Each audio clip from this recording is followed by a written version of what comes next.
Good. Well, I was gonna say good morning. It's not morning. It's afternoon here. It's 2:56, almost 3. I started about 5 minutes early. I'll jump in Robot Masters in just a minute. Tell everyone else in. I wanted to talk for just a couple minutes. I talked a little bit about this on Road Stream on Friday. But I just want to say a couple things. Beginning of this month hasn't been very, what can I say, hasn't been very good. And when I say it hasn't been very good, a couple things happened that involve a couple good people I know and I hang out with, and we how do I go through by saying this? Wednesday, well, not Wednesday, it was Thursday. Thursday, I ended up having to go to a funeral and participate in color guard for a firefighter that was on the fire department I was with in my hometown for the longest time. He's been on the department for like 30 plus years. He was a fire chief there. He was the current fire chief's father, and Sunday he ended up passing from a heart attack. And I just want to say a little bit that he was a great man. He taught me everything I knew about firefighting, starting out with. He gave me a good basis. He gave me a good foundation on how to be a good firefighter. One of my first ever fire calls was with this man. His name, well, he has a pseudonym. We called him Pops. So, but Pops was you had a question, he'd help you out.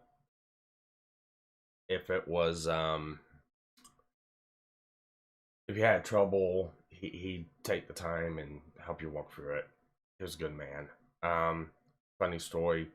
One of the things that happened was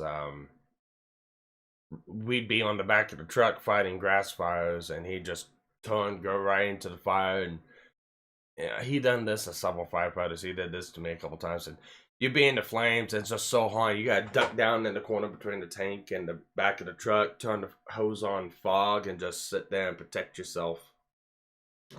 And it was I had a lot of good times with that man, and he's going to be missed. I think we sent him out in style on Thursday. I hope he enjoyed his last ride with the fire department, and for his son, the fire chief, and his grandson and his family. I hope he get through this whole time. And also along with that, that wasn't all that happened. After that, I found out one of my friends, her name's Wet. That's a nickname I use for her, but she walked at a place I go very often to hang out with, and she ended up becoming pregnant about 9 to 10 months. Well, it was about 9 months ago, and she had a lot of issues, and she had a lot of trouble with certain habits, and she was on a downhill slope trying to figure those out. And she always made the wrong move. She always did the wrong thing. She was a mess. Her life was a mess. And when she found out she was pregnant, she changed her life. She turned it around. And sadly, she gave birth a couple days ago. And then she lost the baby 24 hours later. And we had a get together for Saturday for a balloon release for one kid. I do know a little bit about what happened. It was all like autopsy, toxicology reports, all the other good stuff came back negative. What ended up happening was, I guess, the baby had a birth defect in her, in her heart, in her heart, and her, I can't remember if it was a main valve or the actual artery around the heart. I don't remember what it was, but what happened is it gave way and busted, and killed the baby instantly. She's having a really hard time, and I just want to put out my thoughts for her as well. So yeah, this whole week for me has just been total shit because of those two instances, and I just wanted to go through and speak my mind before I jumped in and allowed anyone else in. So with that, I'm gonna go ahead and cross on over, tell people that they can jump in and talk and see what kind of shenanigans we can get into today. And I probably need to yep, take that down. Okay.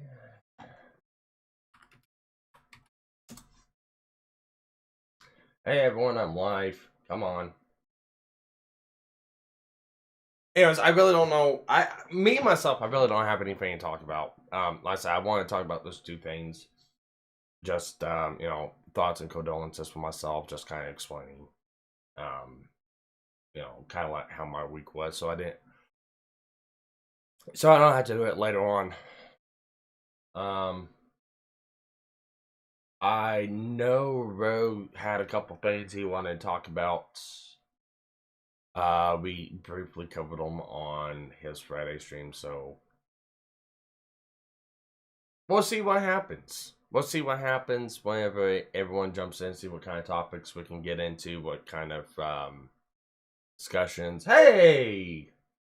That's the man himself. Yeah, I know. I know.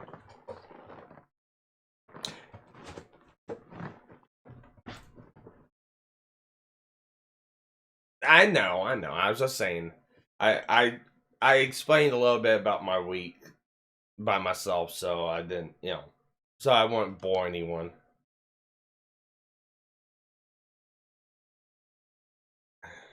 Yep.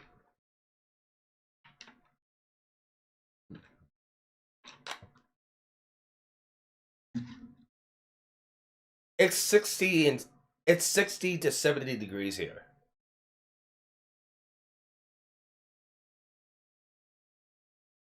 Yeah, it's like 60 to 70 degrees here. I'm actually liking it.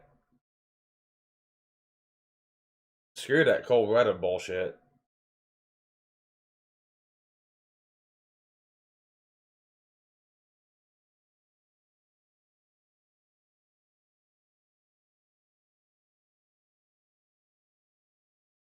Hey. I'm a heat miser. I'm a heat miser, Mr. Green Christmas guy. So.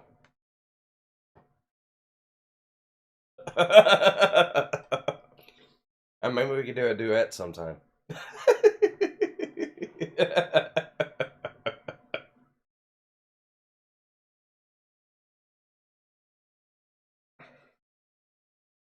Bum.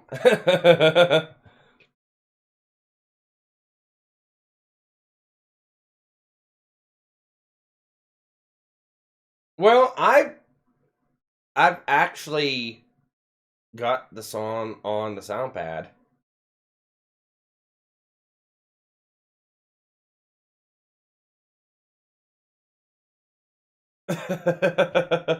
Well, it was one of the songs I played last year for one of the openings.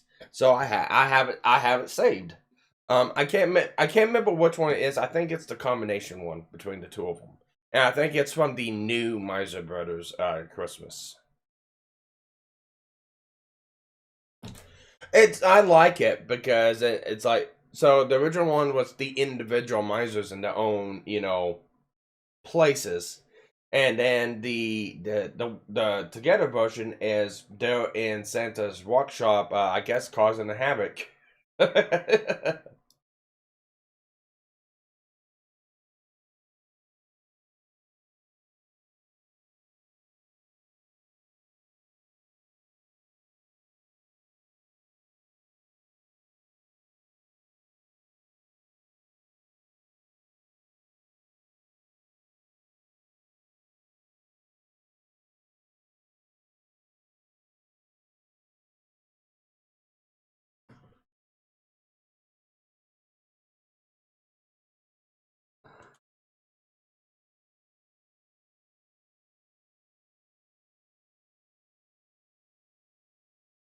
Not much. Like I said, I explained a little bit about the two funerals I had to go to. Yeah, the one yesterday was, yeah, I hated going to the one yesterday. I hate going to funerals for kids.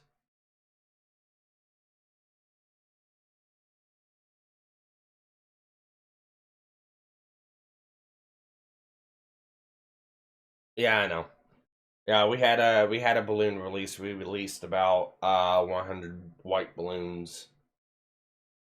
So, and none of them got tangled up in trees, so that's a good thing.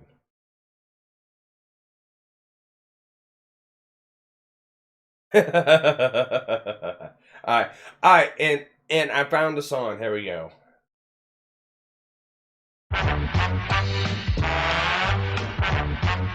I think this is the original. I'm Mr. White Christmas. I'm Mr. Snow. I'm Mr. Icicle. I'm Mr. Tenderloin. Oh, Tenderloin. Friends call me Snow Miser. Whatever I touch Correct. turns to snow in my clutch. Too much. I turned them up, and it was also because of the music going in the background. So, Yeah, it's fine. I mean, of course, Rogue is completely muted. I like having fun with the song. I mean, it is a good song. You don't get those anymore. yeah. You don't get those anymore. But no, you should be able to hear them now. I said it's.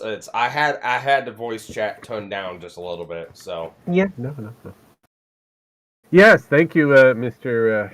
Gilded, for seeking that you wish to hear me. Most people don't, so it's okay. It's okay. Yeah, and comparative to that Santa Inc. that came out, that's still a timely classic. Oh God. Seth Rogen and the other bitches meltdowns. Silverman, yes, the complete meltdown of two Jewish individuals that really don't practice Judaism, unless it's the left side version of it. I'm surprised that they may have Hanukkah shit up. Who really hate Christmas. No, no. It's not like we're going out of their way to try to destroy all Jewish holidays. Sparky as pro sense. No, I'm not. If I wanted to censor him, I'd just yeet him out of Discord. Yeah, basically, he would have just moved me someplace like he did. Like we had that many moons ago. It felt like where I couldn't get access to the Robot Master chat. Yes. Yeah. That was some technical issues that I forgot to change. Yeah, he done fucked up. And realistically speaking, Rogue was a little miffed, but then again, not really. Hey, Vlad, you can always jump in. Yeah, but Vlad likes to be over there to maintain the madness in the chat. Yeah, he sat down and watched my live stream yesterday, so. Oh yes, Jews hate Christmas. Saying it so. Some Jews hate Christmas, not all. We have a certain Jubin that loves Christmas. Yeah, that's the reason of why she's disappeared. Not only has she taken a hiatus for an undetermined amount of time, but it also just happened to be around Hanukkah, so kind of worked in every favor. She got herself a new job, I think, maybe an old job or whatever it is, and she's doing what she's doing. We're waiting for her to either shit or get off the pot. One of the two. I know you're trying to do that, but that's nor here nor there. Nah, it is what it is. I mean, I don't know how to feel to have Vlad listening to us while he's taking a dump. You should feel honored. You should feel honored.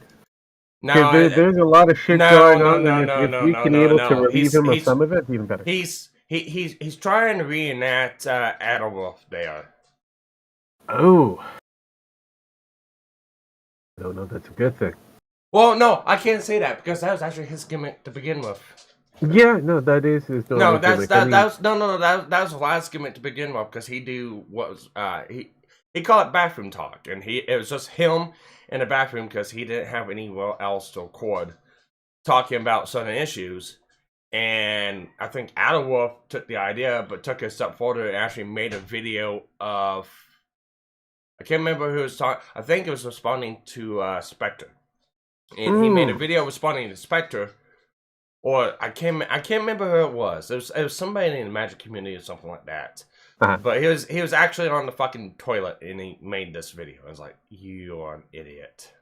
Yeah, well, I mean, look, as stated here, he watches 90% of YouTube while pooping. So, I mean, like, who doesn't? Speaking of pooping, hey, Jim X, how you doing? Ow. I bring blankets and tobacco and firewater. I've got plenty of firewater, I've got plenty of blankets, I've got plenty of tobacco. Please try again later. Do you have, like, special beans? And say it was for you, bastard. And we got Wenslayer saying, oh, now you're streaming. Well, Wenslayer, he has been streaming for the last 7 minutes, from my count. Well, last 13 minutes. And if you were to pay attention in Discord, which you actually reacted to a post I posted today, the show will be at 3 p.m. Central Standard Time. Yeah. So, yeah, I'm streaming exactly when I said I was going to be streaming.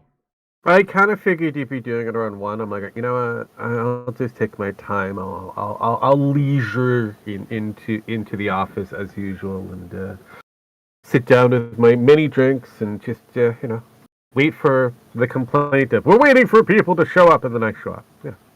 Yeah. Fuck it, we're doing it live. You always have to do it live. Makes it a lot easier. And then you get sued for touching your female employees inappropriately or calling them at the middle of the night. Or you get yeeted for being claimed as spam. Yeah, that's true. We have female employees. I mean, does Chen actually consider herself as female? We have one female employee that's with us that always talks about her pussy. Well, yeah, though they're twins. Some cases, I think there's 3 of them. I can't remember. I know she had 4. Well, and then one magically disappeared, and now she's got 3, maybe. It's like, no, Pin, no! Pretty much. Yes, even though she's not here, she's still being recognized as being not here. It's always fun. For me, the company. I know. For me, I've been kind of looking at my catalog of games and that, trying to prepare for what to stream while I'm doing my free and easy time for at least 2 weeks, as well as considering exactly what I've got to do for restructures of some intros, some creations of some new intros and outros, and a few other different things. So Yes. Oh, move on over. I'm part of the crew. I have a message from Zeus. From Zeus? From Zeus. What about Roxanne? What about Roxanne? Chinese characters. I don't. Let's see. He says, "Hi, I'm leaving my CS:GO to Fortnite. Go to Fortnite. Okay. I'm already tired of this game and have some skims left in my inventory. I'm very. I give everything except the knives. Add me as friend, throw a trade, and I'll accept everything." Sounds like I don't scam. I'm gonna have to report that as spam. Might want to. Bye, Speaking dude. of spam, we have Vlad. Hey, Vlad. What's up, man? What's up? So, hey, No, I- what's up? I'm here. Finally. You didn't have a clinger? That's good to hear. A what? A clinger. The one that, poops that just cling on and don't go anywhere. Of course you're buffering. It's fine. You'll be fine. You'll be fine. It's one of those things. It is YouTube doing what YouTube does best. Yeah, but I don't have no drop frame, so I don't Yeah, so basically for those who are here we waiting, they may have to, I don't know, just It's refresh? it's bad. Oh, wait. But no, I had an idea. It's like, Vlad, your channel is Gilded Poo, and you are the Gilded Poo. You need a co-host named Dingleberry. Right. Yeah, but they have to be, and just name them Sterling. the Sterling Dingleberry. Well, there you go. Yeah. There you go. It's like, Magog has Poe. You will have the Sterling Dingleberry. Mm-hmm. Always get Mr. Hanky. I mean, you could always get Lumpy to go with it. I mean, really. Yeah. Well, I don't really do live shows or any of that, so. You really don't need to do You live used shows. to. I mean, Yeah. Well, that was back in the good old days when I had internet. yeah. So that wasn't complete trash. AKA CenturyLink. Ah, yes. AK, 10 megabytes down, 1 megabyte up. Yeah. But no, 100% Adawolf completely copied. I was pretty butthurt by that. Oh, I remembered he does. I couldn't remember what I can't remember if it was like Spectre or Phil DeLuca. I can't remember who is fucking spawning to. Yeah, it was Spectre. And actually, I even took it further than that anyway. So Perp used to do this thing where you would say this stupid line. You'd record it, say the line, send it to him, and he'd play it at the end of a video, right? And I can't remember what the line was, but it was kind of a cool idea. Like, you're bringing in members of your little community to make little cameos to go at the end of your videos is kind of like an appreciative thing, right? Yeah. Anyway, so I was like unironically sitting on the pot taking a shit, and when I started recording it, and then I ripped up toilet paper and threw it in the air like confetti when I said it. So and for those who don't know, talking about NTG Purple, he is now the magic historian, I think. yeah, Magic historian. I quit watching a long time ago. Really, there's a whole bunch of there's a bunch of reasons why I started finding his channel to be really annoying. Like, for example, going from oh yeah, I'm really happy that you guys watch me to basically now I'm too big to fail. Fuck you, right? And then then he took it further. Somebody apparently, I was watching this on stream. It was amazing. Okay, somebody kicked down his fucking door, walked into his fucking house, and started yelling at them. Okay. The guy was had schizophrenia or something. He lives in You're Canada. talking about the Perp incident, right? Yes, Yeah. I was watching that live. It Where was in great. Canada? Oh God, I think he lives in Alberta or some stupid generic shit. Okay, I that would can't make remember. sense why you have a complete weirdo who is going to trash your dog. That doesn't happen. Well, that that's often. not even the worst thing that's happened to him. No, but there was the live incident where he got kicked straight in the head while he was sitting on the bench because somebody thought he was talking. Oh, I remember that does sound like a very Albertan thing to do. You That don't was get that. fucking You don't get bullshit. that. He was like, "What the fuck just happened?" He looked like he fucking needed medical attention right away too because that guy fucking just. Yeah, but the thing was that with the kick in his head, like, to be fair, wasn't he that only went fan? No, it was somebody that some drug addict he made angry in the park. That's all that was. While he was on his phone. Yeah, he was just talking on his phone. I guess he thought he was talking about him. And then he started off to the guy, and then the guy came up behind him and kicked him. "Oh, dude, I'm just on my." No, he actually all he said was, "I'm just on my phone, dude." That's all. No, he said something like fuck off or something like. He added something in that, if I remember, but because there was a whole interaction prior to him sitting on the bench, because that went on for about 2 minutes prior to him sitting on the bench. But I know that, but he basically didn't say anything to the dude. The dude just kept on getting in his face, and then not in his face, but you know, say shit to him. I'm not saying he said any. I'm not saying he said anything unprovoked. I'm saying that there was an interaction.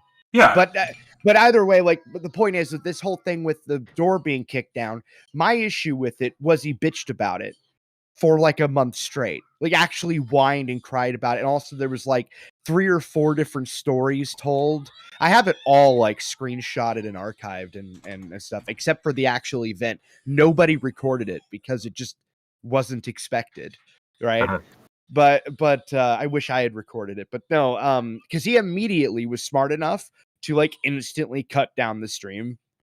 But no, apparently this resulted in him getting kicked out of the apartment complex somehow. You know what I mean? This is really confusing. Like Perp himself got the boot, not the guy that broke into his door, which just completely granted, it's Canada, so I'm assuming there's a lot of things that are going to be different compared to here. That's why I asked the question of where in Canada, because in Vancouver, or at least on the BC side of things, you don't get that. As you go further east, it gets weirder and weirder. Yeah, well, and the biggest issue too was he was being loud, and that was kind of the big problem. Prior to that happening, I remember somebody saying shut up or something. Oh shit, I got to be quiet. Right. And then that happened later. And then the guy that broke in even told him to shut up, which makes sense. Schizophrenia. Yeah. Having a noise problem. But anyway, the point is that he was a whiny, but he fucking cried on stream over it. Not when I say cry, I don't mean like gamer lingo. I mean legitimately with tears on stream started crying about it. Well, the problem was he was kicked out during the winter, which you're not allowed to do in Canada.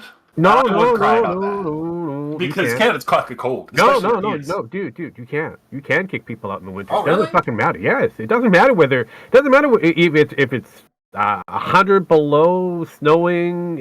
No, you can kick people out. It wasn't even like he was being that loud though. There's a problem when you consider on the situation of noise ordinance. Each city or each different area has its requirement in that. If you, it was midnight there. That was kind of the other thing. That's the biggest problem. And if you're causing a nuisance constantly, and that's the question, we don't know. I do know he was constantly being told to be quiet. Then if that's the case, then he pretty much fucked himself over for that. All he had to do was pick a proper time frame to do his streams or whatnot. Yeah, I just it's one of those things where he was constantly talking about how oh shit, I gotta be quiet. He even at one point was talking about how he was gonna change the stream schedule so that he wasn't doing that, and then he never followed through with that, and that's his problem. So and my issue is the grown man was crying on a stream multiple times and whined about it for a month straight. And I'm like, dude, look, I get it. You've never in your entire fucking life apparently ever had anything fucked up happen to you because you live in Canada. But stop. All right. The thing is, he had you can't really say that because if you saw that kick to the head, I'm being hyperbolic. Hyperbolic. Yeah. But like even with the kick to the head, he took that better than that. Like the kick to the head, he went on about it. I think like maybe once or twice, and then said he wanted to let it go and move on. And well, he had to because Canadian law, he wasn't allowed to talk about it because it was a criminal prosecution against the guy. The guy, I guess, I looked into it. I guess the guy got like fucking 5 years for that shit.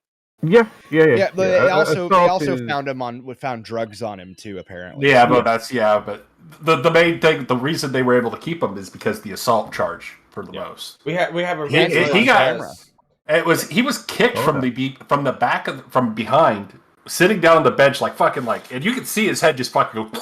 I was like, "Ooh, that's gonna hurt." Absolute pussy move, yeah. I mean, I'm not saying, what were you going to say there, Sparkle? No, not him. I'm saying the guy that kicked him in the from behind was a pussy. No, true. We have a Winslam chat that says, "I got the feeling of deja vu." Yeah, no, it is the. I agree with you there, Wendy. I agree with you. But yeah, like the whole thing was like, I got tired of all that shit. Like, I have, as I said, like, I even have like some of his little deleted videos where he was talking about it or whatever. I have deleted fucking comments on their videos and deleted fucking tweets.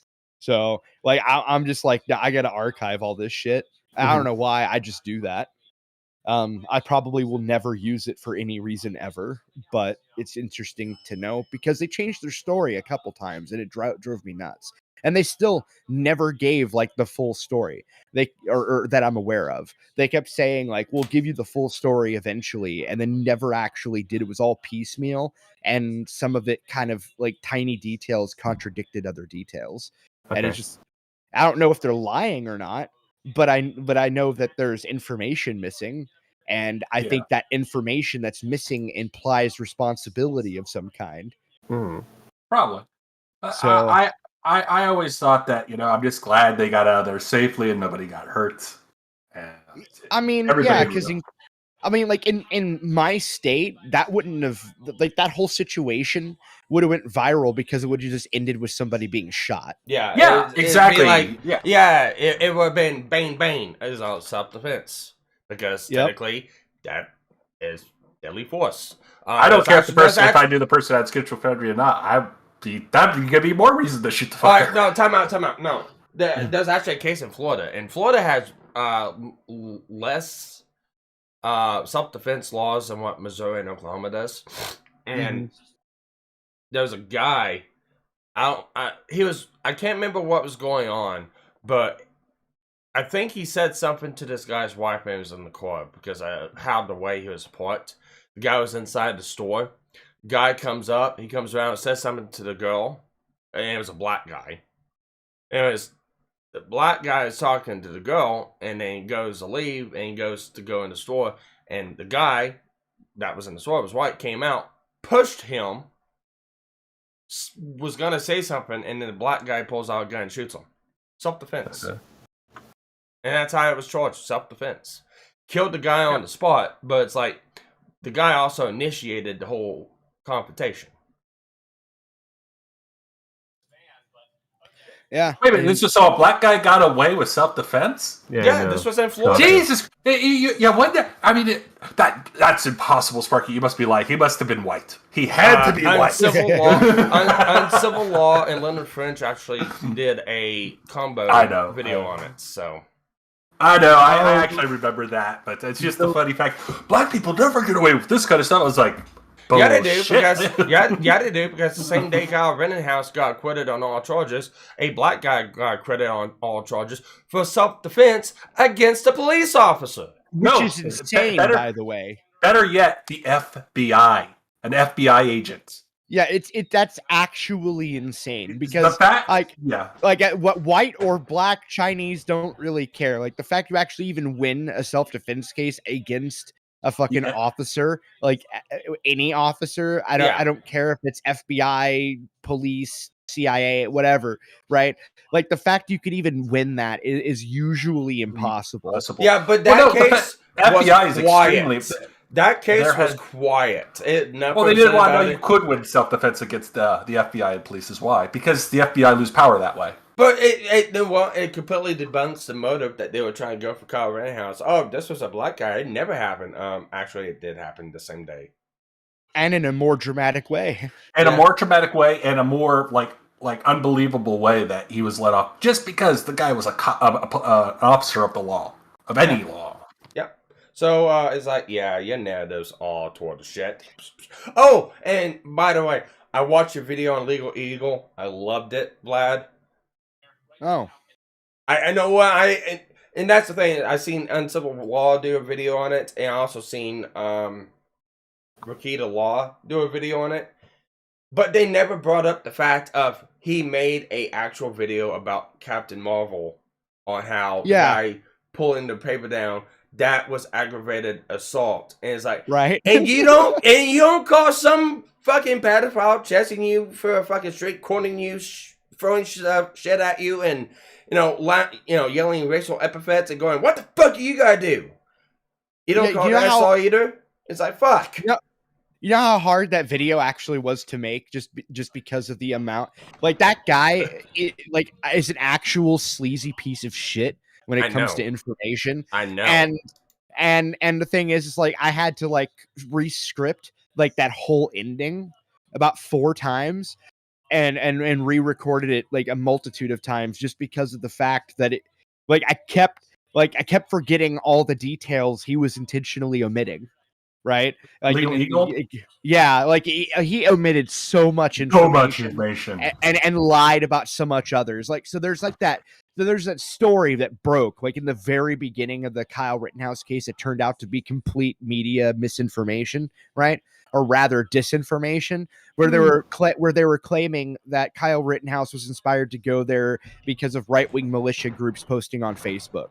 That was completely debunked actually at the trial. So if he had watched any amount of that trial at all, he would have immediately known that what he started the video off saying, which was that it was because of right-wing militia group posts, that he would have known that was bullshit. He continued to spread false information. Even when he did the video after the trial, where everybody got really fucking pissed off at Legal Eagle for that shit, where he said how he basically prosecuted Kyle on the internet without any actual facts. Yeah. I was like, everything you just prosecuted with was hearsay that was inadmissible because it was only hearsay. No one actually witnessed or came up to prove it. Well, and then, and even if there was that hearsay was admissible, there was enough evidence to counteract all of it. And I basically called him, "You're a fucking piece of shit." Well, there's two things I want to add on to that. Is like, one, on that whole thing, the FBI had Kyle's phone. Kyle gave them full access to his phone. They found nothing. Yeah, that was shown during court. Yeah, so they found nothing. Yeah, and it was funny because he was talking shit about people that didn't watch the trial. And I'm like, you didn't fucking watch the trial. What the fuck are you talking about? I sit down and watch the fucking breakdown of it from 3 different people, you included. And it's like, yeah, it's like this guy I sit down and I listen to the whole fucking thing all 15 fucking days at walk. I had my headset in, walking on trucks, listening to the entire fucking trial. I mean, granted, it was on Rakita's stream I was watching on, but so was I. As well, I mean, it makes it more interesting because I don't know. I was watching all the trials on the PBS, so but what do I? Well, the reason I did it through Rakita Law. I mean, I would have done it. Watched Legal Eagle's stream if he had one. It's just probably not. But the thing is that I wanted context to a lot of the minutia that I don't understand. Right? Yeah, and that was why I was watching it. I actually had never watched Rakita Law's channel before ever. The only time I watched it, the only time I ever watched it on PBS was the day where Bingner, Bummer, Beaner, I don't know, whatever the fuck his name was. Call him Moron Boy. He mentioned the like, why didn't you speak to the police and not invoke your Fifth Amendment rights? I was like, oh, wait a minute, you can't do that. Yeah.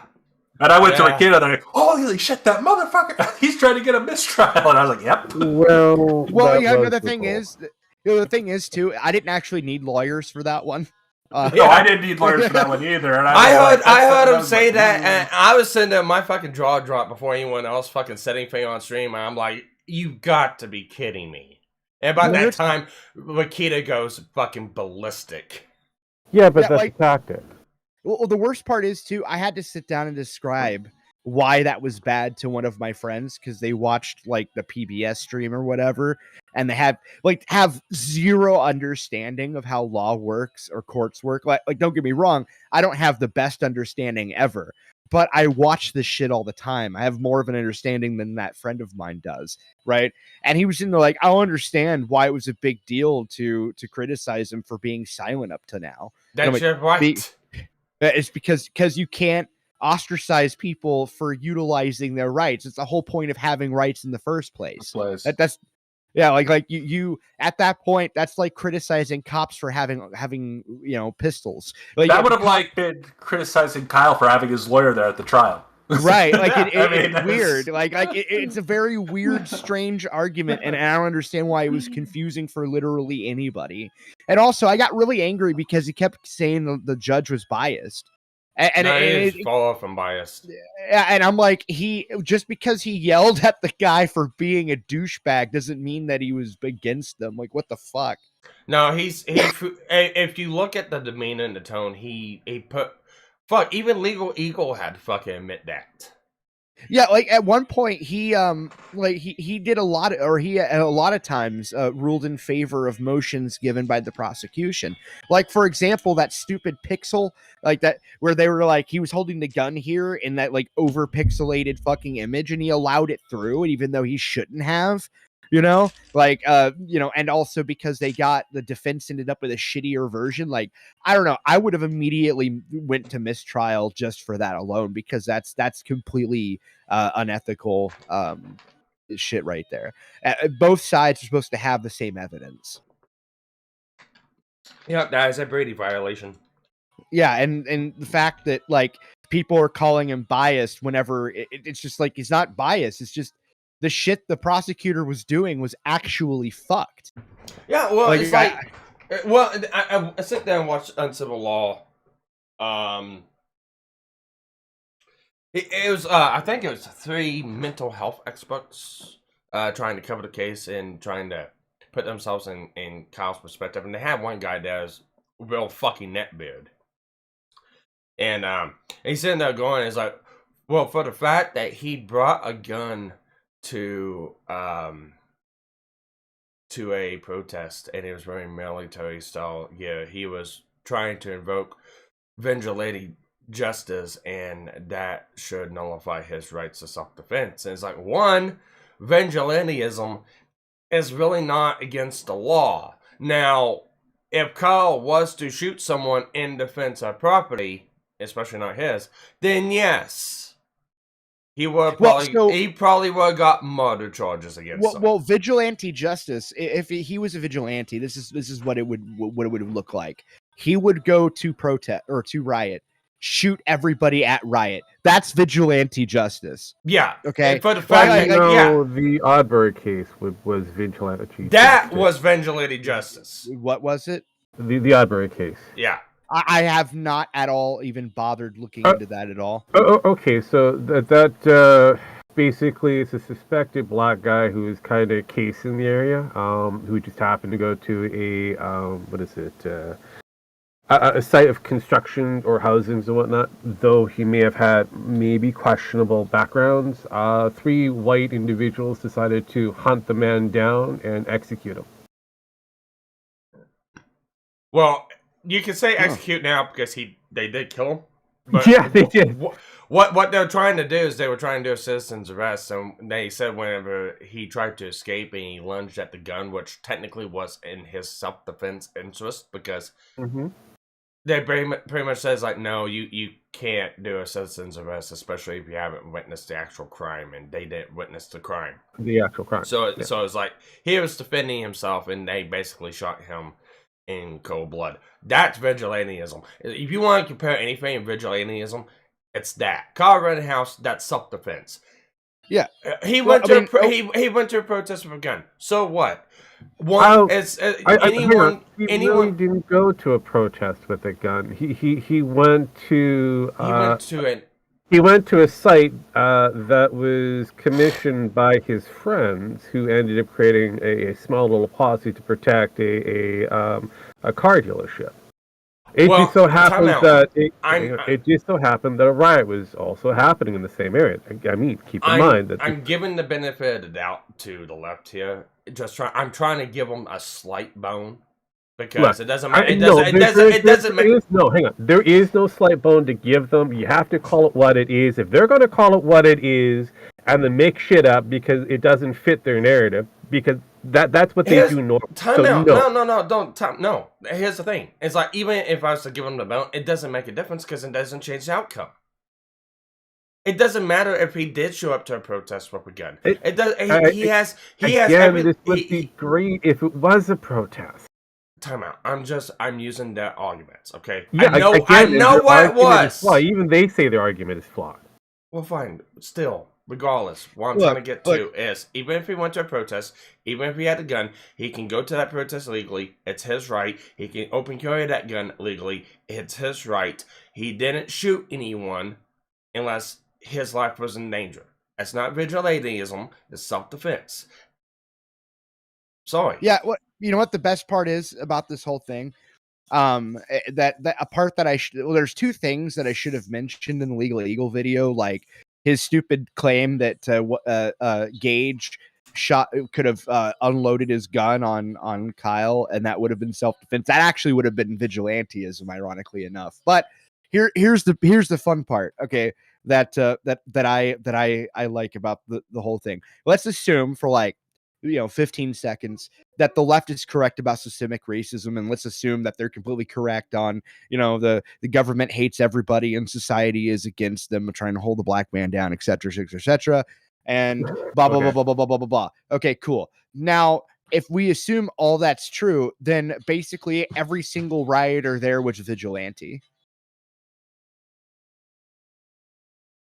If you want to assume that it's true, which it's not. I know. I'm just saying, by their own logic, Kyle would. If Kyle was vigilante, then it's cool. But so was everybody else that was rioting by their own reasoning. By their own reasoning, yes. I mean, you're right. And again, it comes back down to who's reasoning. Because again, if we're looking at the extreme left, which is what you're focusing on at this point, yeah, their reasoning is heavily flawed. Again, and very selective, because they choose what's going to fit that narrative and what doesn't. Yeah.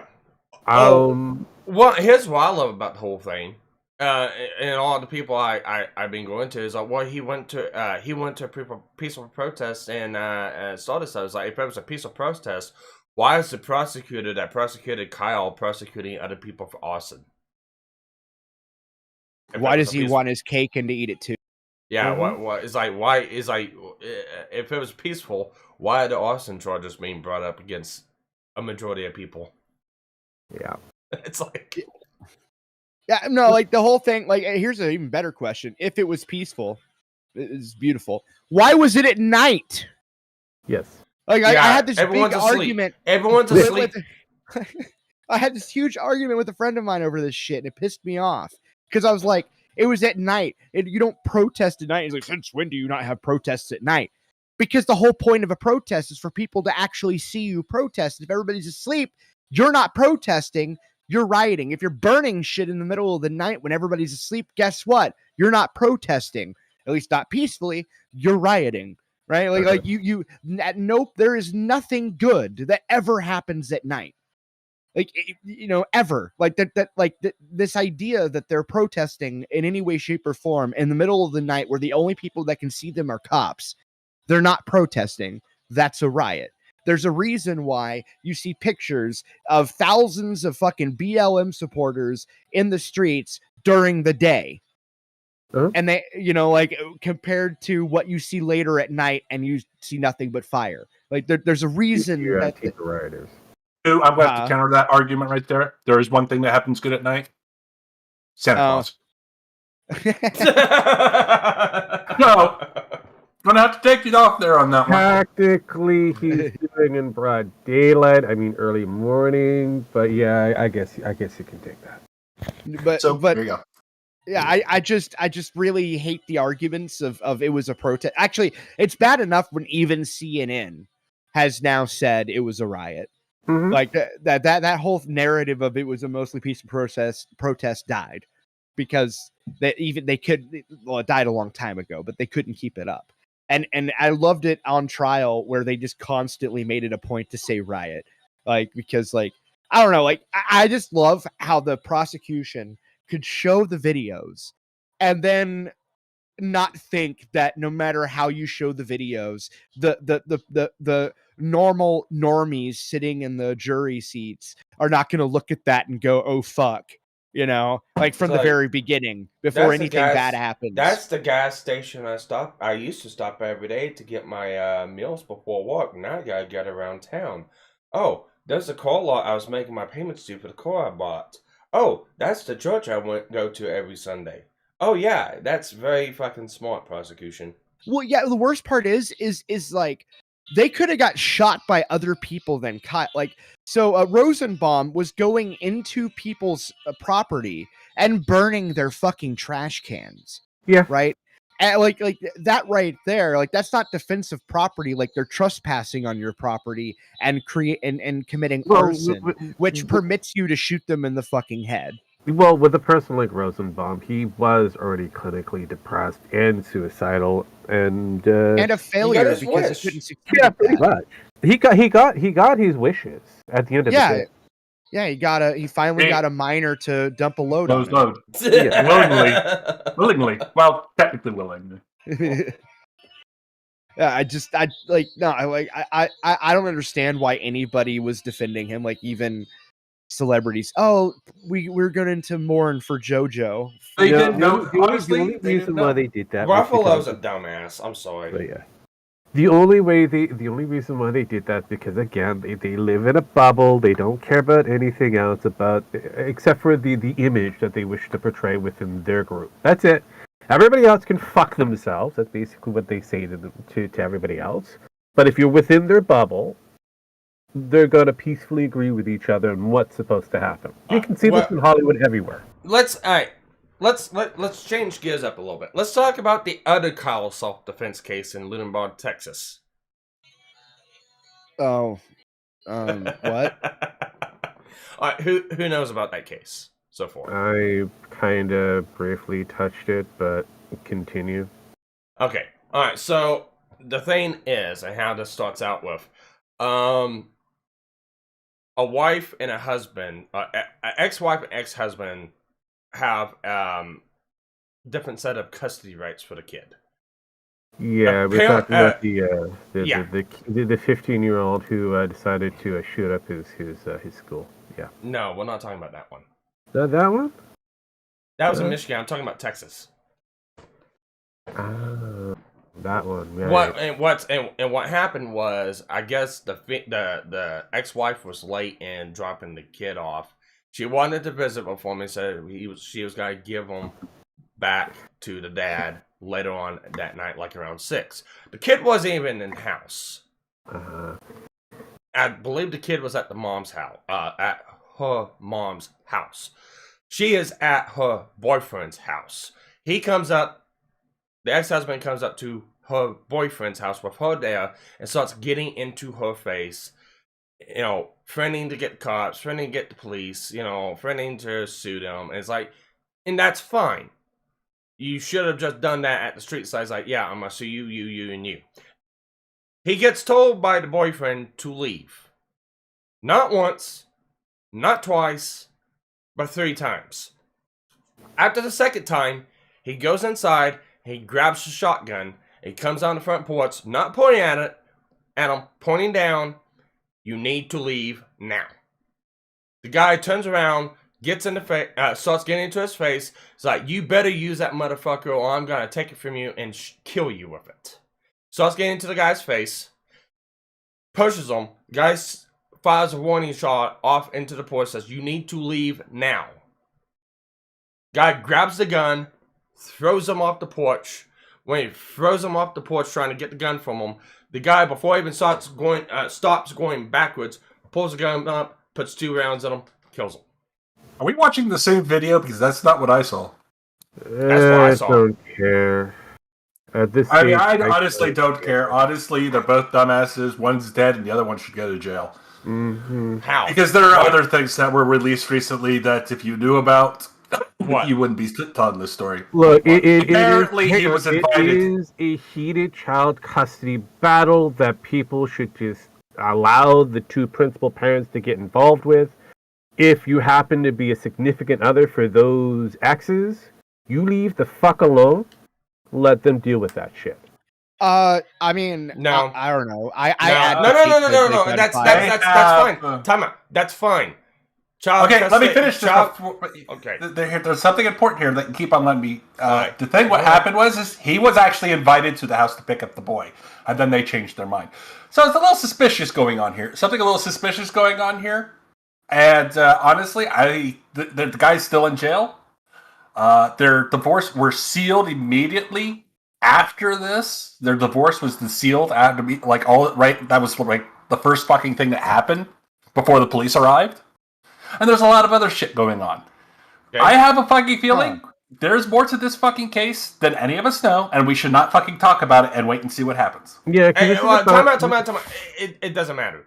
It doesn't matter. The guy was invited over. He got told to leave. No, they're actually investigating conspiracy to murder. Yeah, so let it go because until we know what's going on. Regarding 2 children and a woman who doesn't want to have those 2 children be involved with that significant male that's now dead. I think that it doesn't matter. They should have just shot the children. That would have been a lot easier. Sparky, there are cases, and there are cases in Texas that if this has happened and gone wrongly for the person shooting them, even though it could be considered defense. Okay, so wait for the case. We'll see what happens. Judgment got shot. You're doing the Kyle Rittenhouse thing all over again. And I was right on Kyle Rittenhouse. Let it go to court. Hey, and I was right on Kyle Rittenhouse. Yes, you were, but we almost all were wrong. Wait, listen, let it go. Dude. Oh no, the second he took the stand, he got lucky. Yeah, he got fucking lucky. He got fucking lucky as hell. What? Okay, yeah, him going on the stand was extremely stupid, but... All right, time out. One person at a time. Vlad. Well, I was just going to say, I don't know, I think the Kyle Rittenhouse thing was so self-evident, but there was also, 1,000 fucking videos from a multitude of different angles, so it's slightly different. Whereas this case, I'm assuming one they weren't going for self-defense. All they had to do was prove that he was going there and going with a clever plan to murder people, and they almost got away with it. If the fucking DA had been smarter and not the fucking moron that he was, if it wasn't for those state witnesses. The state witness. I'm talking. They were trying to plot into the jury's head that he went there to murder people, and they almost got him on it when he took. You mean they almost got that narrative pushed? Oh, okay. They almost got narrative pushed. Luckily, the fucking judge, when he mentioned when the guy realized he couldn't go anywhere with Kyle and was trying to upset him, with the 5th Amendment rights thing, the judge stepped in and was like, "Oh, fuck you." Now, his whole problem. He almost got him. Yeah, here's the whole problem. He almost got narrative. Here's the whole problem with the Texas case, and I know there's more information, but regardless or not of the child custody thing, regardless or not of the text message, regardless or not of what happened, you gotta look at the situation that happened right then and there. If it was he lied to the officers that he he didn't invite the guy. He lied to that's enough narrative right there. The thing is, even if he could have, if he had just told the truth, said, "Yeah, we told him to come up here, we wanted to talk to him." Yes, it does, Sparky. It creates. No, it doesn't. Yeah, Sparky, are you a lawyer? Shut the fuck up. It does. It does. Whose house is it? Does. Whose house is it? If I invite somebody into my house, Any And state. I can't uninvite. Texas has had law on this, for fuck's sakes. Well, They have had cases exactly like this, where the person who shot was found fucking guilty and still in fucking prison. Jim It's cool. We do not know the specifics of the case. Jim Max. Yes. Stop spugging. No, I'm not spurring. You're not listening. You say it doesn't matter. It does matter, Sparky. I'm showing you evidence that there does matter, and you keep saying it doesn't matter. Yes, it does, Sparky.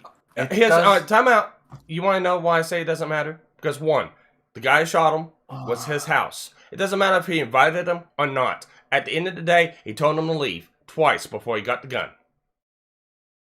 You can invite someone and you can uninvite someone. That is his property. That is his domicile. It does not matter. So at the end of the day, he got told to leave. He didn't leave. He got told to leave a second time. He didn't leave. He got told to leave a third time with a gun in his hand. The guy said he was going to take the gun from him and kill him with it if he didn't shoot. He grabbed the gun. Self-defense. I'm sorry. I am going to say, though, doing a warning shot is just fucking stupid. It is. Throwing that out. He should just shot him right then and there. Yeah, but I would also make the argument, though, that actually I have a big question about all this. How the fuck did anybody get the record? Who was recording? What was that? There were three recordings. There was one in the house, one from the yard, and to be honest, both recordings, I've seen them both. When Sparky says, "Oh, I'm going to take that gun," if you point that gun at me, I'm going to take it away from you and shoot you with it. Is what he said. No.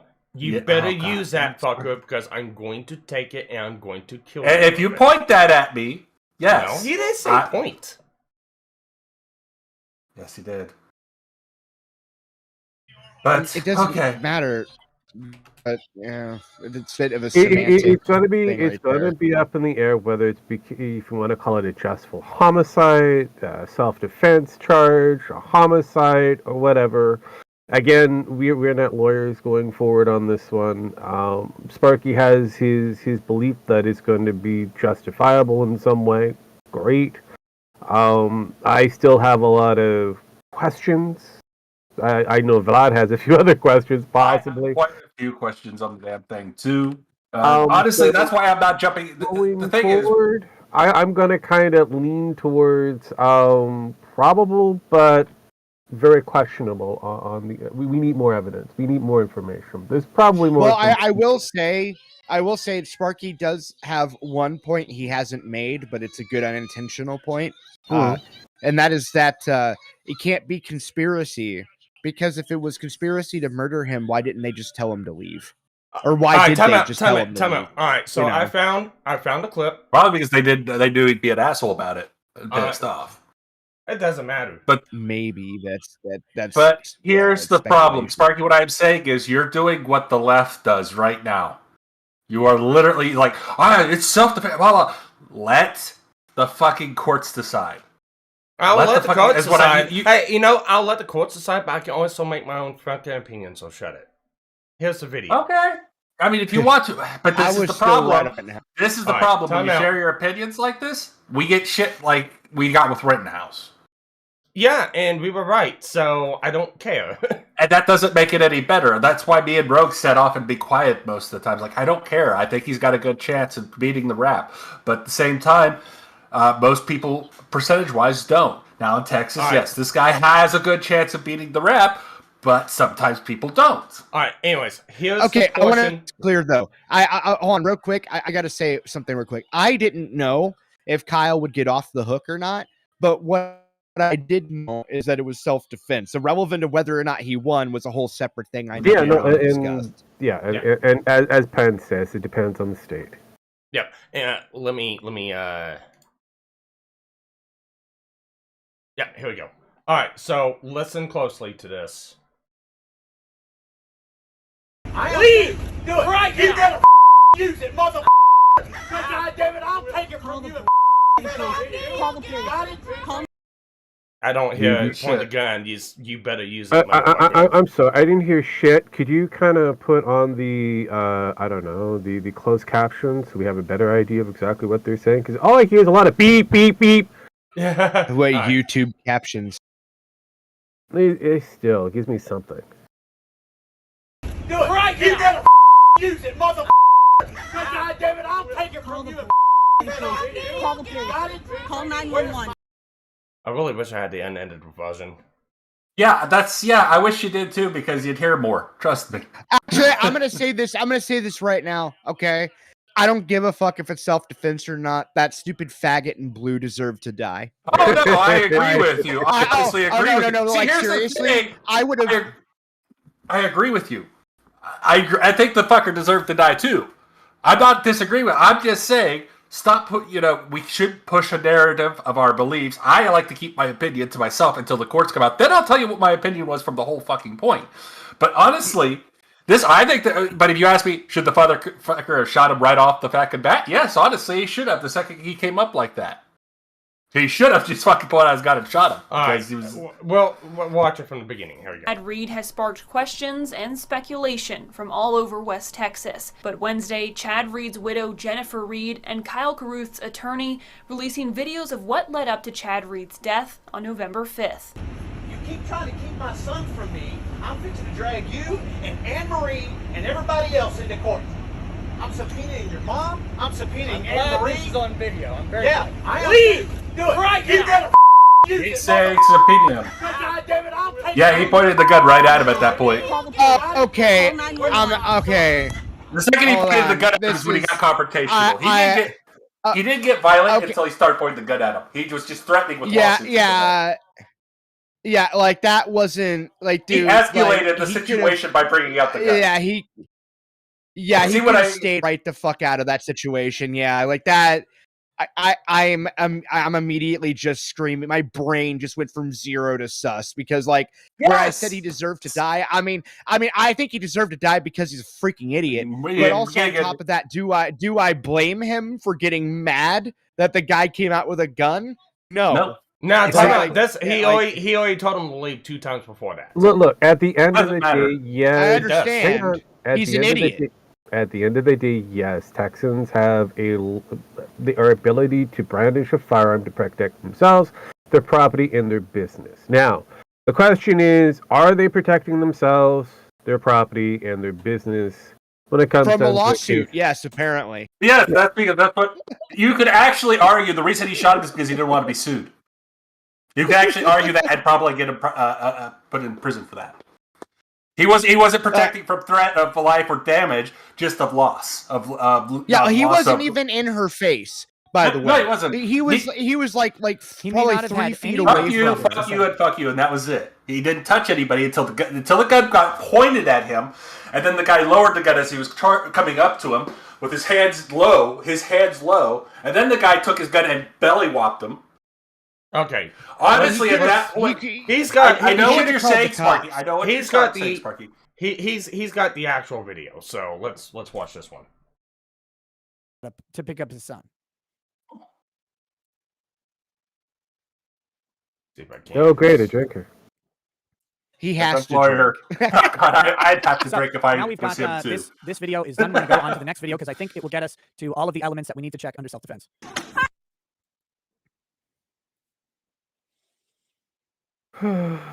Yeah, like I said, this is gonna be sus. So, I think this is gonna be a bigger trial. Here's the beginning of it, right here. He said, "Shut your fucking mouth." I'm pretty sure that's my guess on that one. I'm gonna be trying to listen very closely to what Chad says because it's he's talking away from the camera, so it doesn't pick it up as well. I mean,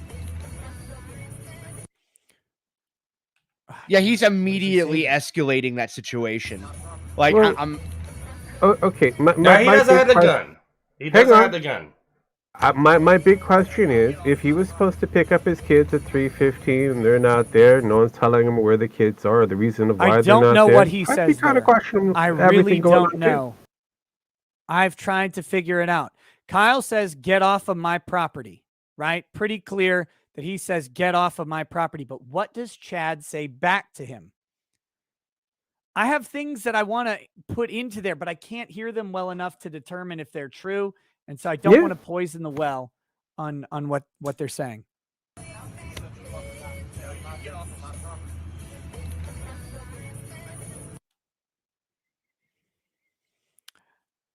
I can infer what he's saying from his arms being extended, something along the lines of, what are you going to do about it, basically? But I don't know what he says. I don't know what he says, but that's what I'm getting out of that. That's what I get out of this move. Russian name says, is there the same provocation with intent to kill in Texas as in Wisconsin? That is no self-defense during civil or uncivil conduct. If you intended to act like Samuel L. Jackson against Civil War general in Hateful Eight. If yes, I just wonder how the case can be bingered up. There is provocation will lose you the right to self-defense. It will. The question is, do you think any particular act of Kyle is provocative, with the idea that just grabbing a gun is not a provocative act, especially because Kyle doesn't leave his habitation. While he's on his porch, he's considered in his home.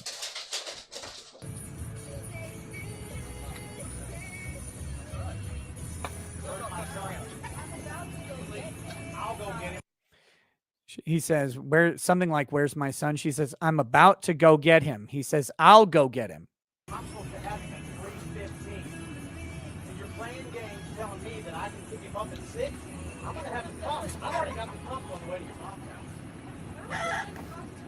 Because that's probably... He says, now you're playing games saying I can pick him up at 6. Now, the reasonable thing would be to work out some extra parenting time, but, it's not always, you're not always going to be reasonable dealing with an ex, because sometimes your ex is a total bitch. I mean, that's how it goes. So this situation happens all the time in family law, and it's shit. Yep. People should produce the kid based on the agreement, but also life happens.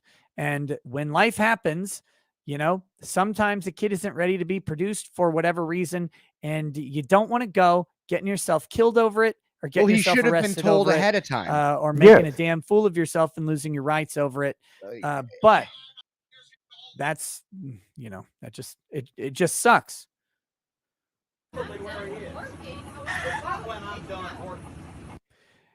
So she says, when you're done working, he says, it's not when I'm done working. Let's listen to that again. It's not when I'm done working.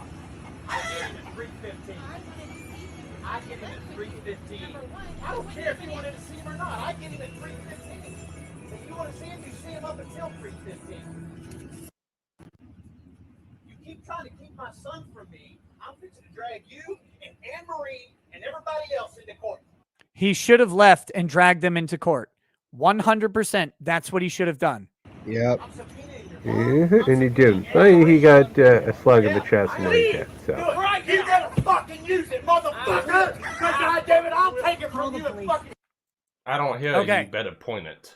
If you point it. Kyle grabs a gun. It is raised in the air, and he says, leave. He, instead of leaving, walks towards Kyle, right up to him, touches him, says, you better fucking use it, motherfucker, or I'm going to take it from you and use it on you. We'll watch that again. Do it right here. There we go. You need to leave right now, he says. I'm subpoenaing your mom. I'm subpoenaing Anne-Marie. This is on video. I'm very leave. Do it right here. You better fucking use it, motherfucker. I'm not going to lie. Go ahead. In that moment, there should have been a swarm of people on that situation. Whatever you think of this situation, even if you're pro or against my argument, I don't care. Think about what this guy is doing. He's walking into someone's home after being told to leave, screaming that he's going to kill them, and physically touching them in a way that is 1,000,000% provocative. Okay. Like, no one thinks what's going on here is not intended to elicit a Jim response, Max's argument slightly more now. I don't think so. Because, God, okay, this is so... Call 911. Call 911. Call 911. So that's where this is important to me because I think it's relevant to the analysis of this first use of deadly force, which is the warning shot. He touches the gun. He manipulates the gun, something that should not be done, but that is what he does. Call 911. Call 911. And he's not backing up. In fact, when Kyle backs up, you can see him kind of catch his balance because he is still moving forward. Call 911. Call 911. So he manipulates the gun.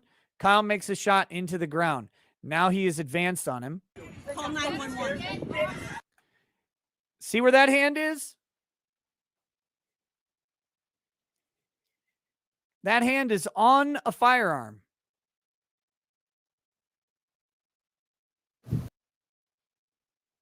Do we have the other angle? That's on a firearm.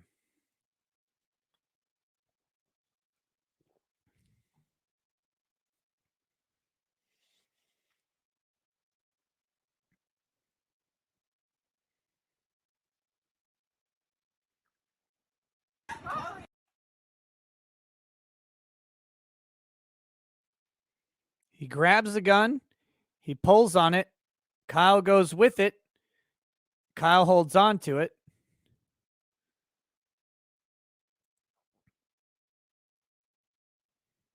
Kyle has been removed from his property or from his habitation with force. With a do-si-do. So here we go. It's very important. You cannot grab someone's gun. He's in a man's house grabbing his gun after being told to leave. All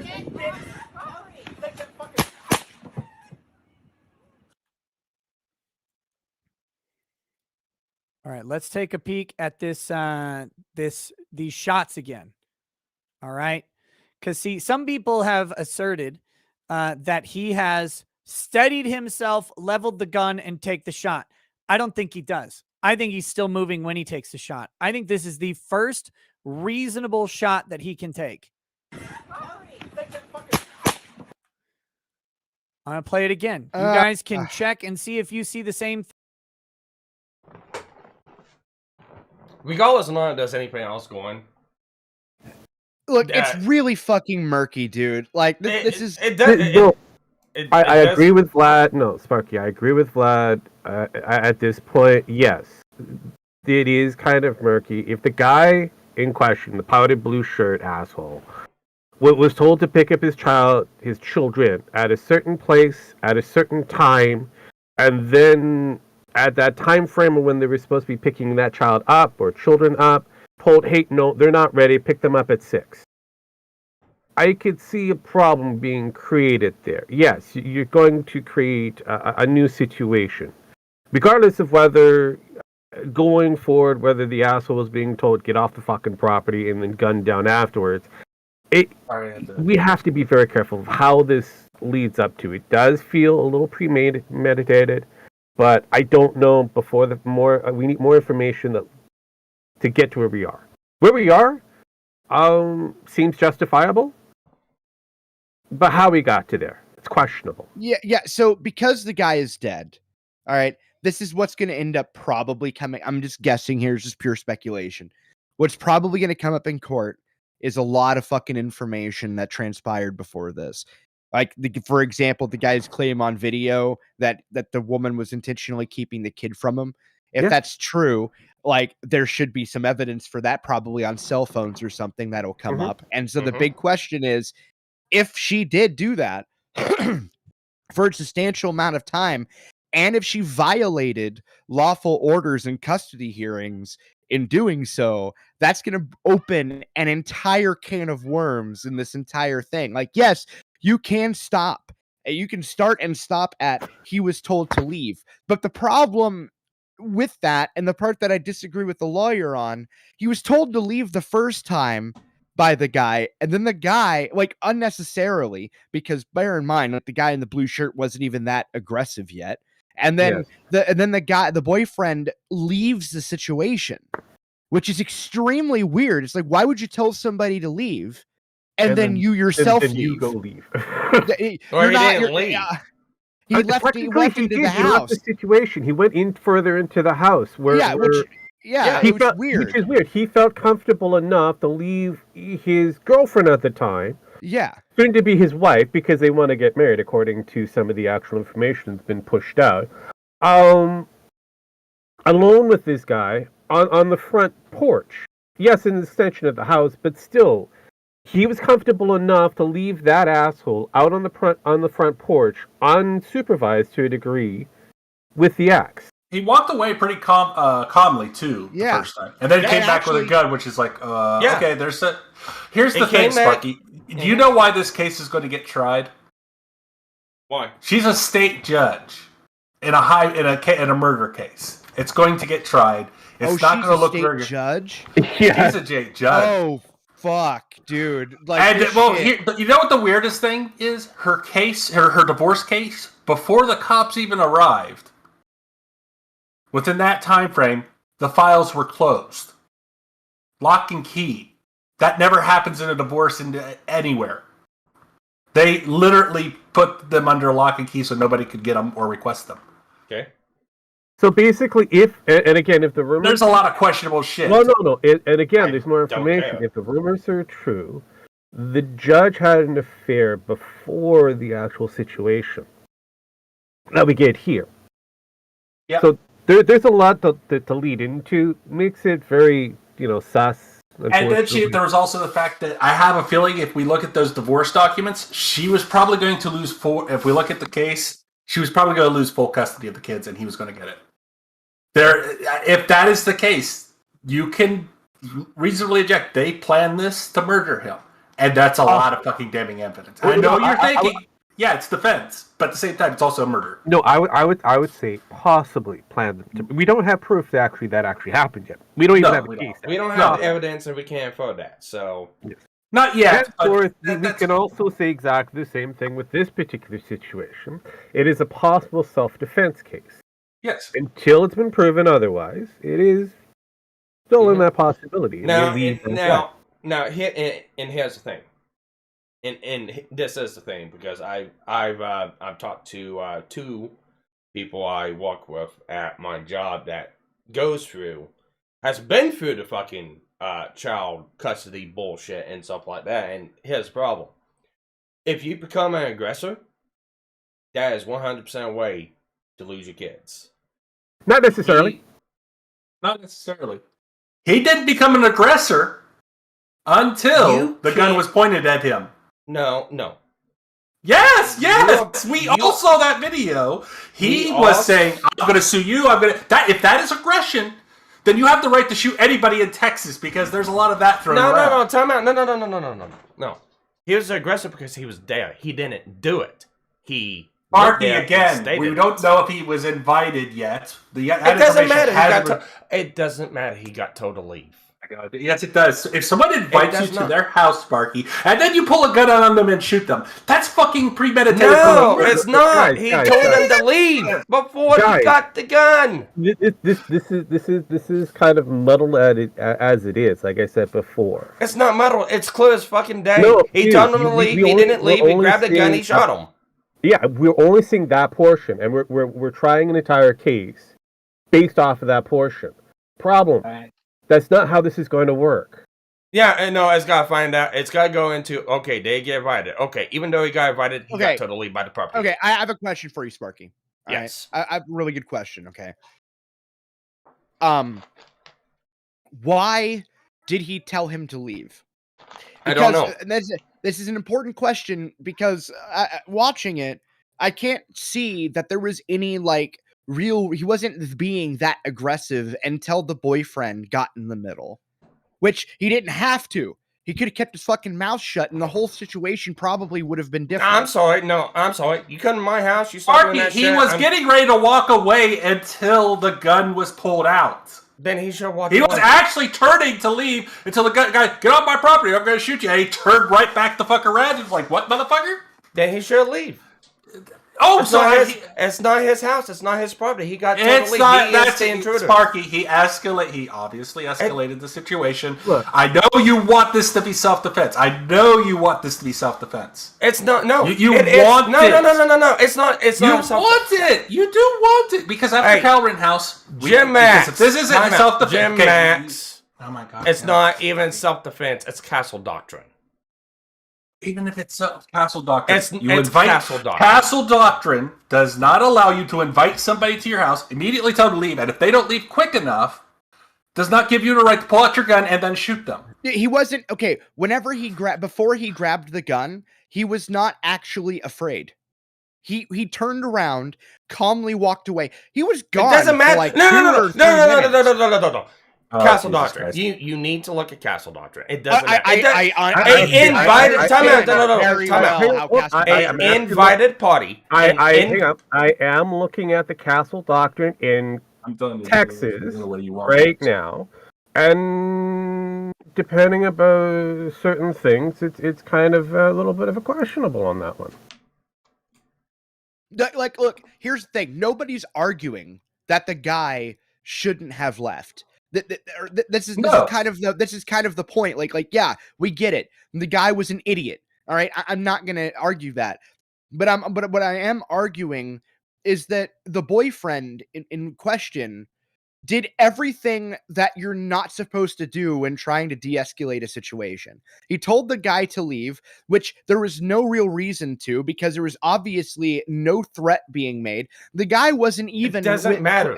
It doesn't matter. Okay, It's in his own fucking house. You're not understanding, Sparky. I understand. It doesn't matter though. Like whenever you tell somebody to leave, okay, and then you say like whatever, like castle doctrine is strictly, it's not about, hey, I told you to leave and you didn't, and therefore I can shoot you. He posed zero threat until he brought out the gun. And actually, like when he was told to leave the first time, he still posed zero threat. He did nothing at all. Actually, hang on. 73, Texas imposed a duty to retreat law when it came to self-defense. Essentially, you're supposed to remove yourself from the situation. And if it still persists, then you're able to act upon it. And that was 73. Now, yes, I know there is a bit of loosening in 95, but they still have that you're still supposed to retreat before you can actually stand your ground. Yeah, Texas is... And he did retreat. Okay, he actually engaged. Well, technically, you could make the argument that him saying you need to leave and then retreat into his house, and that you could call that retreat. But then he came back out with a gun when the guy was obviously not threatening. Yeah, and he left. And by the way, Spark, here's the other thing: the situation was so not threatening. Again, he left that guy with his girlfriend alone, with only girls. Like the only the person recording was a girl. So like the point is, it's like. He left there was an obvious non-threat until he came back out with the gun. Like you could say, like it doesn't matter. He was told to leave, and yes, he should have left, and yes, he was trespassing at that point. However, at the same time, he wasn't posing a big enough of a threat to warrant fucking self-defense by lethal force. He was up until the point he brought out the gun, which is arguably provoking the everything that ensued later. You can't provoke from open carrying. Sorry, he never pointed the gun at him. He brandished the gun at him. He had it pointed at his gun at one point. Whether it was in a locked position or not, you could still shoot somebody with your hand on the trigger and pointed at a low age. Yeah, yes, it will cause the gun to go out, but guess what? If the gun is still pointed at him. A shotgun can be shot at hips width. I can open carry my rifle at my backyard. Yes, I get it. Great, congratulations, we get it. Front yard. Again, we get it, but That's the burden of proof, you're gonna be pissed off when this doesn't go your way. But the burden of it will be on the defense to prove self-defense in this case. That is what we're going to be looking at. No, it's the state's burden in this. No, unfortunately, in Texas, if I remember correctly, it's the defense that has to prove self-defense. Makita goes through the law pretty extensively. He brings up the statutes and several statutes actually. Here's the only thing that can hurt the guy. He should have shot him the first time. And even then, honestly, Sparky, I have a feeling we're all going to be a little butthurt on this. Yes, that the guy. I'm not denying the fact, but I'm saying this case did totally 180 from Kyle Rittenhouse. Yeah, Kyle was retreating. This guy did not retreat. Yeah, and you're right. Retreat. You're right. It is 180. He's completely 100% justified to shoot someone on his property, especially if he comes up and threatens to kill him afterwards. Look, at the end of the day, 2007 kind of does change a lot of the stand your ground law or your castle doctrine, if you want to go down that way. Yes. Basically, they can actually prove that it is self-defense in their mind. Yes, they can actually have the right to actually shoot somebody on their property, but it has to be proven it's self-defense. That's where we're at here. Let's see. And then that prosecution has to prove beyond reasonable doubt that it's not. Here's the thing. The guy never raised his hand. The guy hit him with the gun twice, too. In the gut. Intentionally, too. Also, self-defense, unfortunately, isn't a guarantee of get-out-of-jail-free card. So, it is kind of questionable on how it's going to hit. Like I said before, I'm kind of wanting to hear more on this information-wise. There are some people in Texas who have pretty much commented that say that was provocation and flat-out murder. Others say it was clearly self-defense. It is questionable. I don't know. It also depends on the jury, too. You don't have to convince me, you have to convince the jury.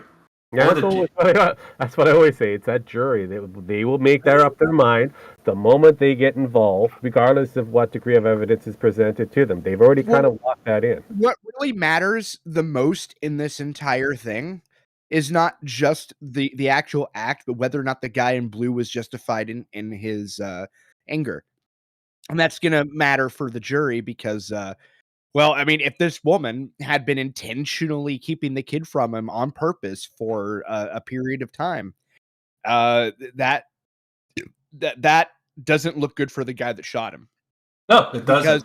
Because it's starting like when I was watching that, you have to understand, like, I'm a parent here, right? And like, granted, like, I haven't been in that situation because luckily, I won custody and all that. But if I can sympathize with the father in this, the frustration, like people holding your kids from you will actually drive you fucking insane.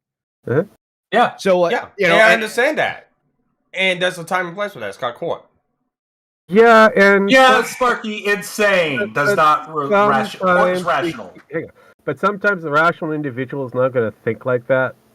They're actually going to go on the emotion, and unfortunately, and that's how you lose your kids. Even a self-defense claim is also an emotional act. Yeah. However, there's a statute within Texas: unlawfully and with force removed, or was attempting to remove unlawfully or with force the actor from the actor's habitat, vehicle, or place of business or employment. Yeah, that's the thing. He didn't shoot him until he got thrown off the porch, removed from his habitat. So technically, he was still in his habitat. You could argue that. Yeah, and that's the problem. He was still in his yard. He didn't go far. Yeah. Yeah, he was still in his yard with the guy between him and his front door. Okay. Yeah. Like, but did the guy go into his front door? No. He was between him and his front door. No, but again, the question comes back down to, did he go into the front door? If so, it doesn't matter. He's between him and his place of residence. Well, no, the guy, they were, the whole property, not just the house, is what Castle Doctrine applies to. Yeah. So, like, Now, that's actually questionable. Yeah. No, time out. That's actually questionable right now because we don't know. And this is one of the things that it does need to go to court on. Now, if it's the entire property, it's totally justified 100% what happened. If it comes down to the porch, it's considered the habitat, it's still justified. Now, if it comes down to they only include the house. What is considered self-defense in Texas? Getting down to the 3 bullet points that they have here, which is very simple. Knew the intruder unlawfully with force entered into his home, vehicle, or place of employment, was being kidnapped, or the intruder was attempting to sexually assault, rob, kidnap, or murder. Yeah, that's the beginning portions. Then Yeah, it I know. goes, But we have to take those again for those who are not well privileged with all different forms of law, especially from state to state or province to province. We do unfortunately have to kind of home into this forced top portion here. Forcibly entered into his home, vehicle, or place of employment. We have to kind of figure out what the definition of home is in this case. yeah, and that's the problem. And that is the no, problem. I think here's the real problem. You're afraid that if this isn't self-defense, then it's going to change the law in your area and the areas around. I wouldn't worry about that. What the law they're going to get him Who on says I'm no? has Time nothing out. Who says I'm You're afraid? I would do the same thing. defending Sparky. Let me finish. You're advocately defending this man. You're like, you have to have this law. No. And that's No, fine. but They're not going to get get him on Castle Doctrine. They're not going to get this guy on Castle Doctrine. They're going to get this guy on something else. Is what I've been trying to tell you. He's going to be found guilty of something else. And you're not going to have a say in that. I'm not going to have a say in that. Mm-hmm. Rogue's not going to have a say in that. And Pooh's not going to have a say in it. He's going to be found guilty of something, whether we like it or not. Whether or not it holds is the question of it being here. And I'm trying to tell you, don't get your hopes up on this. And you're going to get your panicky because the thing is, look at the Georgia case.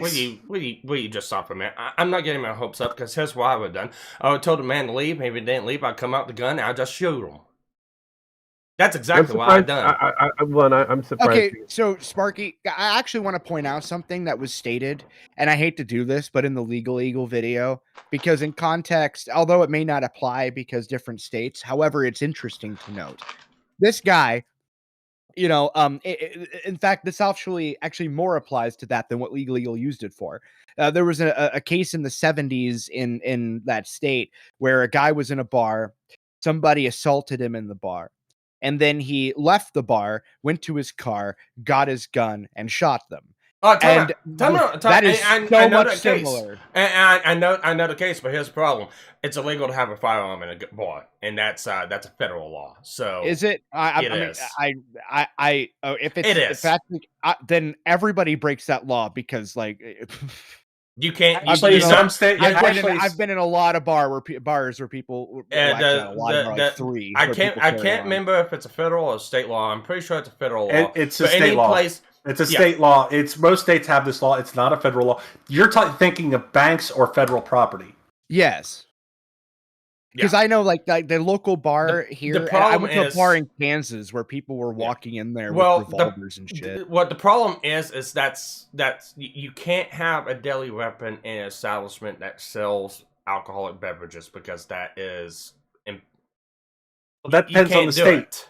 That depends on the state. Well, it depends on the state, but I can tell you every state around here is like that. Texas is like that. Oklahoma is like that. Missouri is like that. I don't know if Kansas is, but I know for a fact you cannot have a fucking deadly weapon. Oh, don't get me wrong. Don't get me wrong. It is very possible you're right, and they're just breaking the law, and the bartenders don't care. That's very, very possible. And I guarantee, if you look that case up, that's probably what they got him on because he unlawfully had a firearm. Well, actually, that's not what they got him on. What they got him on was they stated that although he was assaulted in the bar, he provoked deadly force by bringing the firearm into the establishment.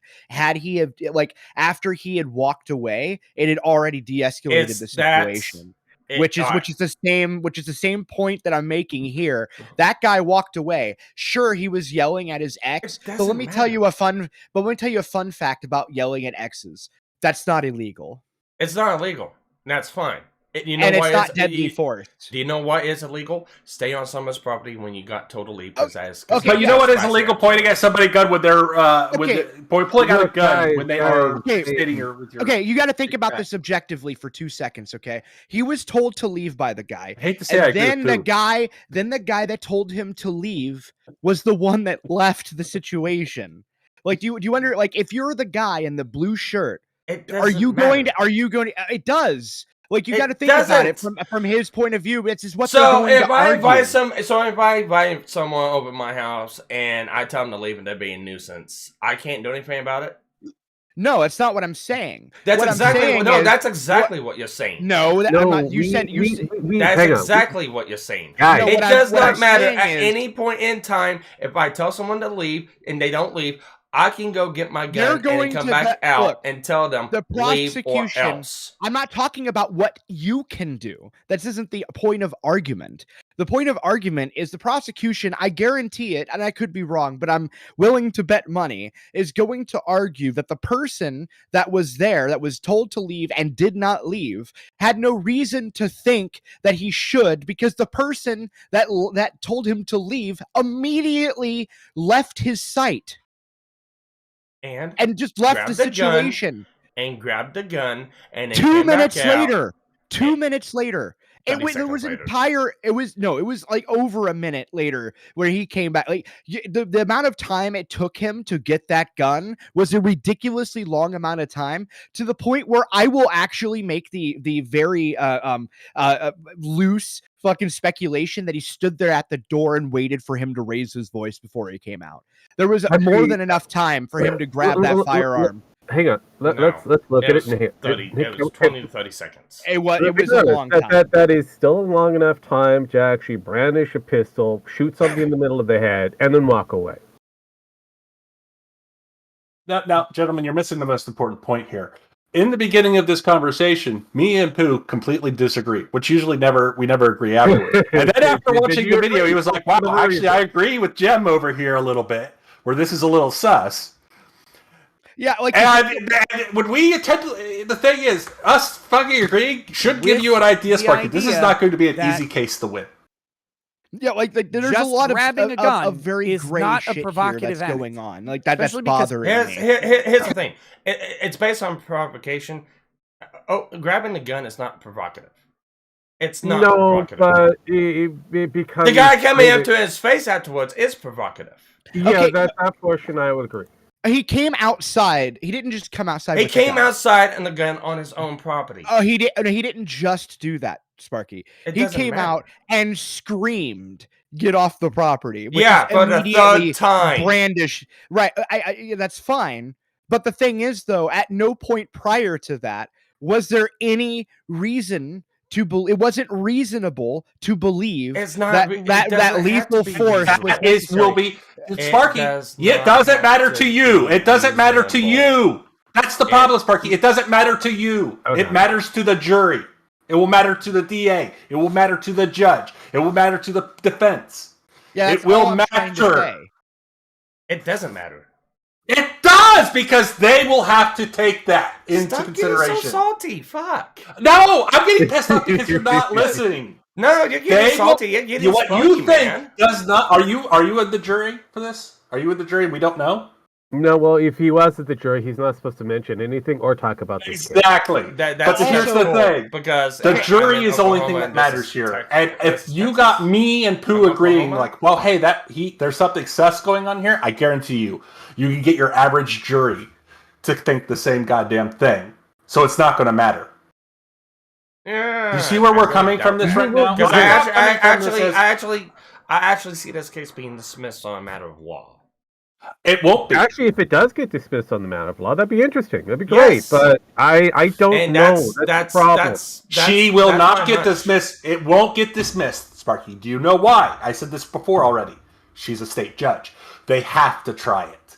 Or it looks like an imbalance of the law. It's going to get tried. It's going to go the full 9 She recused yards herself. to the That's the 10, problem. No, and time we're out. going to She find it recused guilty or herself. not. Well, She no, recused herself. it doesn't matter. Matter. If your laws are the same as ours up in Canada, even though it's a judge, they will have to go through the whole process to prove that they did not set. You this got up. to go through the process. No, the time. You got to go through the process. You got to go to court, but it's not going to go to jury. It's going to be dismissed as a matter of law. That's what's No, going to happen. I guarantee you it's going to go to jury. I guarantee this is going to do to jury. Yeah, A judge cannot. If a judge steps in at any point, whether it's valid or not, It's going to get fucked. At the end of the day, I think it's going to be a private jury system. It's not going to be on the same market of televised. At least I hope it isn't, because that'd be a insanity to do so. But the Americans tend to televise just about everything. So it depends on the judge.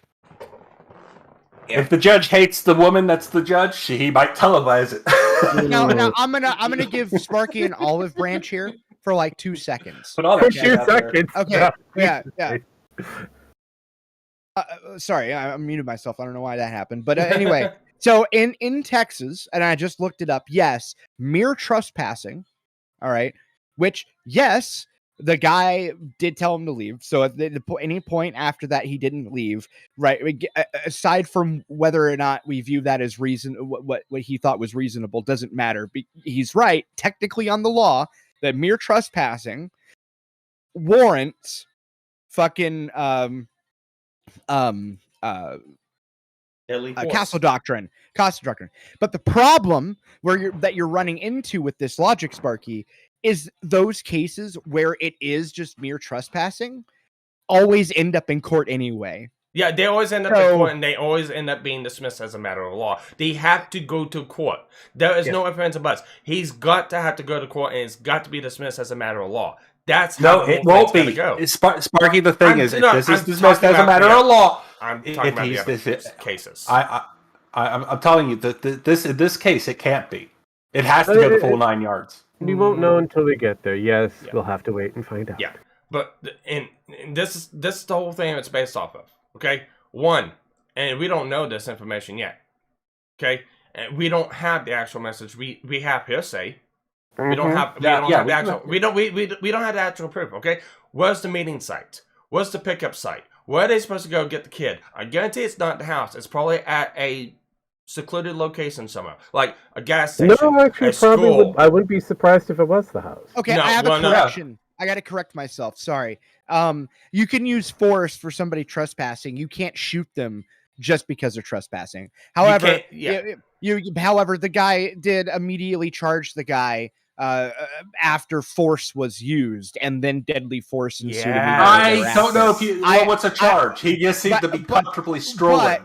But the point that I'm trying to get at, however, is that is arguing entirely from one side of the entire scenario, because you have to look at all things around it, things that happened prior, the things that like for example, like there's a lot of things, and you have to go into the mentality of the person that was shot, which is probably going to be discussed if this goes to trial, because and then another thing, and I know you're going to really hate this, but this is another important element, because I don't know the state's law on this. There's some states to where it's not trespassing if you don't have no trespassing signs. There's also the fact that this guy is, and I know you're talking about who the guy is as well. You got to take into consideration who he is. That's not Texas. That's not Oklahoma. They actually advise you against that. Yeah, I mean that could be true. I don't know. I haven't looked into it. I just know that there's also city. And that includes for like private property. That includes like pastures or fenced off areas or wooded areas that you own. You have to have signs up for places like that. When it comes to your own residence, it's called common knowledge. Here's also another thing: is like the guy who we also got to take into consideration who the guy is. Depending on the judge. Again, this guy isn't well liked because of what he's done to a lot of people, and because of the way he acquires land and properties. And you got to consider in-house politics, Sparky. Yes, we're talking about a judge involved in this. How much you want to bet? This is pretty locally high profile, so you're going to have another judge that may want to see his competition, so to speak, fucking crushed out of all of this. Right, or at least try. A DA wants to become a judge. At the end of the day, the only person who wins at this portion, nobody wins in this. No, there's clearly a winner. There is clearly a winner at this moment. It's a very easy win at this moment. At this moment, the woman won her case where she has total custody over her children. Yeah. Also, not only should she have custody, if they weren't completely divorced at the time, everything else. No, it's all hers now. Well, and here's what happened.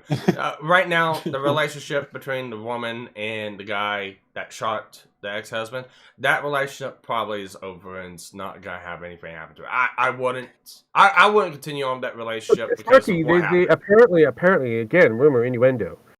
They're soon to be married. They want to expedite their marriage. That was beforehand.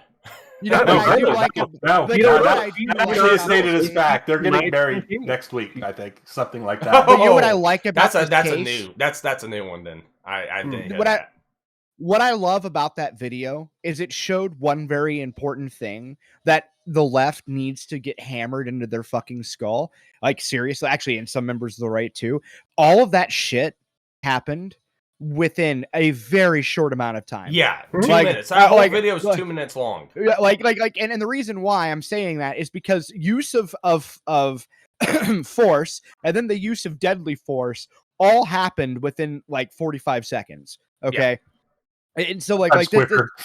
yeah, like or probably yeah. But the Oh, point I'm sometimes trying to quicker. but all I'm trying to get at with that argument is like that's the part that's really going to be argued for the defense. The defense is going to argue, yes, everything you're arguing, Sparky, and it's not that your argument isn't legitimate. It's that it's narrowed out to it. It's narrowed out to the point that it's excluding everything else around it that's going to be brought up by the prosecution. And I know, and I understand that. And this is the whole problem I have with people saying that no, he's gonna probably hang for murder. Yeah. This is the only problem I have with the whole thing. One, we don't know any of the details of where the pickup site is or isn't. If the pickup site for the kid is not the house, if it's and usually 9 times out of 10, pickup sites are not the other person's I thought he houses said. to I thought he said here at 3:15. I was pretty sure he said pick up. He here did at say 3:15. here at 3:15. Sparky, as a former child of divorce, bullshit. No, I Yeah, said also- I said 9 times out of 10. No. Also, no. my Sparky, kid get 9 picked up times at out of my 10, house, too. and my dad picked us up from my mom's boyfriend house. My mom picked me up from my dad's girlfriend's house. Oh No, wait, hey, wait. time Who out, owned the time out, property? Who time out. owned the property? Actually, there's a good question. Who owned Yeah. that property? The boyfriend or the girlfriend, usually. Yeah, it's a big difference because if that was the girlfriend's property, there's a huge problem with this self-defense case immediately because he's defending property that isn't his. It's his property. That was his property in this case, but I'm talking okay. he was talking about pickups. Sparky, I've had fucking pickups happen in the strangest fucking places and the most normal. Yeah, no, like Gen Max. yeah. There is Gen no Max. Sparky. You don't have kids. Shut up on this one. Who? Explain. No, I'm Okay, not. yeah, I'm, okay, no. okay. Time out. No. Jim, you shut up. I've already talked to about 20 different people, Diane, in this kind of situation. 20. Yeah. You know what? 20? Oh, yeah. Only two Sorry. of them. Only gonna two of explain them. this. Only 2 of them that I've talked to actually have pickups at their own house. You know why? Because the other ones, because it's not a conflict of interest. It's the fact of issues being escalated that probably don't need to be escalated. So Yeah, it's but- just better I'm to glad pick your up state's at better a than mine. neutral location. Sparky, hold on. There's a lot of things you have to consider here. Okay, I'm not even going to bring up And my we don't subjective know shit. that. Oh, hold on.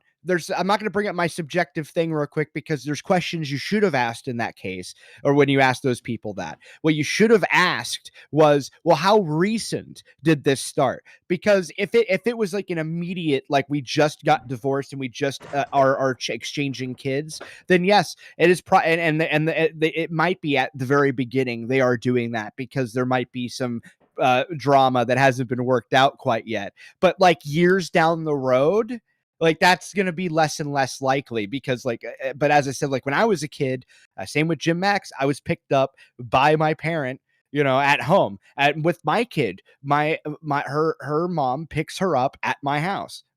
So it's the same thing. Like, but whenever that started, and I did ask that. Hold on.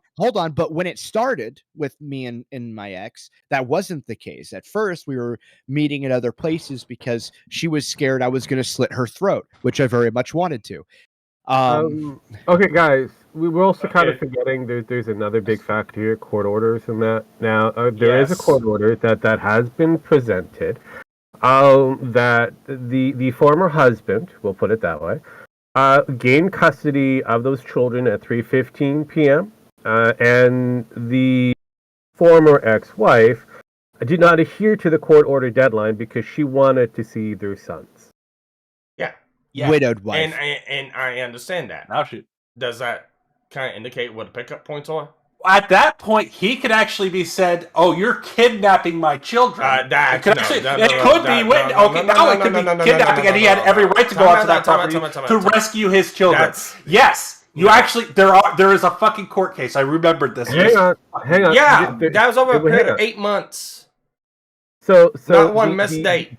The people in question who recorded the filmage that we have currently is a girlfriend and most likely another person who's inside the house. Mother-in-law. Soon to be mother-in-law. Who viewed this from the actual different points of view within outside of the property and inside the actual property, and whatever was on the actual dash cam or if they have a ring or whatever, that should be within the around the house or whatever else is being available. Now, there is apparently more video to be released. We're gonna have to wait for that. Yeah. Also, there was somebody recording. They never thought to call the cops. No. They called the cops. They called the cops. The guy called the cops, and they're going to her mom's house. Yeah, he actually said call the cops in the video. So if he called the cops and it's a situation like that, he's already. Why is he? You mean the guy with the gun should have called the cops? Actually, no. Guy in the he didn't call the cops. Yeah, he did. He didn't. He actually called the cops. He called the cops afterwards. Guess who called the cops first? The dad. The dad called the cops. Yeah, and he said his kids were being held from him by, even though by court order she was supposed to hand them over. They fucked up because he didn't call the cops until after he shot the guy. Yeah, well, somebody. I'm not sure of that part. I'm not talking about Kyle. I'm talking about the guy that got shot. He called the cops beforehand. Yes, I'm saying. Guess what? He called the. You took it out of your hands then. You took it out of your hands then. You let the cops handle it. Yeah, he was the aggressor in this. He was leaving us after he had called the cops. No, he was the aggressor. Oh my fucking god! Guys, we don't know. All we have is a 2-minute fucking video with actually more to come along with that. You're right. I am spreading, but it's not because of this. It's because I'm in a load video queue right now for 2,000 people. But I'm not mad about that. I'm actually mad because I've been kicked out of this fucking thing, and I'm 10,000 people in. Kicked out what queue for the last hour? Final Fantasy 14. Can we also point out that it took a Kyle to kill a Chad? Yeah. But here's the thing. I don't think it's going to. I see where your points are, Sparky. I really do, but I think you're overestimating this case because of the high profile people. Oh no, it's gotta be politicized, and I'm arguing this at the point of facts, and I know it's gotta be twisted every which way. I know the judge. I know it should. I agree with you. It should be dismissed on grounds of castle doctrine, but it's not going to be. I actually. So here's the thing. I don't actually necessarily even agree with that. And the reason I say that is because man, like I don't know, like yes, I mean I have a serious problem. Like first off, I'm gonna say I'm biased right now a little bit, so I'll own it. I actually completely identify with the father in this case, the guy that was shot. I completely understand where he's coming from. I understand that, and I completely identify with him too. But here's the thing: I might take it to the extreme of I would have done probably every single thing he did in that entire situation. Yes, to the T. And I understand that. But at the same time, this is the point I'm trying to make, though, is that you can argue that the guy from the moment he brought the gun, was performing an act of self-defense, right?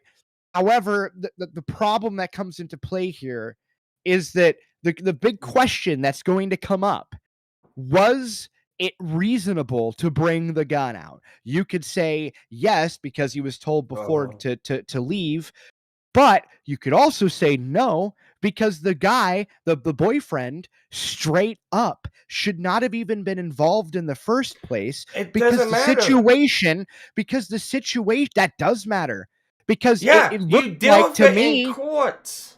what it looks like to me is that the boyfriend provoked the situation by telling him to leave, because you can't just say that the words he used were this. You have to also look at why he said them. Like, and there's a whole, like, there was really no reason to invite him there and then tell him to leave. That doesn't make any sense. Hang on, Like, we're not 100% sure whether the guy was invited or Yeah, just we don't scared know of the that. property. We don't know that at the moment. But It's I mean, starting to look. Well, the thing is, according to witnesses right now, If it was so far, invited, no, I'm talking about if it was invited, he was invited. He was invited. He didn't call the cops until she withheld his children. So at the end of the day, at this moment, as we have right now, there's a court order that puts the husband in ownership of those children at 315. The ex-wife, widow, whatever you want to call her, she was supposed to relinquish these children at 315, so she was going against the court order. Whether this should have continued afterwards, that's a whole different bag of fish. But again, here's the thing. At the end of the day, we're talking about emotionally invested people who are getting heated over and something that has nothing to do with the boyfriend or even the current girlfriend of these two party members. And here's one more other thing. He's not the only one who could be arrested at this point. She could be too, for conspiracy to commit murder. No. Yes, because if they had planned this, if they had planned to kill him this way, it is conspiracy to commit murder. Well, here's the big thing, Sparky. Even if it was self-defense. I'm going to point this out too, and this is very important. Nobody has brought this up yet. There is absolutely zero reason whatsoever, at all, period, that she should not have been that she couldn't have been able to present that kid. That I don't give a shit. There is no context for that. That doesn't make any fucking sense. And that's okay. fine. That's she also admits that she actually is going against the court order because she wants more time with her child. And she puts in a demand or a request, if we want to go that route, of having them to pick up that child later after he's finished work at 6:00. And he says no because he's in the right. She's in the wrong. And that's fine. And if you're having issues with the custody, you don't settle you can hash them out between yourselves, and you can come up with your own plan. If you cannot do that, then that's when it goes to court. You cannot enforce the order yourself. You must. Okay, Sparky, to go from castle doctrine to this bullshit now, do you know how fucking hypocritical it fucking sounds right now? Look, how am I hypocritical? No, stop. Stop. You can shoot and murder somebody and pull out a gun and say, "Get off my property!" But you can't fucking go and get your kids and say, "I'm gonna sue you, I'm gonna sue you, I'm gonna sue you," and not expect to get shot or have a gun pulled on you. Well, no. I mean, to the common person, that will sound hypocritical. And irrational. Max. I'm telling you, Sparky, I'm not trying to try this. I'm not trying Either to you say... can shut up for a minute or I'm going to mute you. Mute me. Because here's the thing. Here's the thing when it comes down to it. You cannot enforce the court order when it comes to child custody. You must have law enforcement do it. That's why it's a court order.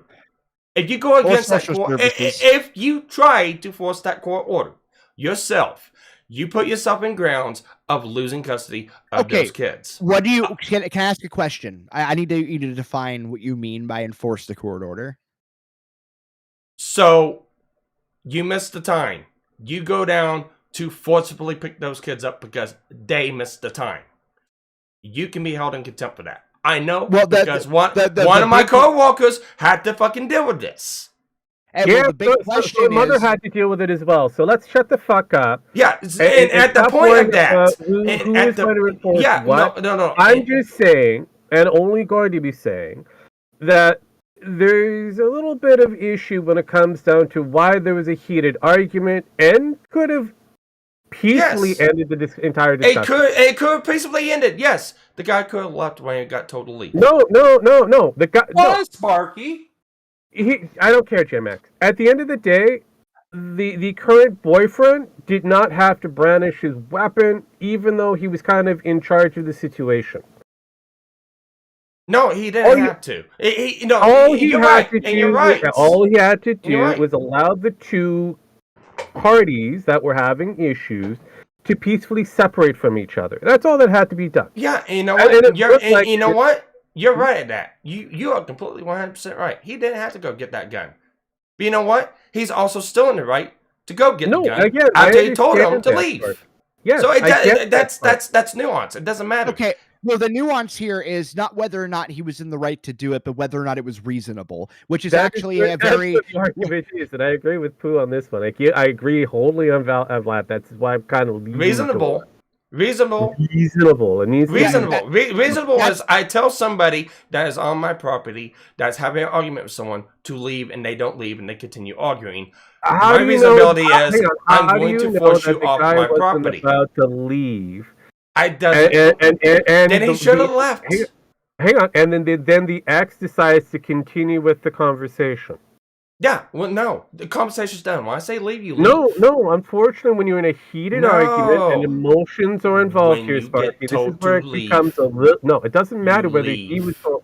Look, the argument between Kyle and Chad ended the moment Kyle decided to go inside to get his gun. No, the argument stopped. No, the argument stopped when he got told to leave. No, that's between the two male parties. It did not stop between the two spouses. That's fine. You know what? The two spouses could have continued this elsewhere. The owner of the property said to leave. Hang on, Sparky. Did she attempt to leave that area? She didn't have to. She's staying there. No. You're saying that they could have had that argument someplace else. Yeah, they could have. But and again, did she attempt to leave the area? I don't know. Did he attempt to leave the area when he got to leave? It looked like he was about to leave. All right, looked and did two different things. He was still on the property. Again, Sparky, it looked like he was about to leave, and then all of a sudden you have a person who comes back on the porch with a loaded weapon pointing. Whether it's him, down on the ground, up in the air, it doesn't really matter. It doesn't really matter. Open carrying is not provocation. It can be. He wasn't. Hold on. He wasn't open carrying yet. He didn't open carry till he went in the house and grabbed the firearm. Like, it's not open carry just because you're carrying a weapon in the open. It's still open carry.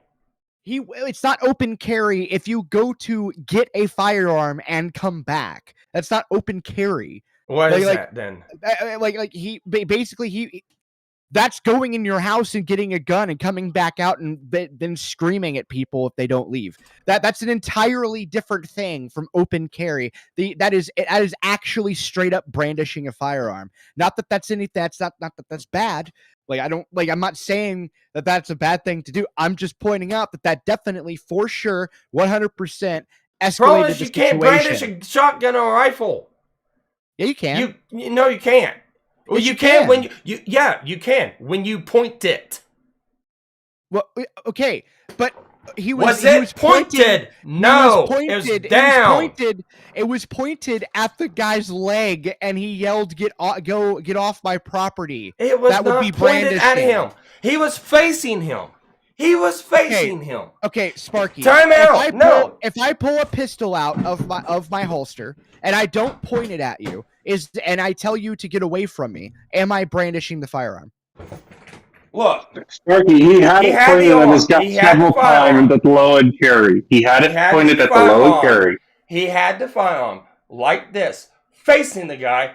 Leave Now, that is not That's a brandishing. low and carry. That is kids can be considered brandishing because you can't shoot somebody from that position. The gun was pointed at him in his direction still. Now, if he had pointed it at the ground, that would be probable. If I am facing someone in this position, how am I pointing the gun at them? Sparky, he had the gun pointed at him at 3 times. Hold the fucking video again and watch it where he pointed at his fucking belly. I did watch the video. It didn't happen until he came at him. Yes, he did. No, he did. Watch the video. No. You know what? You don't have to do this again because I just proved you wrong whenever you said, you point that gun at me, I'm going to take it. He never said that. You better shoot, motherfucker. Actually, no, he said you better do it. Yeah, well, you better do it. Thank you. Again, wording is very... You have to be careful with the wording. This is something that you're going to have a listener kind of go through this. This is the reason why I said I wanted the closed captions, because of the factor the edited shit doesn't help. I want the video, not even with key to law and stuff like that. I'm working on at the moment. Just like I said, these are things are. You should listen to the video from the house. Yeah, you should really listen to the video from the house. Okay, so I'm going to show this right now. It wasn't down; it was up. It was up in the air, but he is facing him. Yeah, with the gun. He is facing him. The low and carry. He's facing him with the gun held up high, not even pointing at him, to his side. Not to his side, to his front. So here's again another problem, Sparky. When you carry a gun, you have to have it point, and you're pulling it out like that. If he had it pointed at the ground, there would be different. If anything, he had pointed at his fucking wife. Well, that makes it better. His fiance. Yeah. If anything, it's pointed at her. He's facing him. The gun's held up high in the front, sideways. He's not pointing at it. Watch the video from the house, not from the car, from the house. Why did they have so many cameras? That's what I want to know too. This feels like it was acted out. I wonder if Shirts is involved. All right, so if that's the case, then the guy who got shot was part of the act. Actually, at the end of the day, this would be an argument for the man in blue, Chad, and his wife at the time frame about a custody battle. Now he's trying to prove that she's holding the children, forcing him to not have the time that he's legally supposed to have. This is the reason of why you have parties with this fucking stuff. It's the showcase for custody lawyers. Yeah, and he never points. Yeah, he never points the gun until the guy actually steps up towards him. That's provoking. Same thing can be argued when it comes down to the guy didn't need to go up to there with the gun. Yeah, we know what usually. Do you know what happens when people say I'm going to sue you 9 times out of 10, Sparky? They pulls a gun. They leave. They generally that's like usually the last. Time out. Well, you know what? He didn't leave fast enough. Then. He didn't leave fast enough. Now he didn't leave fast enough. He didn't leave fast enough, but you know what? There's no evidence. Hey, he didn't. We don't know if he had a disability. Time out. He didn't leave fast enough then, and I'm saying to that point, but we don't know if he was leaving or not. Well, how come the judge? He was turning away to go. Actually, he was actually about to leave until the gun was pulled. No, he was walking across the sidewalk. No, guys, it looked like he was about to leave until the woman opened up her fucking mouth. Yeah. Oh, that too. Here's the thing. He was about to leave until the gun was pulled. That's when he didn't. Okay, he was walking away. You can obviously see him walking away. Then he brandished the gun, which he did brandish it. If you watch the video from outside the house, when he points that fucker right at him as he's coming out the house. You don't see that in the video from the car, but you see that from the video from in the house. Then give me the video. Oh, fuck. I gotta fucking find that thing again. I've seen the video. That's the problem. He never pointed at him until he got up into his face. And even then, it was pointing past him. Oh, Jesus Christ. If I find this video, I swear to God. You swear to God? Wait, why are you swearing to God? What did God ever do to you? So even in what I'm reading, what it talks about with brandishing a rifle. What's the name of the guy? Kyle Carruth. Yeah. Kyle Carrot? Yeah. CARRUTH. Hey, Ruth. UDH. You probably want to go with Chad Reed. That's probably a lot easier and faster.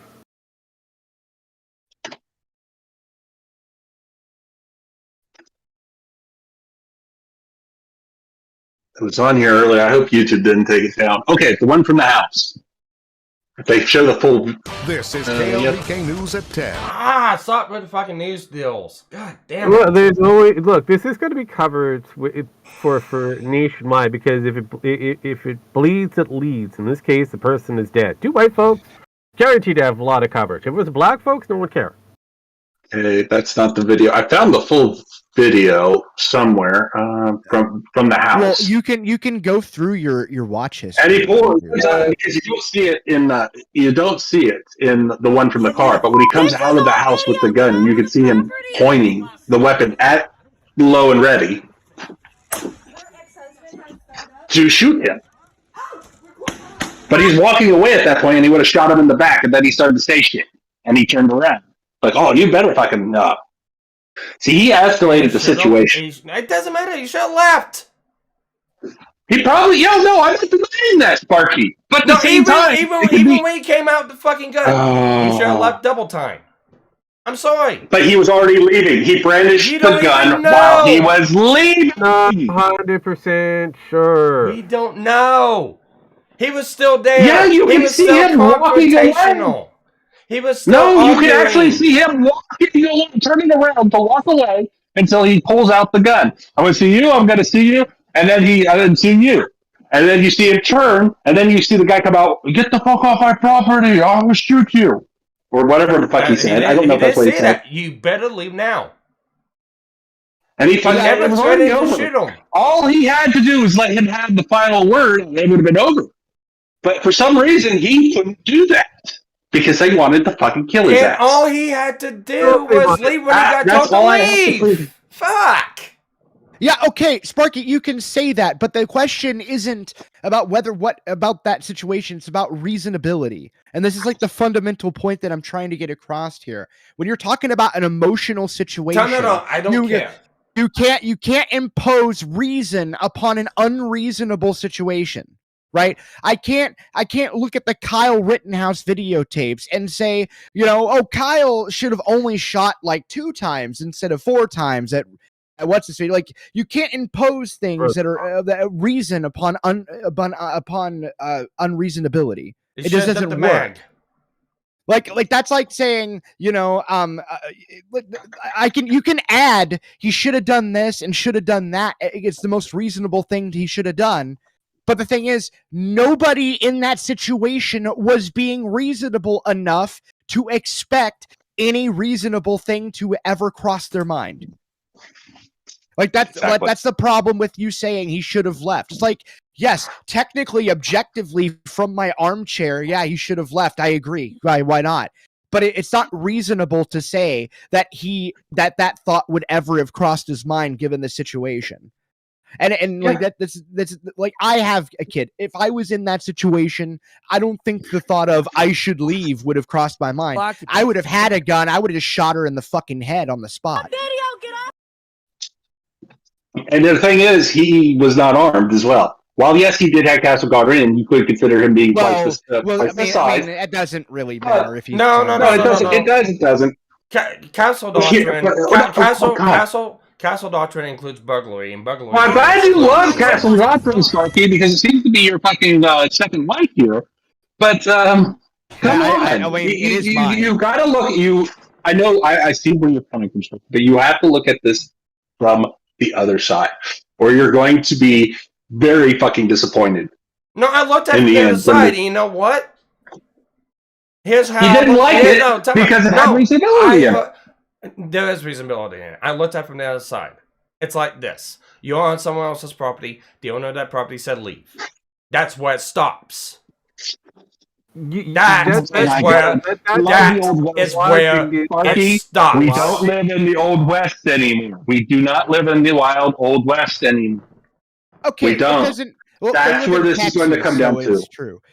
They do in Texas, but the thing is, though, like I'm joking, but what I'm trying to get at, Sparky, that you keep saying that, like, yes, the burden on him was to leave, but it's also not reasonable to say that given the situation and given about what we know prior to that, and what little I saw of that house.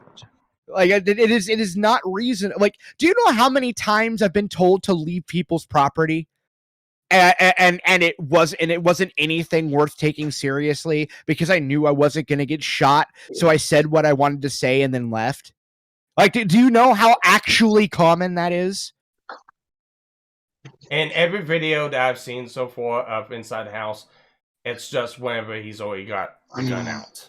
Yeah, that's the media is that's even the video Rikita has, and he has the actual. No, that is the media leaks. That's it. That there is still more evidence to be pushed out. Also, for those who want to know more, apparently, Mr. Reed's widow is seeking $50 million in wrongful death. So there's that. It's more important than him seeing even though there's the claim of self-defense. Yeah, Engage Grosquitz, was suing for $10 million because he got his little arm shot off. And that went down the tubes. Yeah, so, and again, there's, like I said, there's a lot more to this than what we have so far. But going forward, this is why emotions... Yeah, he hasn't had the low and ready. Oh, God. From him threatening to murder Kyle. He does have it at the low and ready. They're not showing the full video. He's going to fucking go to jail. Coming out of the house. No, we don't know. Josh, you're late for the pickup. That's it. We don't know yet. We'll have to wait. Thinking that this is in any way a kidnap. It would take days. It would take them probably leaving the state. It would take a court order. It would take police investigation. Okay, yeah, he's right. It's not kidnapping. I get take that. this from a guy who has. I know it's not. But I don't know why out of we're state watching and holding them for months. Past even if they leave the state, it's not necessarily kidnapping. Every single court it depends. And authority from local PD all the way up to FBI that it's not kidnapping. Months. Actually, he didn't even grab the gun. His arm got wrapped up the way the guy brought it over. Months. If you watch the video, his arm got wrapped up because he brought the gun up, and he was pushing him away because this could go badly. No. Oh shit! If he did not grab the gun, the guy raised the gun. Oh yeah, Actually, looking at this video I'm looking at right now, 119 is when he finishes the. He raised it into his arm. He never grabbed the gun. He raised it into the guy's arm. He never grabbed the gun, so there was no provocation to shoot. He actually stayed. No, no. He never grabbed the gun, but he's in his face. Doesn't matter. I'm gonna have to say that doesn't matter. I don't like. I mean, either way, to a kidnap. He's the one. The whole ad is he's trying to grab the gun. Actually, he never tried to grab the gun. He raised the gun. The guy with the gun raised it into his arm, into the other guy's arms, and he was trying to swing him away because it looked like he was trying to pull up the gun and shoot him at that point. Okay. It doesn't really matter. That would actually be provocation for murder right there at that point. Look, it doesn't matter. Even in Texas.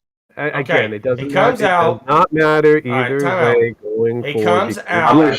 This is going to be argued. All right, Jim, let's jump into the live real quick. Okay, actually, hold on. Before we do this, let me tell you the big problem with this entire thing that you're not considering Sparky the most. The guy tells him to leave, right? And then you remember that moment where he puts his hands up, right? Like looking at him, like, what are you going to do about it kind of implication, right? Am I right? Like, Yeah. you follow me? Okay, Run cool. for it. And then guess what happens That's next? provocation.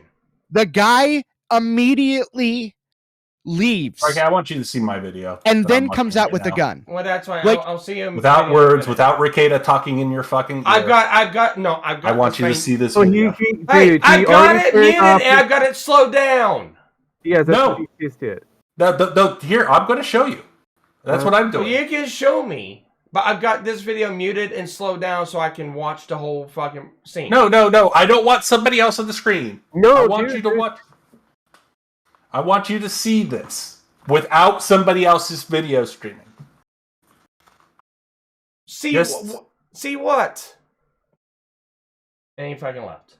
I think he accidentally. Yeah. he hit the wrong See button. what? Well, give me a second. God damn it. Now watch this. See how he picks up the gun into it? He lifts up the gun. He never once grabs the gun until the guy lifts it up into his arms. All right, that's no. Look. We're going back to mine because I'm showing him actually walking out of the house with it, not up in his fucking face. So, see, here's another thing. This could actually go against him really badly because this is actually at this point he was just up in his face. I don't give a fuck. He had his hands are down. His hands are down. No, it does do matter. I'm gonna agree with Sparky here. Yeah, like if somebody You're has in a your gun, face. He's always threatening him. I'm going to take it and I'm going to kill you with it. Yeah, it's He's those already are made the wrong. first move. He's already ignored orders to leave the property. He came out. He didn't retreat. He got up in his face. He didn't point the gun at him. He fired off a warning shot. He got thrown from the porch and then shoots him 2 times. You're nuts. I'm sorry. Here's again though, the fucking news media, they like to fucking cut out the video, and I'm really pissing Yeah, me if they cut that's up the why video. I've got it brought up on my end. Guys, hang on, guys. There's also No, Rakita is also watching and there's This is also the witness full video. testimony. Oh, this is outside gonna of be the fun. outside of the actual people involved.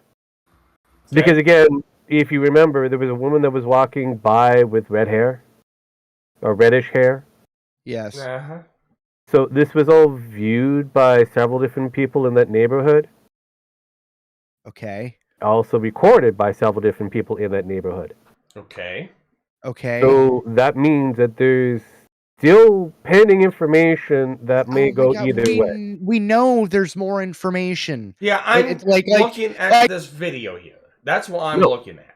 Stop looking at that video because that's a doctored video created by a news industry passed on from person to person to person to person. Yes. How's it? No, tell me. How's it doctored when it shows the whole? No, that video is doctored. Because there's more leading to the fact. Police have already stated there's more to it than just what's there. There's a lot more. Also, there's been some judges that have recused themselves from these cases, whether it be the civil case or the actual case in question now. Yep.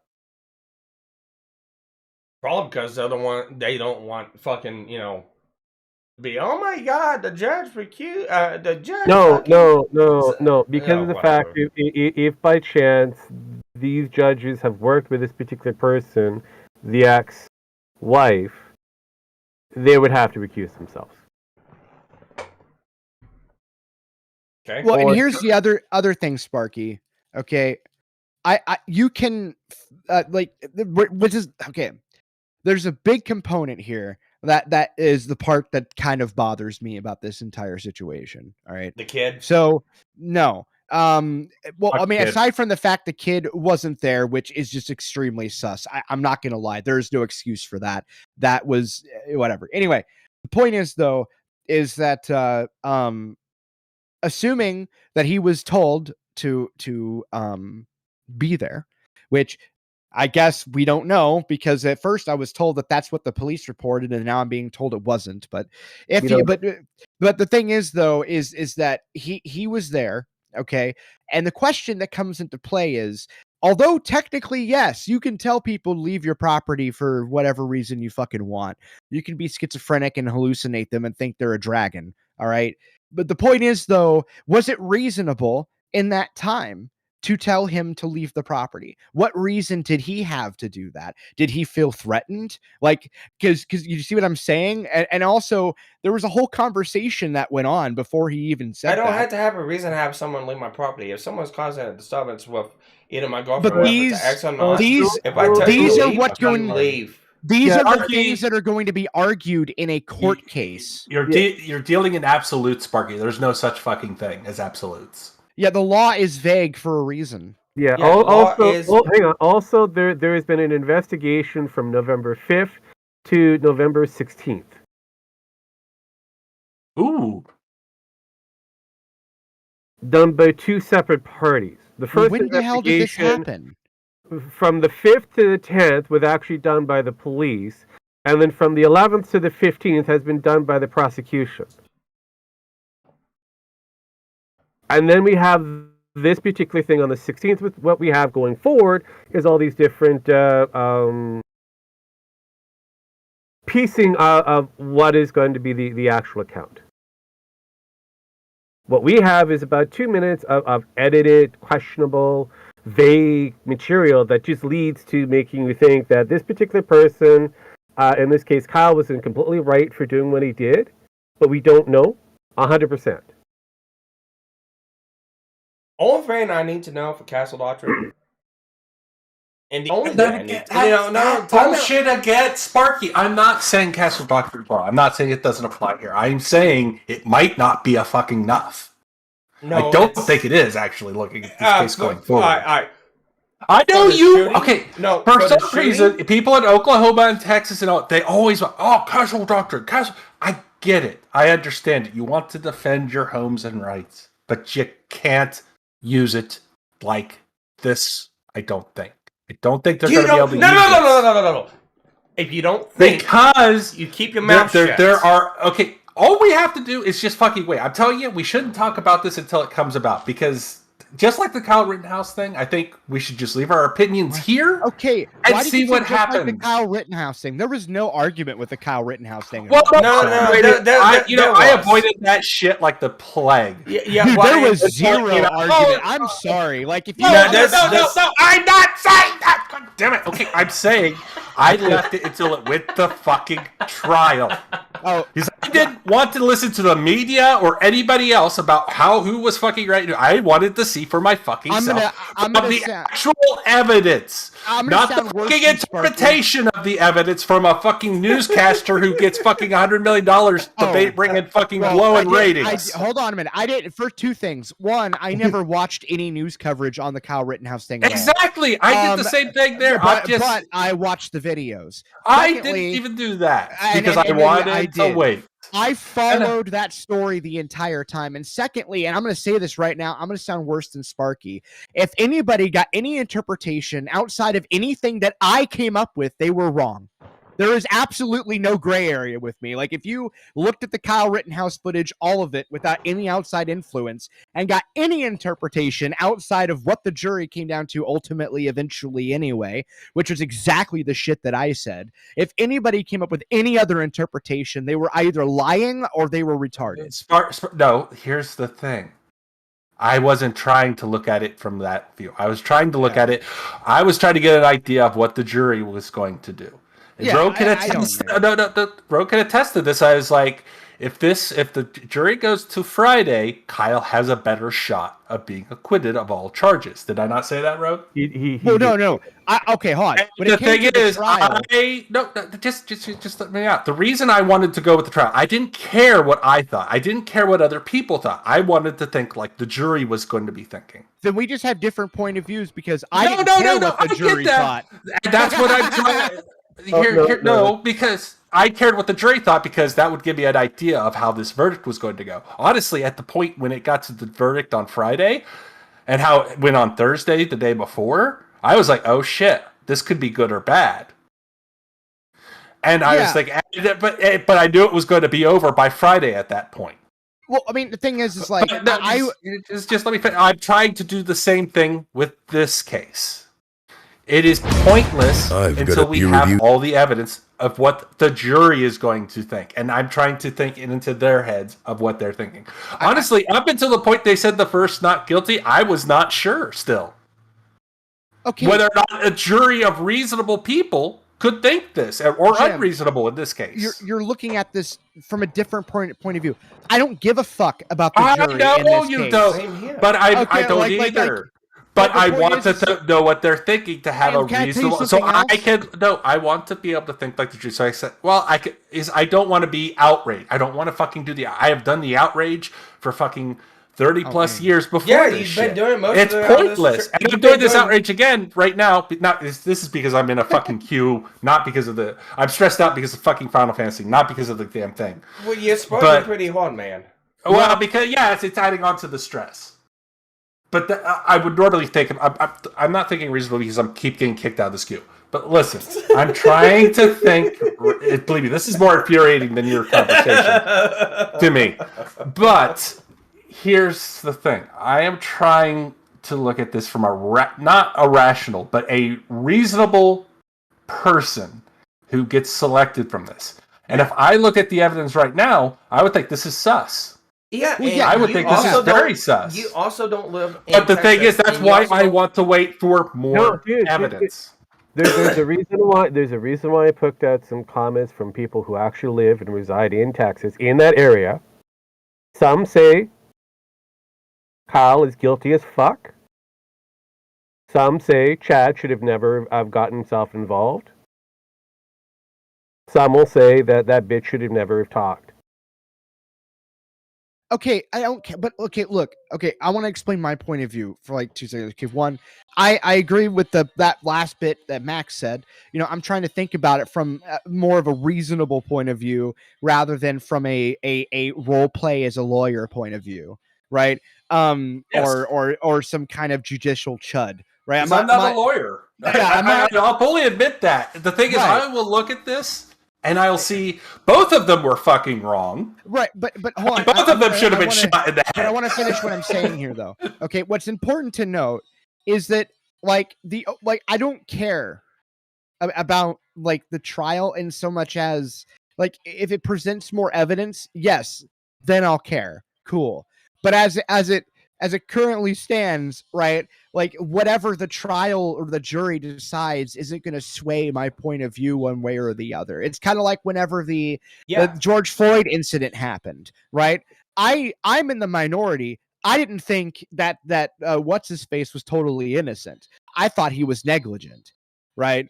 I think that then the only reason I say I think he was negligent, which is that there was a specific policy whenever you're doing that specific hold that you're supposed to, after a certain amount of time, roll the guy over on his side. That has been specifically shown as a rule associated with that police department. And it was further justified whenever one of the police officers specifically asked him, should we roll him? He said no.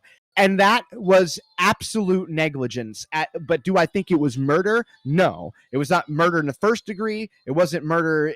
I guess the big debate is second degree. But I don't think it was second degree either. I thought it was manslaughter. Everybody else... This is my true opinion on this whole thing, though. This is my whole true opinion on what they should do from here out. They should reanimate the corpse, throw them both in the fucking Thunderdome, and let them fight to the fucking death. Right. This is my true feeling over this. But my whole point that I'm trying to make here is the jury deciding that he was guilty on all charges didn't actually change my point of view on it whatsoever. All it did was tell me that if anything, there was a problem with that trial, which there was. And also, yes, I know what Rogue is going to say. He was high on fentanyl. Yes. But the thing is, the reason that policy exists and the reason it was bad for him to violate that policy was strictly for the reason that the guy was on drugs. That's supposed to prevent you. You're automatically assuming that I'm arguing for the fact that the guy was fair. High on smack and shit like that. No, I'm going to argue the same as every other black person is going to argue. That motherfucker was wrong. That motherfucker should have died. That motherfucker should have never passed a fake 20 to anybody. and he should have never resisted with against the police at all. Yeah, but never should have been in a porno. That motherfucker also stated that he couldn't breathe before his ass was on the actual ground. Yes. That's why his ass was on the ground in the first place.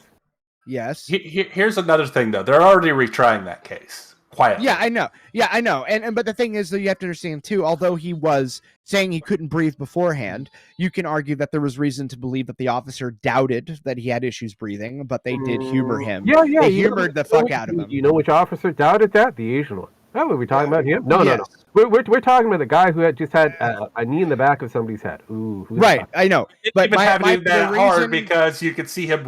Okay, here's the thing about that: the knee in the back of the head. It was mostly there to stabilize him in position, because you could see George Floyd lift his chest off the ground with the knee on there, and the guy just gently letting him up. So it was never on there full. It was never on there full.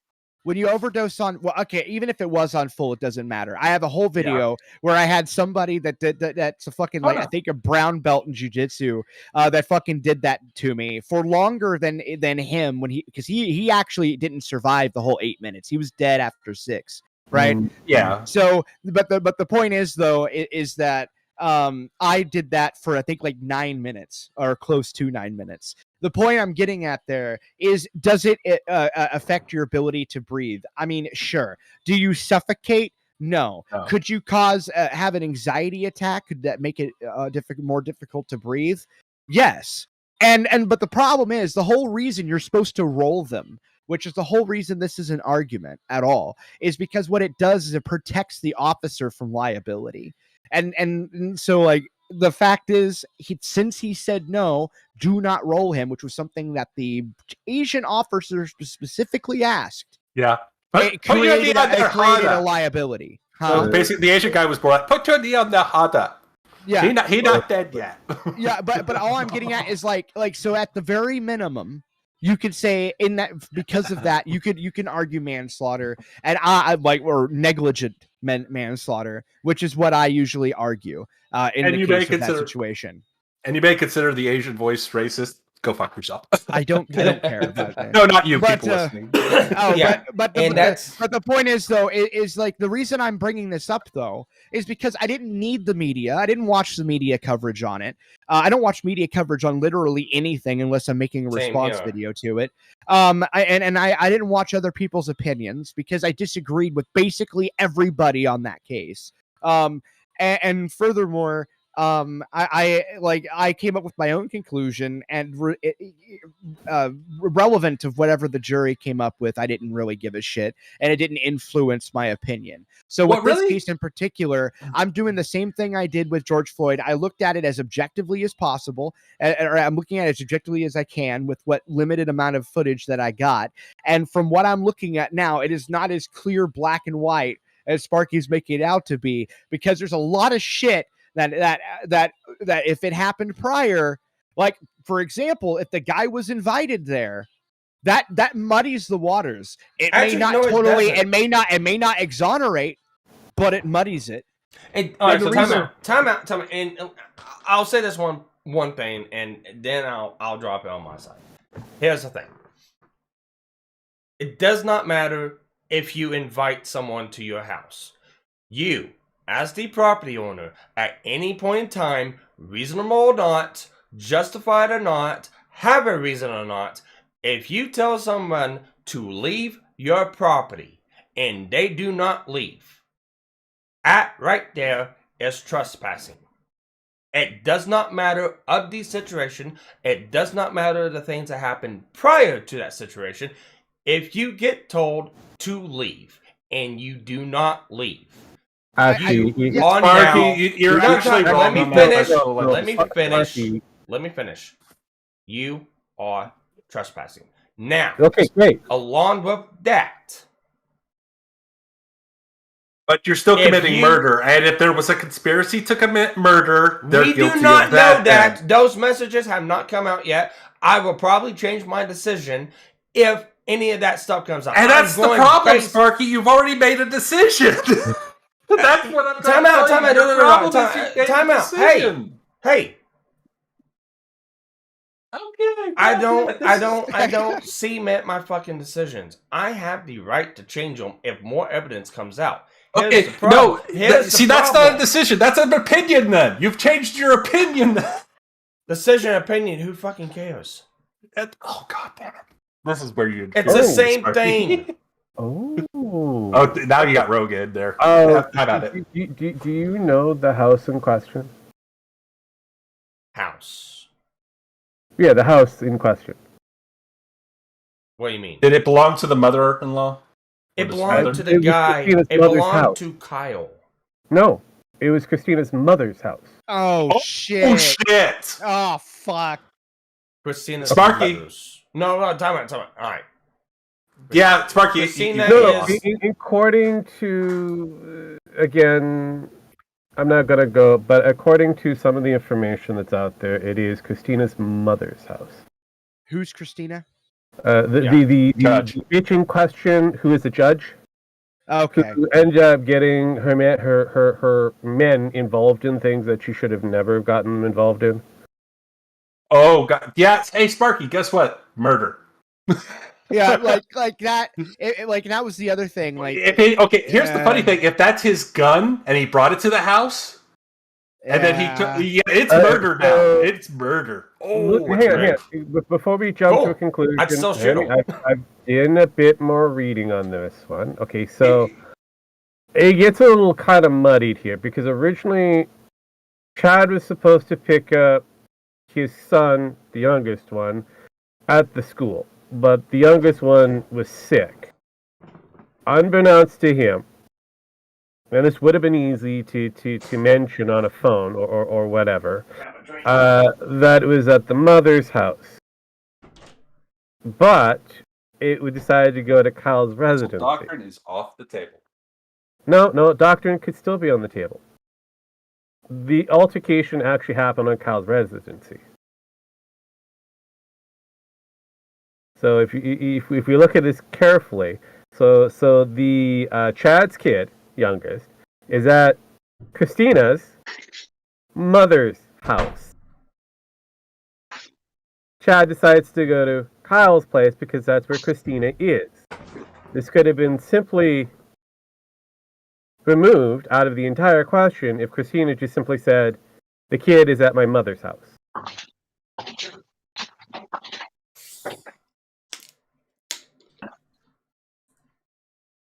Yeah, like, dude, that's just what I'm talking about. Like, it's just there's a lot of moving parts. They're saying this whole is sus, and if you just look at the video and the situation, like, again, if we take that out of the equation, I mean, there was a lot of suspicious shit before it even got to that point.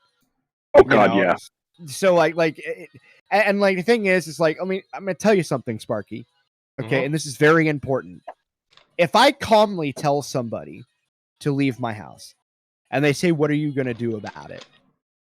Okay, the first thing I would usually do in that situation is tell them what I'm going to do about it, and then if they don't go, then I go get the firearm. Okay, he never even gave the guy that; he just walked away. It comes off as, "I'll show you what I'm gonna do about it," and then, goes and gets the gun. Yeah, but you don't have to do that. That's the thing. Here's Sparky. With this, I think we should just hold our judgment on this for right now. I already have look, I already have my opinion of this entire thing. It's okay to have an opinion, but my opinion of this whole situation is that woman is a filthy fucking cunt, and somebody should shoot her in the skull. Well, you should be careful about that. Making that statement, I denounce that statement because she is a judge. You're absolutely, you know what? You're right. She's a filthy cunt, and somebody should take her head and remove it off of her body, put it on a fucking stick, and then have a gang of black people rape her fucking corpse. And put it on video and put it on fucking Pornhub, and it never leave Pornhwood ever again. For the ending of time. Like, no, like that's actually any woman, this was Sparky's tech corner. And we all love you for being here. Please come back to Sparky 2.0, and we'll see you there. Well, no, it'd be Sparky 2.1. Yeah, 2.1. any woman that intentionally goes out of her way to, or actually any man or woman that goes intentionally out of their way to withhold their children from the opposite party is the lowest form of shit right there beneath a pedophile. Now, here's the thing. If the kid was sick, that is reasonable, but that was never mentioned, I don't think. She said he wasn't there. That's all, yeah. Yeah. But here's the thing. I think we all brought up some valid points on this. We have our opinions right now. Yeah. And we've all gotten been raped on the spot. Like I said, opinions. What is my opinion, Jim? Wait and see. There you go. Which is that's mine too. Yeah, I think wait and see. Like I hate that. Like I hate it too. I think it's kind of a cop out. Like I'm not just gonna wait and see now. I'm gonna autistically focus on it. That's funny. That's all that's happened now. Now that has just caused me into obsession mode. That is fine. That is a fine way to do this. That is perfectly okay to do it this way. Do I think there's a lot of moving parts to this? Yes, I do. There's a lot of things that we do not know. I do know that was his residency, whether if he was actually living there. I mean, why was he living with her mom? No, guys, just be careful. Like I said before, after reading a bit further into the information given, it kind of goes, and again, the moving part is ex-husband picking up son at school. Son's not there, so he goes to a different location where Christina is. Unbeknownst to ex-husband, son is actually at Christina, his ex-wife, mother's house. He goes, ex-husband, goes directly to the residence of Kyle to meet up with ex-wife to find out where his son is. Oh, I misunderstood what you said. Okay. And that puts into a completely. Then we go into the confrontation. We have to figure out what the lead up is. If by chance she decides to not give him that information willingly, it leads to a different form of confrontation. Here's another thing. Why is she at her boyfriend's house and not with her sick child? Too. That is a question. Who said he was sick? Where did that happen? I don't remember that ever coming up. He brought it up. Didn't you say that, Rogue? I just said that a couple of times after looking at the information available. This is more information that's came out. Yeah. Okay. Well. Anyway, the point is though, I wanted one for me out of all that Rogue just said. There's one question mark that comes out of that is important. Were there any phone calls? I don't know. That's not information that is unleashed at the moment. Yeah. But that's a good question. There is a very large window that two different groups have done their Chad had to know. Otherwise, why is the cops going to her mom's house? Because he even said the cops are going to your mom's house now. He knew that then. So why is he there confronting the whole situation? No, he called. Okay, again. There's more information before this video shows. There's more information. She probably told him to come over. Okay, this is just hypothetical at this point. She probably said, "I'm over here," and he assumed the children were over there. And she said, and then she told him when he got there, and he said, "Fine," called the police and was going to pick up the children. They'd probably leave at that point after he threatened to sue. Then, however. You let me finish the story here that I'm coming up with. They had a plot here to get him out of the picture completely. This is just an opinion. This is just the story that the jury could be told. This is just a story that I would tell the DA. I think there could be conspiracy here. I'm not going. We don't even know if the kid was really sick either. That could have just been what she was saying. All right, and that's true. Here's the thing. I'm not going down that line of reasoning because we don't have any proof of it. I'm not doing that. I'm going by what's out. We have a good... Yeah, and with that amount of proof, you could actually weave this story. The only proof that we can, or only a conspiracy we can prove at the moment, is that they intentionally were conspiring to violate the lawful order to give him the kid at 3:15, and that's the only conspiracy we can really prove right now. She did violate. Even if that was the case, he knew what the kid was. He was sending cops there. Why not just go down and get the kid yourself? That was while he was there, Sparky. That was while he was there. Yeah. That was after he found out. He found out all that information afterwards when he arrived. Okay, then why cause a scene? Because he was still pissed off. Okay, it doesn't matter. Sparky, but he was walking away. This is what I'm saying. You can't add reasonability to an unreasonable situation. But you ask a jury to reasonably assume. Okay, they're reasonably assuming the state of mind of the individuals involved. They're not trying to reasonably assert like what you can't be Captain Hindsight of the situation and be like he should have suddenly stopped being upset that his kid was being withheld from him and then just instantaneously resort to the most logical possible solution to the problem like a robot. No, the humans don't work that way. Can we just stop this conversation because because the more we talk, the more I agree with Pooh and I hate it. Well, you can't agree. You can't agree with Vlad all you want. No, I don't want to. So stop the conversation. That's what I'm saying. Please. No. But here's the thing. It's good he knew. No. The recording itself makes it look like she's waiting for the son to be dropped off at Kyle's place. That is the problem. There's a lot of issues with this right now, and I just think we should wait and see. Yeah, like the thing is, the big issue that I have with this entire scenario is basically just straight up. That guy, the father, in my personal opinion, and this is going to be my bias here again, just make that clear, was not I'm not gonna say not in the wrong, but everything he did was not something that most parents wouldn't do. Like the overwhelming majority of parents would have done exactly what he did, especially fathers.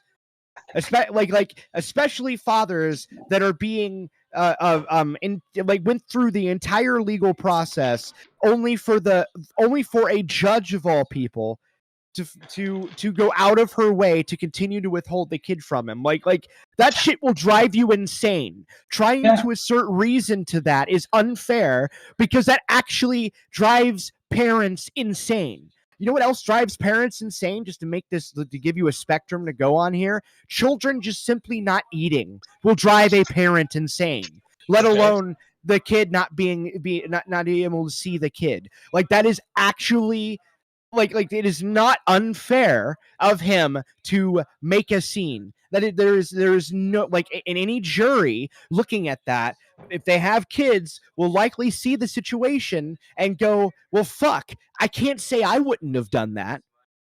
I mean, now you can say all day long, Captain Hindsight, he should have been reasonable, but you know what? So should have everybody else in the situation. Nobody in this situation was reasonable. Even when the guy said to leave, it wasn't even reasonable for him to do that because there was no reason for the guy to leave because he wasn't doing anything other than being there and he just didn't want him there. And you can argue that's in his right to do so, and that's fine. But you can't say that he wasn't being unreasonable either because he was being unreasonable too. You leave, you pick up the kid, and you renegotiate. Sparky, he was complicit in keeping the man's kid from him, and then tells him to leave. He was not being reasonable. The kid wasn't there.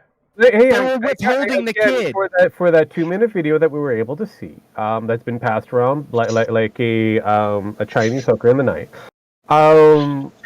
It does look like, Kyle is completely in the right. It's true. It looks very, very kind of cut and paste that he was doing Castle Doctor. Simple, easy. But problem is, there's a lot that leads up to this. There's a lot that leads up to it, and the guy knew what the kid was before that incident even happened, and he was being told to leave. The cops are going to your mom's house right now. Why would the cops be going to the mom's house right now? Probably because he found out where the kid was. Kid's not there. Okay, Yeah, fine. probably during the conversation that we missed out on. And before, and it was after that, you need to leave. And Sparky, he escalated the situation by bringing the gun out. It doesn't even matter who escalated it, because like you're not understanding, Sparky, is that it wasn't they were intentionally conspiring to withhold the kid.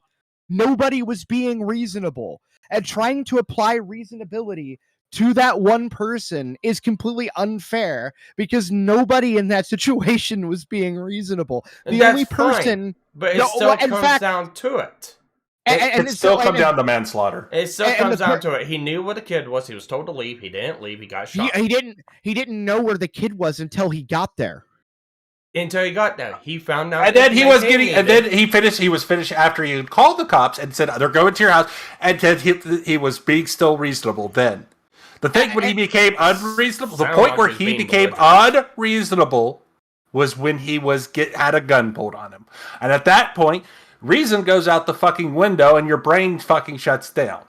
Yeah, you understand. And then you say, Sparky, at this point, there was no more reason by the time all this had gone down, there was no reason to follow anymore. Reason was gone. Reason had gone on a vacation to the fucking moon. No, reason was gone the moment they intentionally withheld the child from him. Well, that's what I said. Exactly. No, I am agreeing with you. I don't care about the fucking kid. The kid. You should care about the kid. You should care about it to understand the point of view of the father in the situation, because he wouldn't have probably done any of the things he did that led up to his stupidity getting him shot if it wasn't for the fact that those two people were going out of their way to conspire with each other to withhold a child from the person that was lawfully ordered to receive the kid at 3:15 in the afternoon. And we don't even know if it was conspiring. Okay. Well, I mean, and that's the fact that you're conflating here. That they all knew where the kid was, and they all knew that the kid was supposed to be with him at 3:15. I mean, that's conspiring.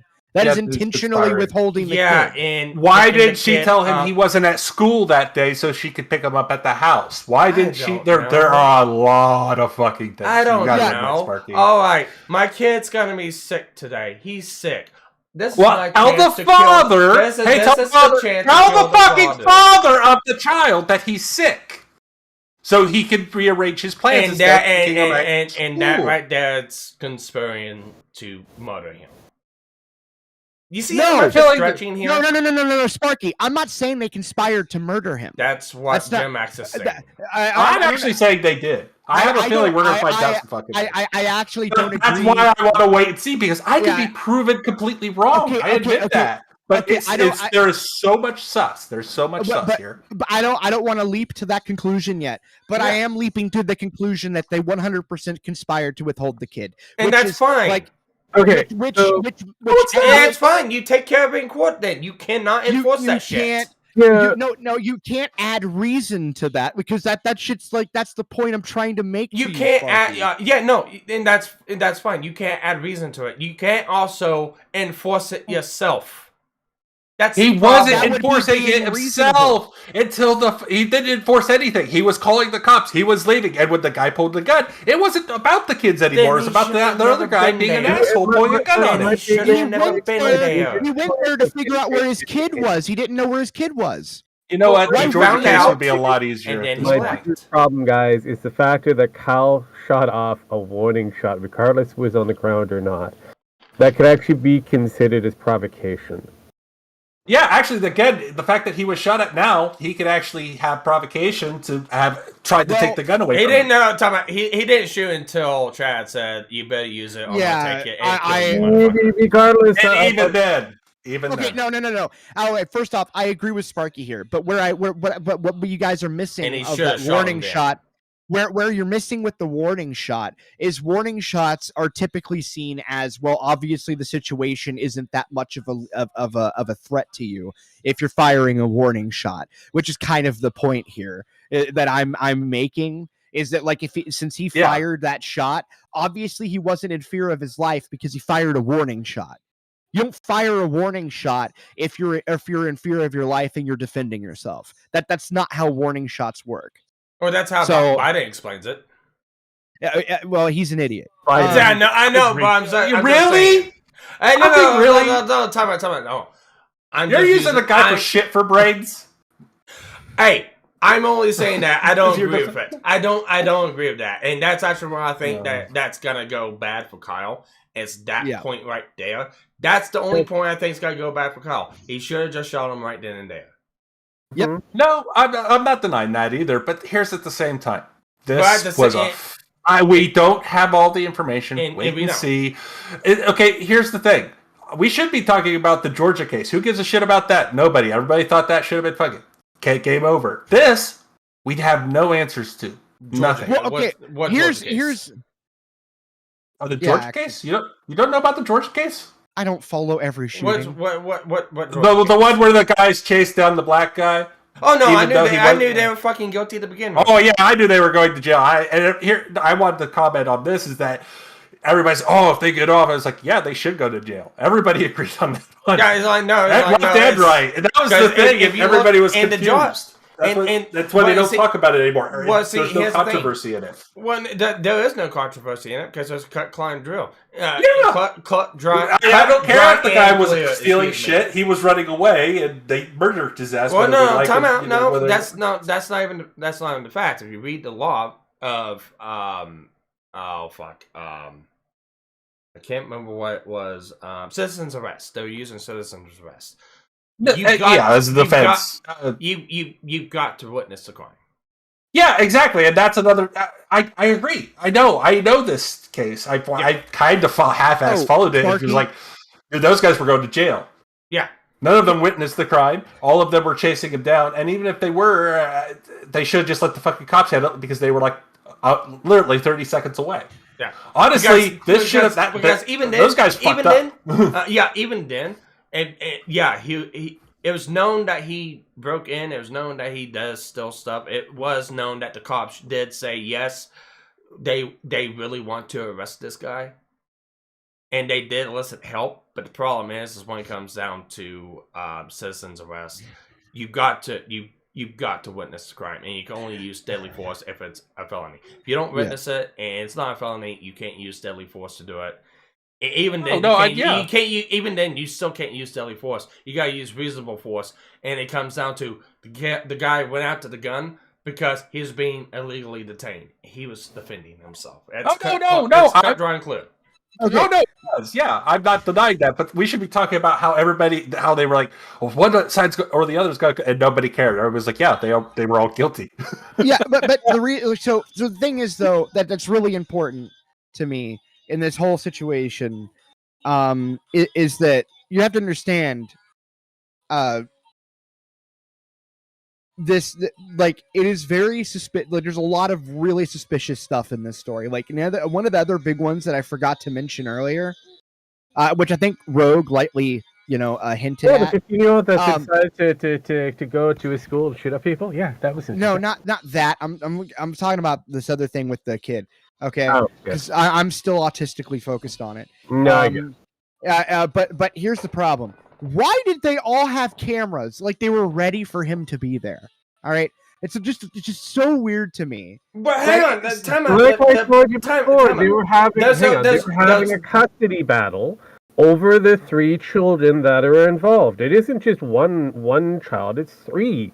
Like it or not, this is a marriage that is between some weirdo guy and a judge that spans to a point where there's a lot of scandal that comes involved with this for the judge divorcing this guy's ass to hooking up with the new guy, and then before even everybody gets shot or shot up at, a lot of common sense was thrown out the door.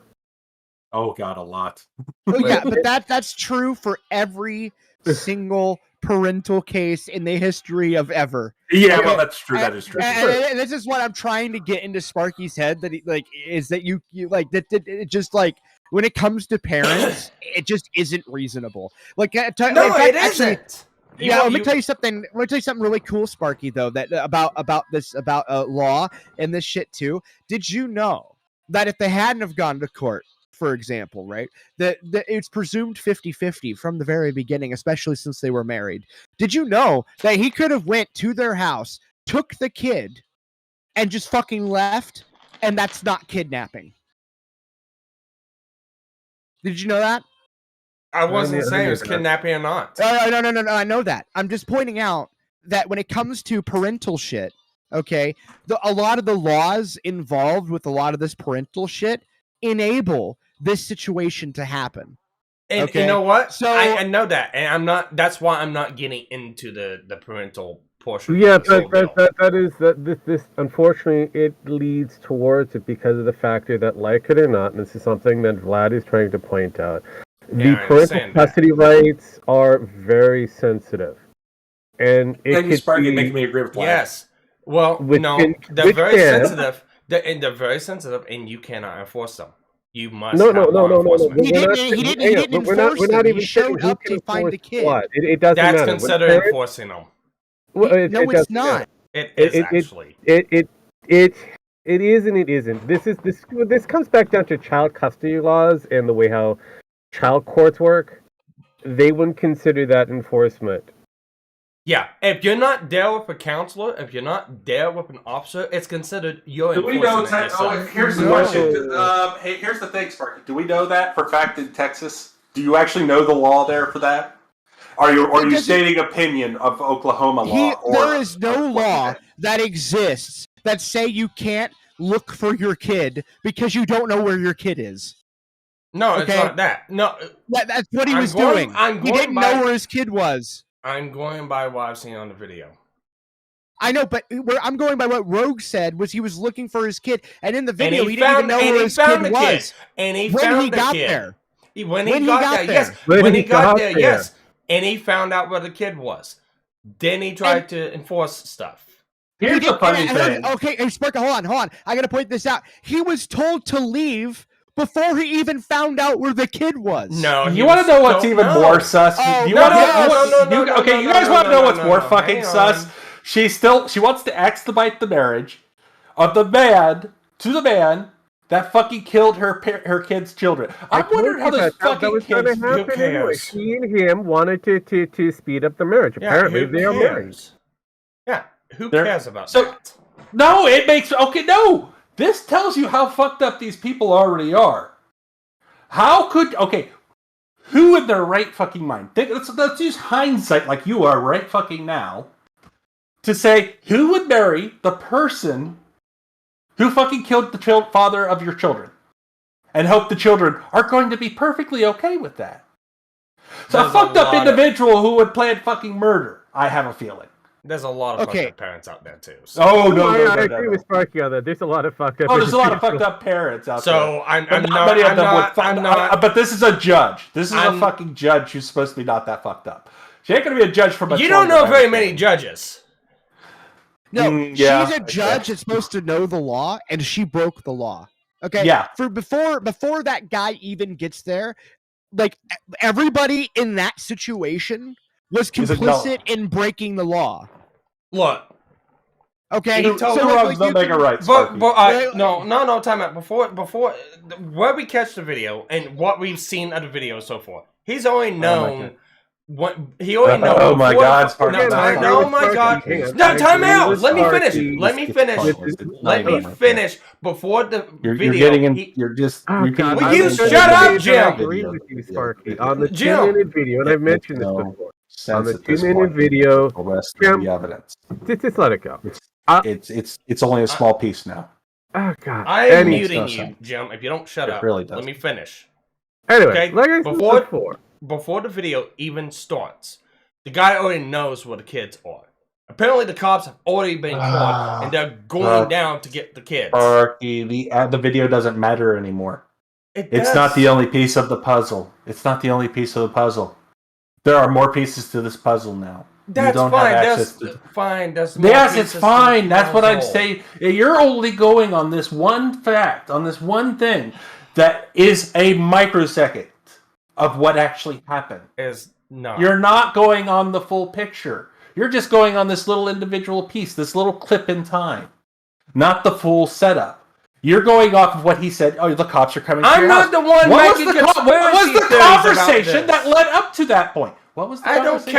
I don't care. Yes, you do. You have to care because that's 30 seconds. I'm muting you, Joe Max. Stop. Let me finish. I'm unmuting you now. Was he even muted? I didn't even see it. Oh, he was muted. Okay, I'm done. I'm done. I'll see you later. I'm not mad at you, Sparky. I'm just trying to figure this. You're talking over people. You're spoiling over it. You're not letting people fucking finish. I'm not going to argue with this young this more. I'm going to take a break. I'm going to take a break and leave. All right, okay? Leave. Bye. Okay. Now let me finish. Before the video even starts, it's already appeared clear. The guy knows where his children are. The children are not there. He's called the police. The police are going to the mom's house now. No, but Sparky, the man is looking for the youngest son. He knows where the two oldest children are. He doesn't find out where the youngest son is until they get to Kyle's place. Even then, where's the youngest son at? From what we have information-wise, it was actually at the mother-in-law's house, meaning that was at Christina's mother's house. Yeah. Where the other two older children were at a totally different location. Yeah. So, at that point, before the videos even roll, he's there. Yes, he's there. For the reason of looking for where the youngest son is. He doesn't find out until he arrives there. And he finds out and they're not there. He gets told to leave. Not the two older children, the youngest. None of the kids are there. Yeah, and he finds out. He finds that out before the video. Again, I'm not trying to argue that portion of it. That 2-minute video proves that you're correct on that one. Castro Doctrine, very strong in that problem. That's not the only thing that's going to be added to this case. I know that's not the only thing that's going to be added to the case. I know it's going to have a lot of things adding up to it, but here's the problem. Actually, I'm going to tell you something, Sparky. I'm going to say something. This is gonna really bother you, but this is just a sad fact here. Well, okay, if I'm right, and they conspired to withhold the kid, that is provocation. I'm dead serious. All they did in that particular moment was intentionally provoke somebody into going fucking insane. So before he even arrived on the property, that it creates a gray area of whether or not Castle Doctrine applies. Actually, no. If I'm fucking intentionally gaslighting you, I don't get to claim self-defense whenever you punch me and then I shoot you in self-defense. I intentionally provoked you into going insane. And that's essentially what's been going on here. You don't this is a problem. When it comes to parents, whenever you're withholding children, that there is nobody on the planet that'll argue that whenever you're withholding a kid from a parent, that is supposed to meet the kid that day, that you're not provoking a fight of some kind. Do you know what happens when you do that? You go to jail. When you do what? Know. No. When you do what that guy did. Hang on. No, do you realize there's a statistic on how many parents go to jail based on holding or withholding somebody's custody from another parent? It's usually the males go to jail more often and frequently, physically speaking, than the females who are actually doing the actual withholding of the children. Yeah, I know, and that's why I'm getting to, because I know for a fact he was looking for the kid. I had to help. I had to help bail one of my friends out. Mm-hmm. One of my coworkers. But he was looking for the kid. Okay, and this was an action that they provoked in him to do. They're the ones that made him look for the kid. Time out. It doesn't matter. That does not matter. One little bit. Yes, it does. It does. To you. He wouldn't have been there. He wouldn't have been there. Had they have not broken the law, he would not have been there. That is They just didn't a break the law. fact that you No, time cannot ignore. out. That's not did breaking. break the law. That's a court order is not breaking law. No, That goes they back to actually court. went against an actual enforceable court order. It's a completely different thing. Enforceable court order that must be enforced by the court. That's the thing. Okay. Let me finish. Okay, I have a question. So breaking a court order is not illegal. That's what you're saying.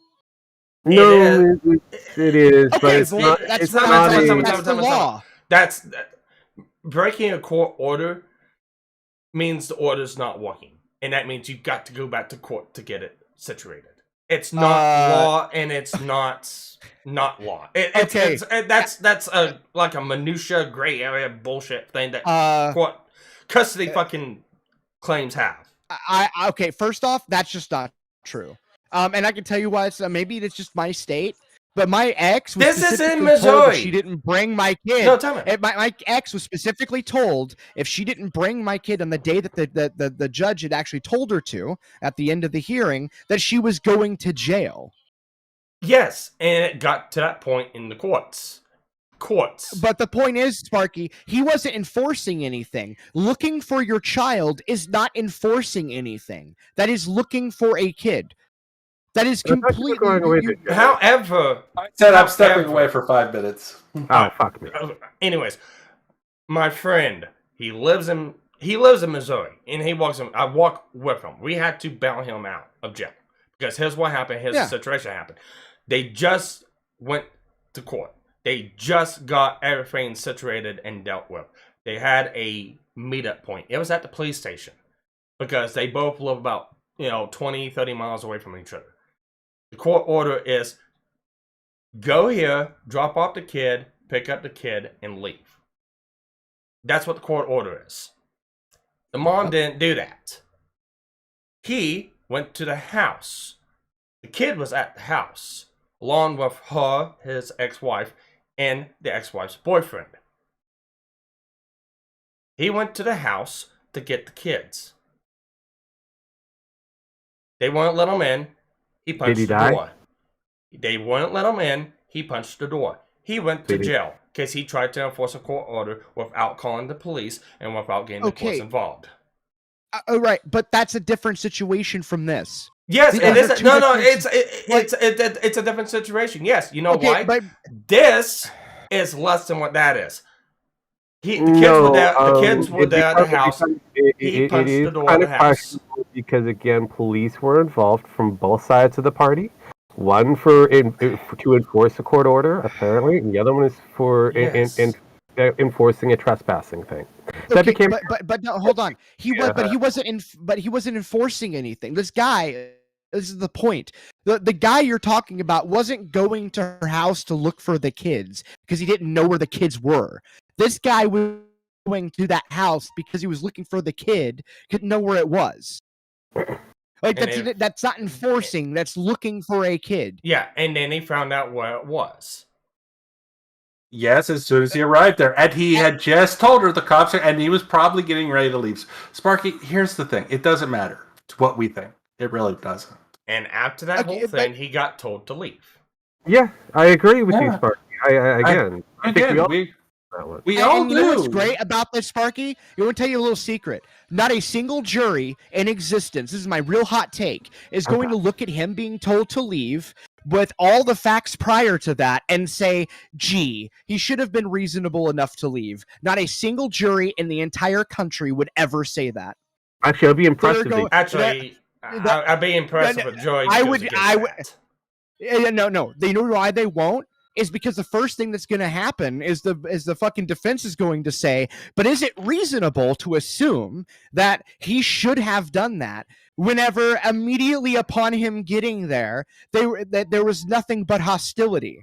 Is it reasonable to assume that they let him on this entire goose chase and that he would be mad before he even arrived? Is it reasonable to assume that they intentionally that he should have done that? Despite intentionally keeping him from his kid, they are going to assert, Sparky. You can say it doesn't matter. It may not matter to the law, but listen to me, Sparky. Sparky, listen. It doesn't matter to you, and it doesn't matter to the law. But the problem you keep forgetting about the law is reasonability is the major component of how it's enforced. By the people. That is how it's and enforced. it's reasonable to assume that once the guy knew where the kid was, he would have to leave. He knew where the kid was. If you assume, listen, Sparky, I'm gonna be 100% honest. If you honestly think it is reasonable to assume that that person should have been reasonable in that moment after going to 2 other houses before he even got to that one to look for one kid, he went to 2 gets other there, houses. and that's what Rogue said. I thought that's what Rogue said. No. I'm pretty sure he said that he went to somebody found, else's. Okay, he went to a school. I don't care. He Look, went it doesn't matter. to the school first, and then from the school he went to Kyle's house. Whatever. The point is, here's the question: how did he know to go to Kyle's house? Can I please finish? Hold on. Yeah. Sure, if you think it's reasonable to assume that he should have been reasonable enough in that situation after the person that he was supposed to meet was withholding the kid from him, if you think for a moment that he should have been reasonable enough to do that, you are completely you need to have children. I don't think you are asserting. You're right. You're armchair worrying right now. No, you're right. I don't think it's reasonable. I just think it's assumed. Again, Sparky. Here's where we come down to. Here's what I don't we even really know why come I'm down. yelling. Yeah, I don't even know why you're yelling either. That's why I cooled down. The fact is, it kind of hits home for you. You have a kid, and and you're going through not going through the same thing, but you're going through a custody thing. So we know that. Yeah, I did once. Here's the thing. This heats up to me is because I've seen how parents fight over divorced children because I was one of those children. And honestly, reasonability in divorce is non-existent.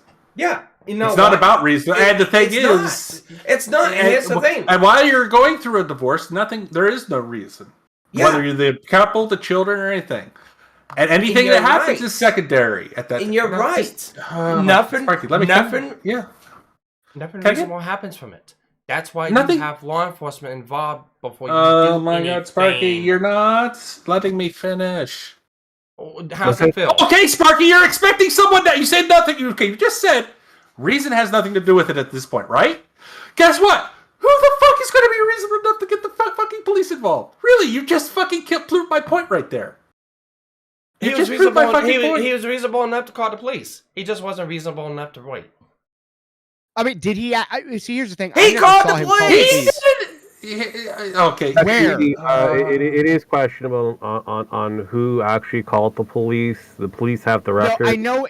In the video, the person holding the camera said, "Call the police." Yeah, they said call the police. Probably call them there. The police were on the way to the mom's house. Well, to the. But you also have to remember. You're saying before the video. That's what I'm asking. You also have to remember there were other people around the area within earshot of that camera. It's going to be fun. This case is it might have been somebody who was watching on the street. Who knows? Again, on the side going from where the car is to where the side of the house is, the yard, that was released by the Reed complainant. Mm-hmm. Jennifer Reed released that particular piece of evidence. Chad Reed's. Chad released his version of it on the opposite side. Now, both sides are kind of limited. Kyle, thank you. Both sides are kind of limited because questionable on how much was removed by the what do you call it, the media. Yeah, every video you have out there right now is pretty much from the media and has been edited in some form or manner. I'm still searching for the full thing, but again, kind of hard at this moment. Kind of hard. Yeah, I actually have the video from inside the house. The only but one I can't find it now. I think it was taken down. The only one I know actually has the full portion of the video so far that's been out. No media coverage on it, no censorship and stuff like that. It's Re-Caffeinated Law, and I don't know what the fuck. Because that actually came from a media site. That recording. Yeah, it was cut. That video was cut. I'm sorry. The problem. Here's the Yeah, thing. Okay, this real? is very important. This is how the state makes money. All right, they sell these video clips to the media. This is how they make their money. All right. Like for example, that drone footage in the Kyle Rittenhouse case, they sold, the prosecution fucking sold that footage to Tucker Carlson, right? No. That was in the trial. This isn't a point of discussion. It wasn't the prosecution that did that. Yes, it was. That's what they I said. think I heard something on that. It was the first defense lawyer. And even Well, then, no, it wasn't even talking, them. are we talking about the edited version? Oh wait, no. Sparky's correct here. You're right. It was the fucking. You're right. The Pierce guy or whatever his name was. You're right. But he sold the edited version of the video that was really shit. No. He sold the good version. That was the problem.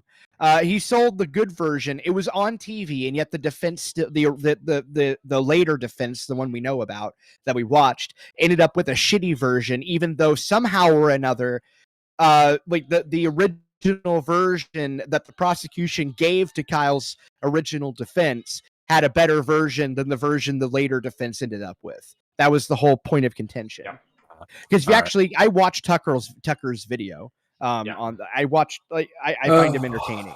But the point is, I would think that Tucker even said that it was a different video. Mm-hmm. But the thing is, though, that's important here is like, and I'm just gonna say, this is just my opinion. I don't think at any point was it reasonable for him to pull out the firearm. Now, was it within his rights to do so? Absolutely. Was it reasonable? Absolutely not. You don't There was have no to have reason to do you that. don't have to have reason. That's That's kind of questionable. This was kind of reasonable for him to do it, to enforce the castle doctrine. Problem is, when you have two people who are both betas trying to be alphas, you end up having somebody lying on. Yeah, that is okay. Well, okay, Sparky, when I say reasonable in this case, I'm talking about subjectively reasonable, not like reasonable from like our perspective, like reasonable subjectively in the moment. He told the guy to leave. All right. And he didn't bother like saying anything after that. He just immediately left, was gone for like a minute, and came back with a shotgun. Sparky, it doesn't matter. Okay. So you do realize that these laws exist like this in the way that they're written, specifically to argue the nuance in court. And the nuance being is always going to be the reasonability. Even when I looked up the Texas law, it mentioned reasonable or reasonability twice in that law. And so like, you want to know a little as situation black as white I as ran it is. You want to know a little issue? Well, not issue. No, we don't. Thing that happened to me back when I was 18. Ow! Yeah, I burnt myself. Fuck. Whenever I was 18, I was still living with my mom and dad. I was walking. Did you shoot him? No. Oh, I didn't shoot him. I was walking as a truck mechanic at that time. And I was also dating a girl that I was with in high school. We were both out. She was still also living with her parents' house. It got to the point her family were getting belligerent. To the point her dad started following me from my job back to my house, trying to catch me alone. I caught wind of this. I called the cops. Know what the cops told me? Get a hold of the people you live with. When you get home, go straight in. If he tries anything, shoot them.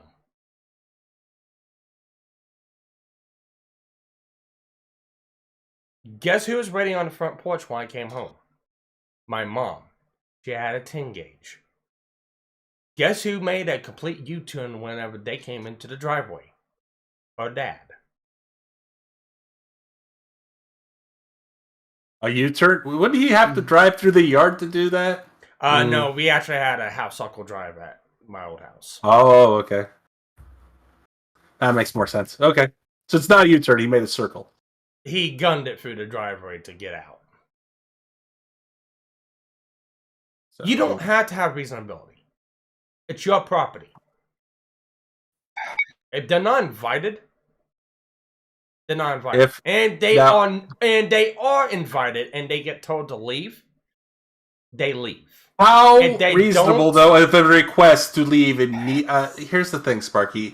You gotta. How much time do they have? How much time do they have? Is it mentioned in the law how much time they have? Does he have a disability? Does he have a issue? Is he reasonable? If he, it doesn't. I know you say it doesn't matter, but it does. The law is written in a way, like we've all said here, yes, to where it can be reasoned to where he could be in the wrong. Yes, and here's what it comes down to it. Immediate regrets. When you're told to leave, you're to I have leave. immediate regrets about this conversation. Immediate regrets. So here's that's cool, but it's also unreasonable to attack upon somebody who is obviously incapable of reason in that moment as a byproduct of the unreasonable actions of people yelling at. Let's just all agree. Can we just agree to call disagree? this here? Yeah, agree to disagree. Call it here and just say, wait and see. I'm just arguing. I'm just saying, Sparky, and I hate to agree with Jim here, but you're gonna if this actually goes to court, I think you're gonna be very surprised at the extensive amounts of nuanced arguments that are going to be made here. And how they're going to hurt any defense that he has. I don't even hear arguments. I've heard a lot of conspiracy theories. That's all. No, again, nobody except Jim Max has made a conspiracy theory. That is true. I'm just saying that's not a conspiracy theory. You can actually, if I have a feeling that's the story that's going to be told here. I could be wrong. I could be actually wrong. But even if it wasn't, there's still a lot of sus here.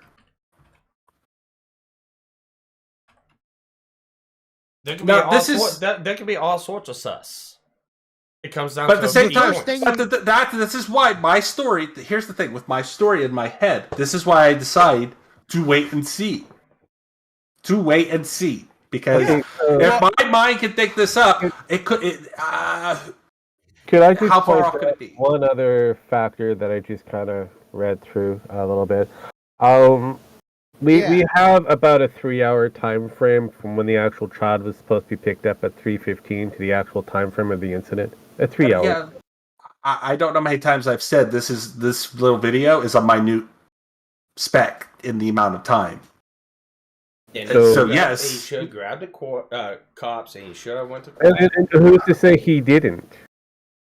He didn't wait for him. Again. Here's the thing. A lot of cops will actually say, well, do you know where the kid is? No. Do you know where the mother is? Yes, here. Well, you would go ask her. You don't know if the cops were involved already, and they said, okay, go talk to her. We knew the cops were involved. Actually, here's another problem. No, we don't know that part. I'm going to tell you a story. Because that's what they'll tell you. Sparky, can I tell you a story? Can I tell you a story real quick? This is a great story. Okay. I'm going to give you a really interesting perspective on two stupid cops. Okay, some stupid. These particular stupid cops. There's a lot of stupid cops. Yeah. So my ex, whenever she ran off with my kid and went to Arkansas, all right, I had no idea where they were. Okay. So hours later, because I still hadn't talked to her, I called the police to do a welfare check, right? Which is pretty reasonable, I mean, I actually remember your phrase. I knew where she was. I didn't know I knew where she went. I just didn't know exactly what that was, right? So anyway, I called the cops and then to ask for, or they called me back, sorry, to tell me an update, right? And guess what happened? They gave me the fucking address. Yeah. Yeah. Okay. I want you to think about that for a second. They gave me I wrote that down. And then I looked at my friend that was with me and I said, he saw what happened, that I wrote that down. And he's like, so what's up? And I said, I want to go kill her. And then you know what he said? He said, "Let's go." The only thing that stopped me from going to prison that night was my mom knew something was up and stood in front of the door and said that that I'd have to hurt her in order to hurt somebody else. She wouldn't let me out unless I did something to her. Basically, I had a gun, and my whole goal was I was going to go over there. I was going to shoot my ex in the fucking skull. I was going to shoot her mom in the head, and then I was going to take my kid, and I was going to leave. Sounds like a Christian story. And you know whose fault that was ultimately at the end of the day, not whose fault it was, but who is partially to blame for this? It would have been the cops, because they gave me the fucking address. So in other words, my whole point I'm making: who's to say he didn't call the cops, and then the cops told him something really fucking retarded because they thought he was more reasonable than he was? Yeah. Again, we're going to get the 3 hours of missing footage out of 2 minutes that we have. Maybe less than that. Yeah, that's what I'm getting at, too. Like, there's a lot that's missing here. And I have this thinking suspicion. Unfortunately, he kind of got what he deserved then. No one's denying that. He was an idiot. Oh my God, no one is denying this. I said he was an idiot from the start. Like, everything he's a total moron. And I did say, actually, when we were watching, I said he deserved it. Like, I mean, come on. Yeah. Both men are we all said that, I think. Don't think I'm fully, defending Kyle here. Yeah, there's a certain situation, and yeah, it shouldn't happen. But it comes down to it, I'm sorry. Should have never fired that warning shot. I am sorry. That was he should have. He should have never brought the gun out to begin with. There was because here's what's going to happen. The jury is going to say 6 feet away from each other. There wasn't any altercation until the gun showed up, and then all of a sudden you have breast to breast, people firing warning shots, guns being tossed with a person on it, and then a body on the floor. So yeah, you could kind of argue a lot of different things, but a guy bringing up a gun before touching without the guy touching it and pushing it. Regardless, like I said, I kind of did that situation. Anyway, that situation was to say. Go ahead. Okay. Oh, the situation was already de-escalated the moment that guy went in the house. Yeah, that situation had actually dropped. Time out. This is the thing you're forgetting about. All right, that's self-defense. No, that's self-defense. That's not castle doctrine. It is part of the self-defense, but again, that's not castle doctrine. This is the thing you forgot. This is the thing. Was it reasonable to have him? Oh shit! I'm not muted. No, you're not. Sparky, you have said that so many times. I'm wondering if you're recording at this point. I am. Because Jesus Christ, I am. This is the thing. Streaming. This is the thing. Oh my! Here's the thing, Sparky. Here's the deal. Oh. Yeah, you have to use the trademarked line. Yes. Here's the deal. Here's the deal. When it comes to castle doctrine, you don't have to have reasonability. Reasonability gets thrown out the door. When it's self-defense, yes, you gotta have reasonability. You have to have reasonability in both, actually. You actually do have to have some reasonability, but yeah.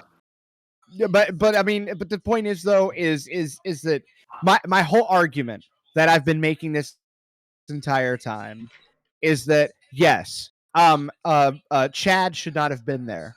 From the very Chad. Honestly, now, the Chad guy, the father, yeah, the guy shouldn't have been there. Yeah, like the guy in wearing I blue. thought the guy's name was Chad who shot Kyle. No, his name was Kyle. Chad decided to become Alpha Chad, and he died. Yeah, but the point I'm getting at ultimately. Chad. The guy with the gun should not have brought the gun out, yes, but also that other guy probably should have just tried, like, and we don't know. Did he try making phone calls and did they ignore them? That's another crucial element. But the point is, should he have been, but should he have been there? Well, maybe not. Maybe he should have been more reasonable, blah, blah, blah, blah, blah, blah, blah, blah. But also a jury is going to look at that. Is there any reason to think that he should have, that it's unreasonable for him to have been unreasonable?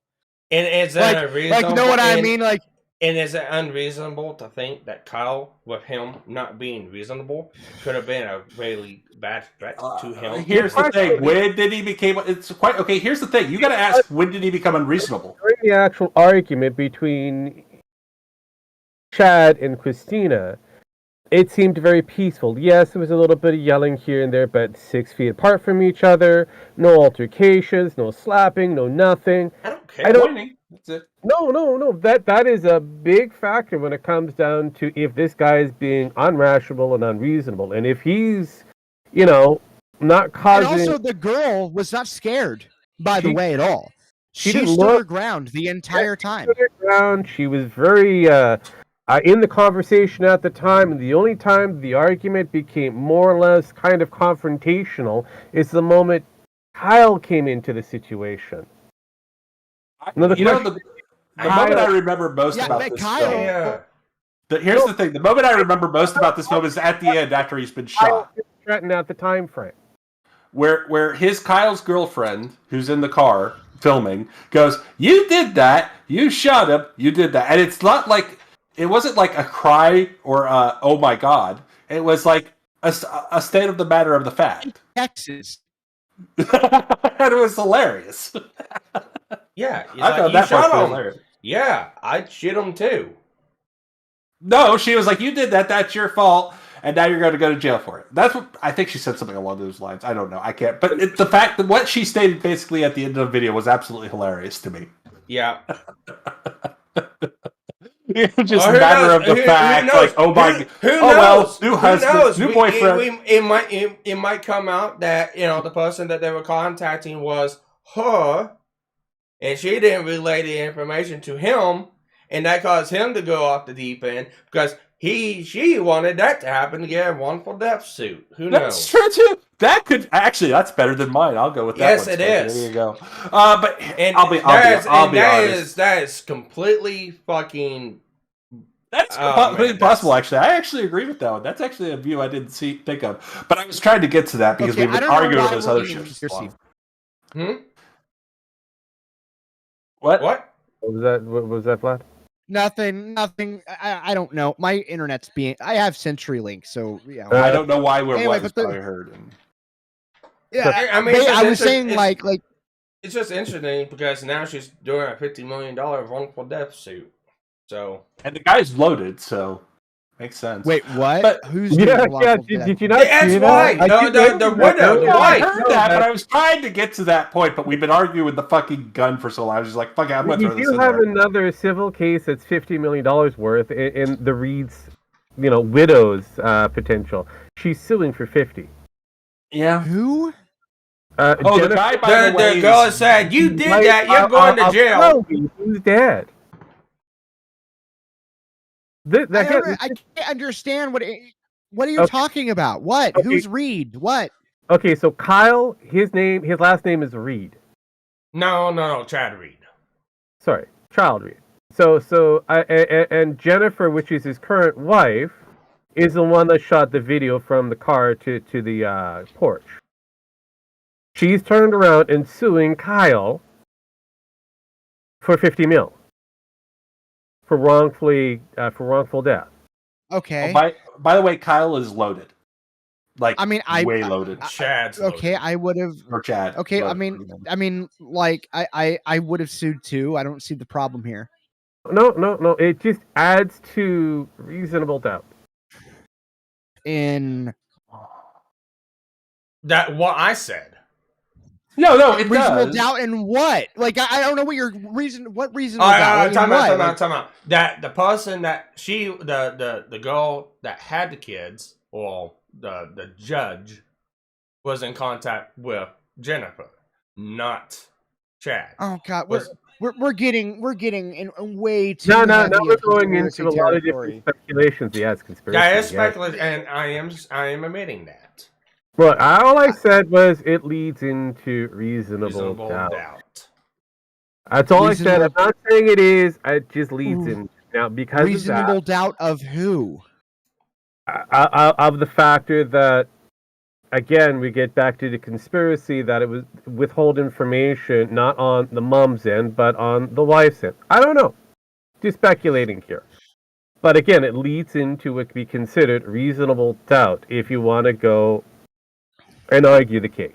And especially if you get the reaction that she had. Yeah, I'm not going there. I'm going to say right now that this is a civil case. It has nothing to do with a criminal case. Right. Well, not only that, anybody would do that. Like I would. Anybody who's married to somebody. That becomes a new question because people on a civil case matter, those jurors are going to be asking the same bloody question. Yeah. Well, I mean, the point is ultimately, though, if it's allowed, is that all I'm saying in this whole thing is like, and this is all I've been trying to tell Sparky, is that just because you have a right by law to do a thing does not necessarily mean you are going to be let off the hook for doing what is technically lawfully your right to do. If somebody comes up to my house and I tell them to leave and they don't leave, and I turn around and get my gun and I tell them to leave again and they want to go ballistic, I'm legally allowed to shoot them. Yeah, but the whole argument that is had here is things prior to that. It doesn't matter. It doesn't matter. It doesn't matter. It does not matter. I mean, that person. I know in your mind. Okay, Sparky, let's all agree. In your mind, it doesn't matter. Guys, Jim, quit. That will be a factor in the criminal case when it gets prosecuted. Right now, we're talking about 2 minutes of a fucking video.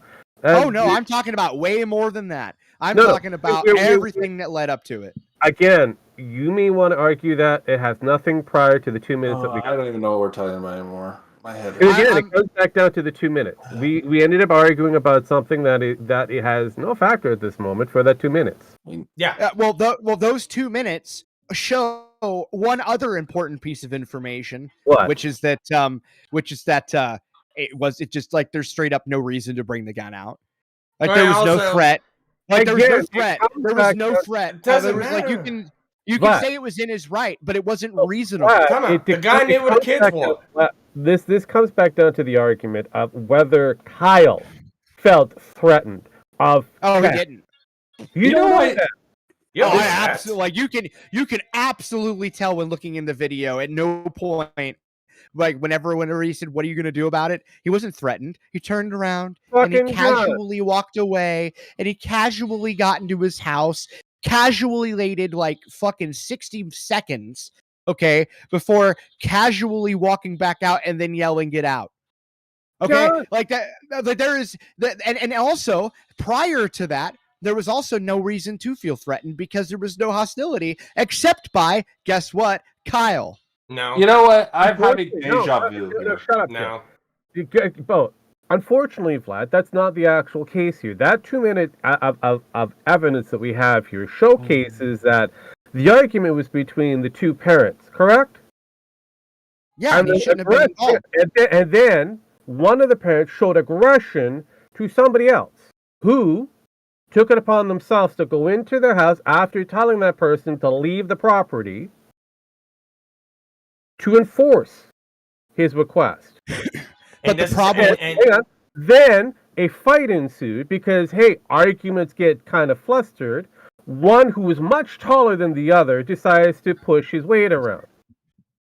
Okay, yeah, if you want to chop up the video, fine. But the point I'm getting at is not chopping up the video. But there's more to it than that. First off, the argument was between the two. The guy, Kyle, involved himself into a situation that was not hostile to begin with. There's two people. No, time out. And two, he wasn't involved in. He wasn't even involved. It's his property. It's his. It doesn't matter. Those two people arguing outside on my fucking front lawn, and I tell them to leave, and they don't leave. I could come in here, grab the gun, come out again, and go, leave. And guess what? If they want to get belligerent about it, they got to get shot. Hold on. This is it really didn't cool. involve me, but it's on my property. Oh, by the way, he felt threatened. He felt so threatened. You don't have to feel threatened. He left his fiance there alone with the guy that he felt. You don't have to feel threatened. He's enforcing the It's castle doctrine. You do not have to feel threatened. Trespassing is a part of that. Fuck. No, actually, no, because I already established this in Texas. In Texas, you cannot use lethal force. He didn't lose lethal force in the beginning. He ended up using lethal force after he was thrown off of his Yes, I know. Don't try and sit there and correct me as if that wasn't what I was already going to say.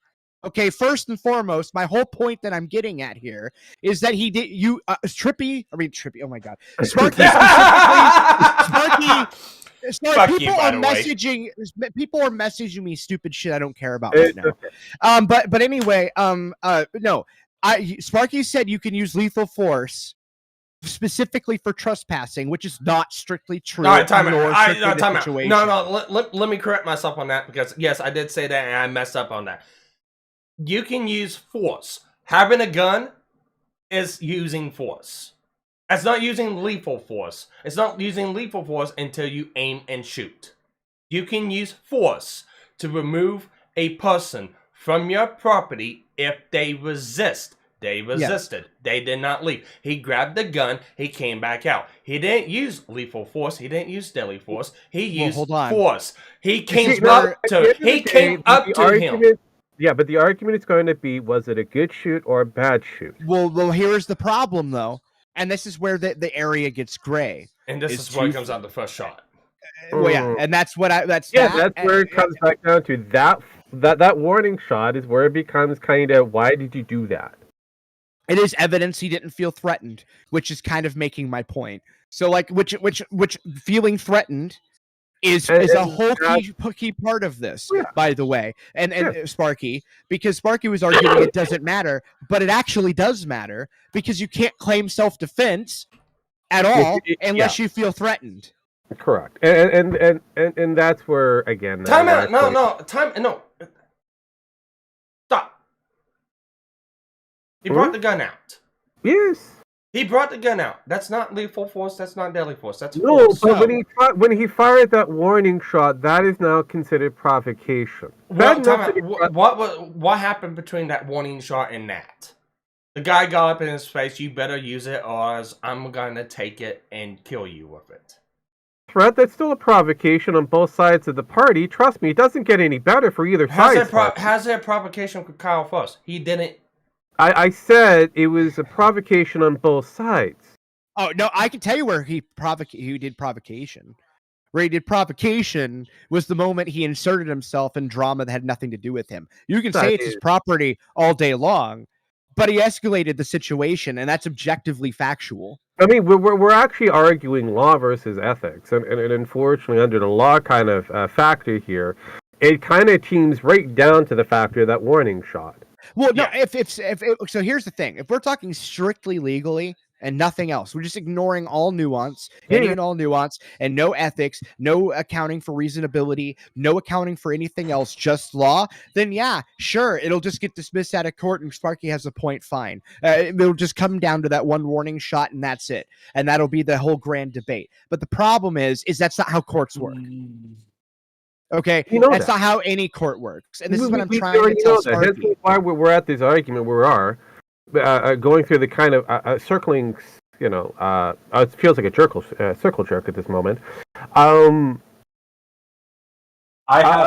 this whole donutting factor of, hey, was this a good shoot or a bad shoot, and how is this going to be argued?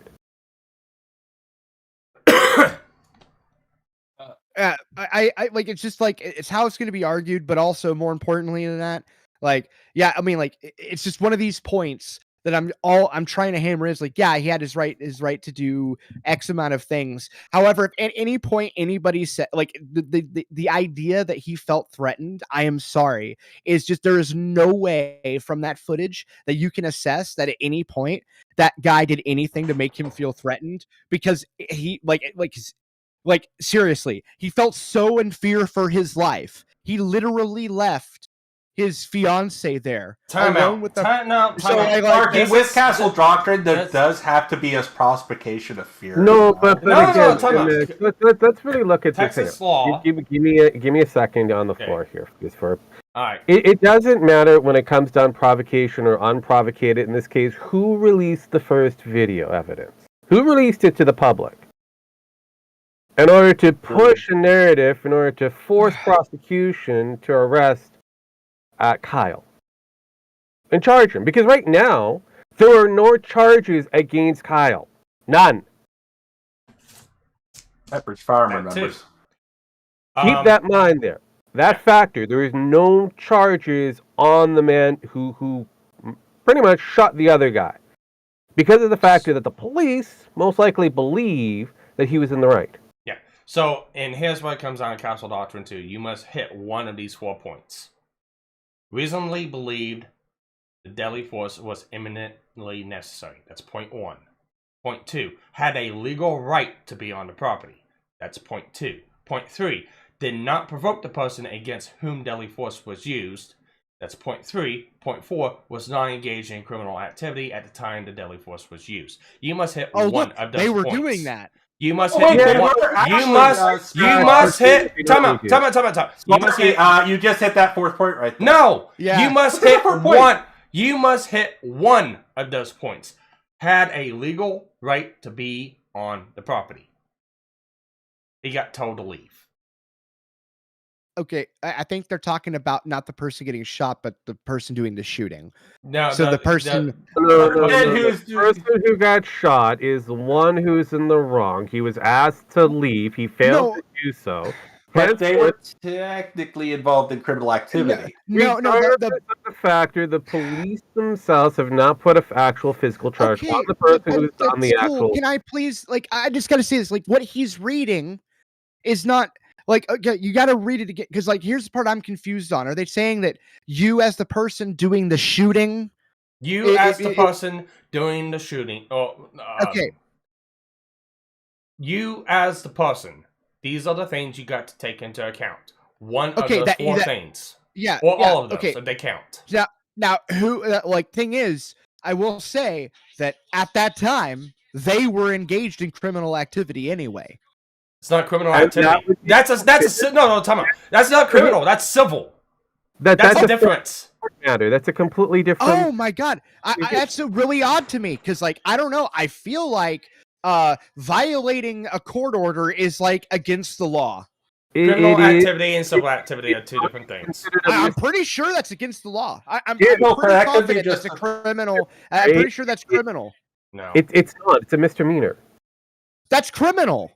Misdemeanor, meaning that you can walk away with it without having any penalty. That doesn't matter. A misdemeanor is a crime. It is a misdemeanor. You don't get misdemeanors for civil cases. That means it's criminal. Yes, No, you don't. Yes, No, you don't. Maybe in Canada, you don't get charged with crimes, with misdemeanors and felonies and all that shit in civil court.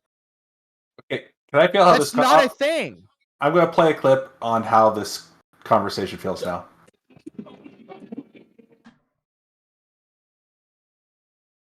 And luckily his mic ain't picking it up.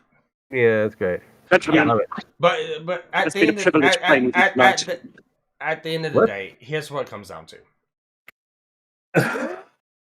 Child custody is a civil matter. That is a matter that is not. It's determined by a judge, but it's not determined by a jury because it's not criminal. Yeah, it's a civil matter, and it must be taken to a court to find out if it is a criminal matter. Well, okay. The only way it gets taken to court, Sparky, is if you're charged with the crime.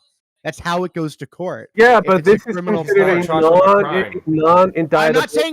I'm not saying he is charged with the crime. I'm saying that intentionally violating a court order from the judge is actually a crime. Yeah, and how is Kyle a part of that? Pretty much to be indictable. It is considered a non-indictable offense at the moment. Okay, that just means that they It can't doesn't drag matter. you from all indictable means is that they can't drag you from one It's considered a lesser criminal act until it can be proven. That's fine. it's still a criminal act. Like, it doesn't matter. Like, that's the point. Like, if you're like, it's like if I was smoking weed. Drunk driving is fucking is a misdemeanor. Petty theft is a misdemeanor. Trespassing, a misdemeanor. Vandalism. Those are still crimes. Again, you call them. They are still crimes, but they're considered a non-indictable crime. It doesn't matter. It's still criminal activity. And not have any form of criminal offenses against them. Still criminal activity. And here's the thing too. It's not going to go on the permanent record. That's actually not true. You can actually. You do realize. What? That's not true. You can actually be put. You can go to prison, or not prison, but jail for a misdemeanor. I don't know what you're talking about. You can go to jail for a misdemeanor, but it really depends on what the crime is. I don't know. Weed is the best example I can come up with. Possession of marijuana, in the past anyway, you could go to jail for. Well, technically, you still could go to jail if it was prosecuted federally.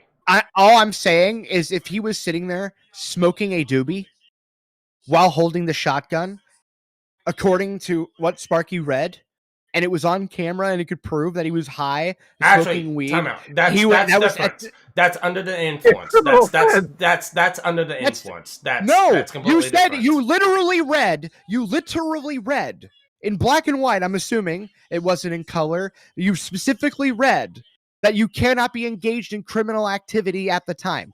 Smoking a joint whilst enforcing castle doctrine would be in the act of committing a crime. Time out. Doing it. You're missing one fundamental fact. You can still claim self-defense even if you committed a misdemeanor. It's only when it's a felony. You didn't read self-defense. You read castle doctrine. I read castle doctrine.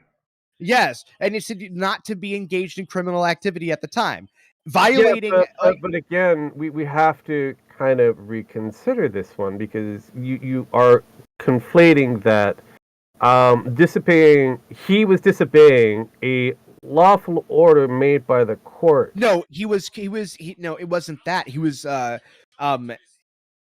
do I put that? The wife was. Okay, and she was on his property, and he is responsible. No. How does that deal with the factor that it's his property? It doesn't. The child is not there. I just said that. I literally just said that twice. The whole reason. I don't know. He has somebody on his property that is in the current act of committing a crime. That is against the law. Not a crime. Were the police there? Okay, cool. Go violate a lawful order and see what happens. I have, and nothing happens. Can we Canada. Yeah, we're not in Canada. United States, people. I've done it in the U.S. You can violate. You can violate a restraining order and still not get arrested. That's still committing a crime. It's not. It's not. It's only a crime when you get charged with it. Oh, sorry, restraining order. I thought you were saying. Yeah. Guess what? A restraining order is more enforceable than this. Okay, but hold on. And this is the point. Like you just said, it's only a crime if you get charged with it.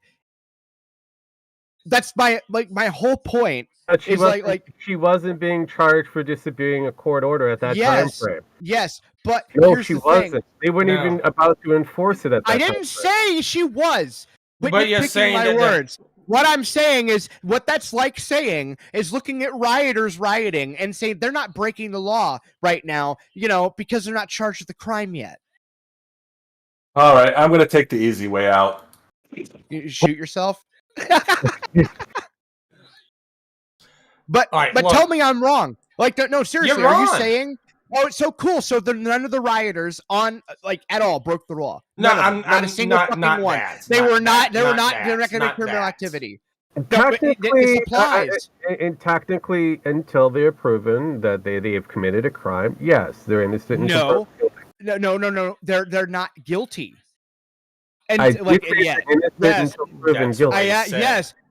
yes, that doesn't mean that they weren't committing a crime.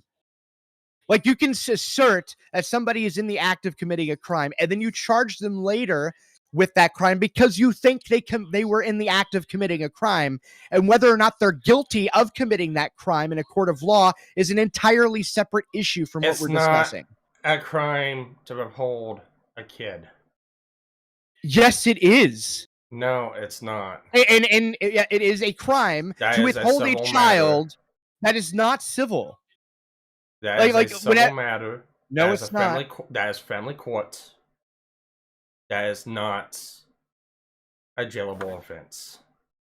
I actually think that one depends on the state. Correct. Hold on a second. Withholding a child in violation of court order. I'm looking it up because it'll take me like 2 seconds, because if that is not the case, then you're right. What's the point of a court order? Why even fucking bother? Nobody needs to go to court for parental fucking cases. They can just not do it because it doesn't matter, because there's no consequences for ignoring the judge. I mean, are you even hearing yourself speak right now? That's what you're saying. There is no consequences for disobeying some of the judges out there when it comes down to child custodies. And the only person who does actually face that happens to be on the male side of things. Yeah. Well, whether as male or female doesn't matter. It unfortunately it does because of the structure of the law.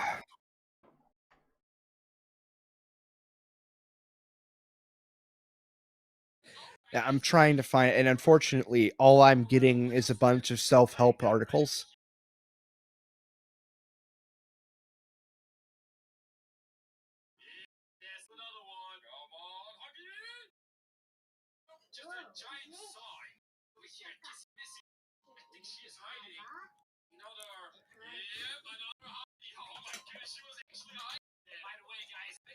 Did I lose internet?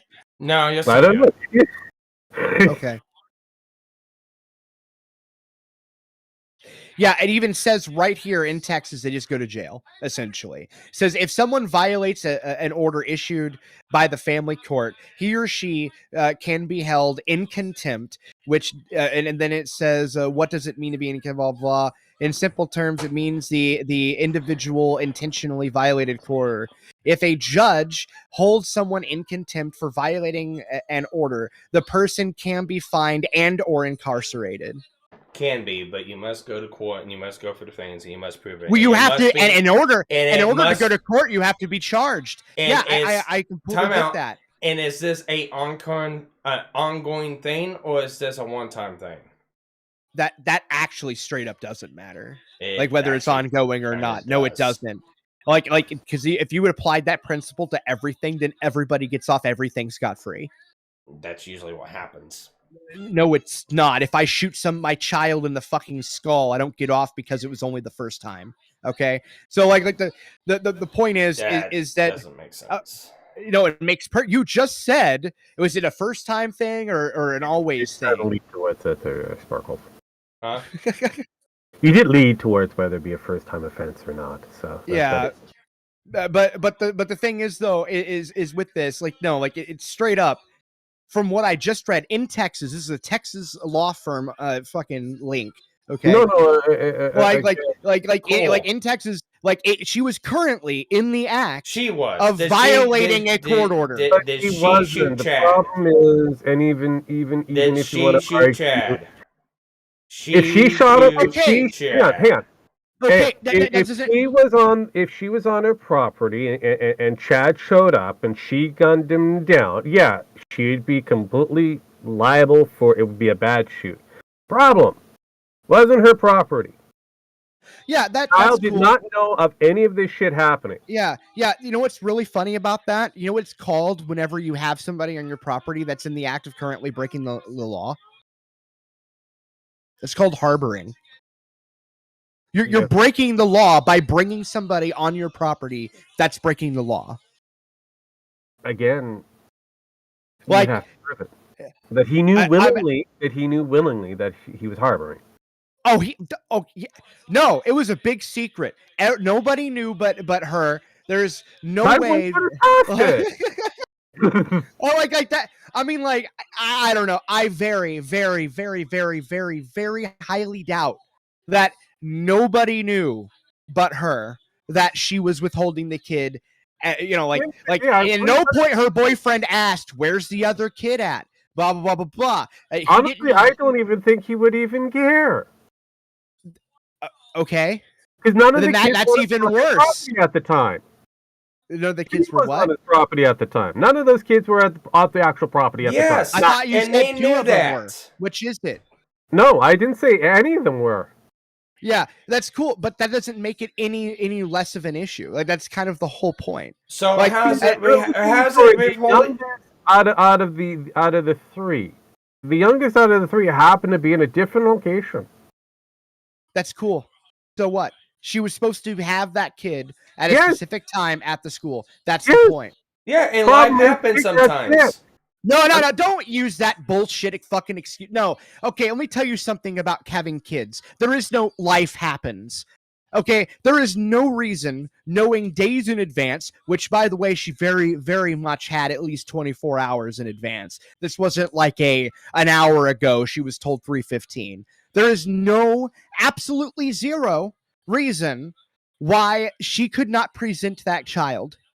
Now, you could argue maybe he was sick and life happens and he didn't go to school. Cool. She could have called him on the phone and said, hey, you're going to have to pick him up from this location instead. Do you know why she left the kid at that location? Most likely is because And she we wanted don't know that. yeah, well, there's a reason why she wasn't with her kid while her kid was sick. I mean, let's be very honest Probably here. because Okay. Yeah, but we don't know any of this. Wow. But the point, all I'm getting at, my whole point here, is that that's withholding. She intentionally withheld the kid and withheld knowledge of where the kid's location was, and which then he at didn't the find out and until then later. At the end of the day, at the 3 end of the hours day- later. Well, 3 hours later, regardless or not, at the end of the day, here's what it comes down to. He found out where the kid was. He had cops going to there. He did not leave. No, at the end of the day, like everybody involved So should at the be end shot. of the day, like I said before, you have a 3-hour window before, and again, 3-hour window that is after you're allowed to. And in those 3 hours, Kyle had no The clue. police should have been dealing with the matter. You should have been taking your ass to your local, whatever it is, to deal with that, and you should have never have gotten to that level of getting your ass shot on a porch. Yeah, well, here's the thing. Like Kyle had no idea though, right? 3 hours Regardless, went by. Kyle didn't know. It doesn't matter if he knew or not. Then why did you ask? Why did you even mention that? Like, it does matter that he knew. And actually, technically speaking, illegally speaking, you can harbor a fugitive, for example, and it doesn't matter if you know, because you're still going to jail for harboring a fugitive. So it doesn't matter anyway. Intent. It's not a fugitive. Doesn't matter. I didn't say that. I'm saying that fucking knowledge doesn't necessarily mean you're innocent. That's what I'm saying there. Like the law is very objectivist. Court, and not everybody gets charged for harboring a fugitive. What? Sorry, not everybody gets charged for being harboring a fugitive. Trust me on that one. No, I'm not. All I'm getting at with that is pointing out whether or not he knew that the woman was withholding the child on purpose doesn't change the fact that she was doing it on purpose and she was on his property. Again, let me know that. And hang on. Yes, I do know that. It's in the video. Again, hang on. It does even take away from the fact that Kyle had all of the legal rights to go to his local law enforcement to enforce the actual court order. I mean, Chad. And whatever. And he failed to do so. Okay, yeah, but here's the thing. I do know that she withheld the kid. Again, I'm sorry. It's a fact. I'm sorry, Sparky. Sparky. No, it's not belief. It's a fact. I'm sorry. Okay, it's an no, time fact. out. And that is a fact. That's even more reason why Chad Sher went and enforced order. No, he didn't. He was looking for his kid. So as far as we know, the problem is right now we have enough information that states that Chad decided to act upon a child custody thing that he had no right to do so in your country to enforce. As far as I'm aware, he didn't enforce shit. He merely was asking questions. According to the video, he was and then looking he for got the kid. asked to leave when he found out. I'm sorry, like, and this is another thing that has to do with just like basic reality. Nobody, and I mean fucking nobody, is going to think that way. Even you, Sparky, if you went on somebody's fucking property and you felt you were justified in fucking being there, and you were told to leave in the most pussified way possible, to the extreme that nobody can hear you fucking or can barely even hear you say it on a camera from merely 5 feet away, that you would in that moment just immediately go, oh yeah, the law says that I should. No, I wouldn't be there. Extremely reasonable. No, if I don't have well, you can not believe me all you want. No, there is nobody that this is just a simple reality. If you felt you were justified in being there, you would straight up not leave. I'm sorry, you would not. If somebody fucking knew the location of your girlfriend, for example, if somebody knew the location of your girlfriend and your girlfriend was like missing somewhere, for example, right? And you knew exactly who knew about it, and you went up there and you felt completely justified in the confrontation, and one of the people that aren't even involved told you to fucking leave. No, I guarantee you would not have immediately just fucking booktailed and ran. I guarantee that would not have been the case. No, I would have law enforcement with me. So would I.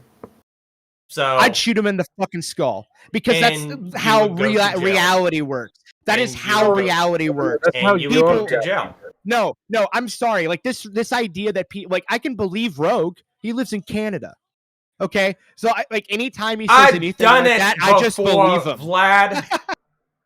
Yeah, I've also gone to people's homes and beat the fuck out of them in their own house. So, like, it doesn't matter to me. Like, the point is that this is how people work. Like, you're taking away the human element from the situation and expecting pure objectiveness or pure objectivity that doesn't exist because humans aren't robots. Like, this is my whole point. Yeah, like, and that's the thing. Robots. If you came to my house and you attempted to beat the shit out of me, I'd shoot you. Well, I mean, you wouldn't do the things that they did. For example, sexually assault my sister. You wouldn't do that. So I wouldn't have any reason to. But you know what? I had the sinking suspicion if somebody sexually assaulted somebody you loved and the cops didn't do anything about it, you'd probably beat the fuck out of them in their house too. Yeah. No. All right. Okay, then you're right. You're just a robot. I'm sorry. Like. All right. I'm going to go play some video games because I thought you were trying to play video games. I had been. I finally got logged in. Oh my god, it's exciting. Keep doing it. I will see you guys. Go play a game. And I hate that game. It sucks. I've been in that situation a couple of different times. I've been in that situation with my ex's parents because they were forcefully trying to get her committed into a fucking mental institute. And I was there arguing with them. You know what? They told me to leave. Was she mental? No, she got proven not mental. She is crazy, but she was clinically proven not crazy. However, the point was I was there at their place. I was talking to them. It got escalated. I got told to leave. Guess what? I left. Guess what? I came back with law enforcement and I took her from there. Yeah, I mean, because she was also 18 at the time. Mm-hmm. So you know what? I've been in those situations. Here's the thing. I don't go off the fucking handle whenever those situations arise. The only time that I would do that is if I felt completely fucking justified. Guess what? I'm not justified committing assault on someone else's property that is not mine. Oh, dude, I will burn people's fucking house to the ground if I feel justified in it. I don't give a fuck. Like, this is the thing. Like, you don't understand. Like, most people don't hold virtue like that whenever they're violated. Right? I can say right now, like, you're right. Like, you would be 100%. Like, if you actually are that virtuous in your adherence to the law, awesome. Like, I advocate for that. I am not advocating for anything that I'm saying. I'm not advocating for the opposite of anything that you're saying. However, what I'm saying is that people just don't all work that way, and it's unreasonable to assert that. Yeah, you know what happens? You know what you're doing, Sparky? You're virtue signaling. No, I'm not. That's what this is. No, I'm not. And I'm simply making the point. That's how you get Chad's shot. That's pretty much that's how you get shot. He deserved to be shot. Yes. Like, I deserved to be shot in the situations I was talking about. Yes. Like, like what? I'm not talking about that. Okay, all I'm getting at, ultimately, at the end of the day, is that uh all I'm trying to get at is that people don't work that way. That's all I'm saying. Yes. Okay, and the thing is, adding reason to what was clearly a rich redneck that was pissed off because they were withholding his child from them is just insane to me. Like, my brain cannot even bother wrapping its head around how anybody could look at that situation and fucking Captain Hindsight that shit. All right, you can't. We are kind of pretty clear. hindsighting it. It's kind of exactly what it is. Yeah, he like, it's one of those things where it's like, yeah, He went to a property. It comes down to the fact of the matter, okay? Whether or not she is withholding the kids or not, here's the point. She told him what the kid was. The kid was not there. He called law enforcement. Law enforcement's picking up the kid. He knew. At that point in time, there's no more withholding of the kid. Law enforcement's going to pick up the kid. He had no reason to do what he did from that point on. I mean, and after that point, he got told to leave. He didn't leave.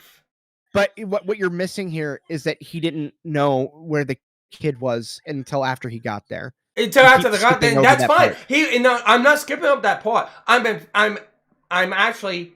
And that means the police didn't either. And the police didn't either. That's fine. No, you're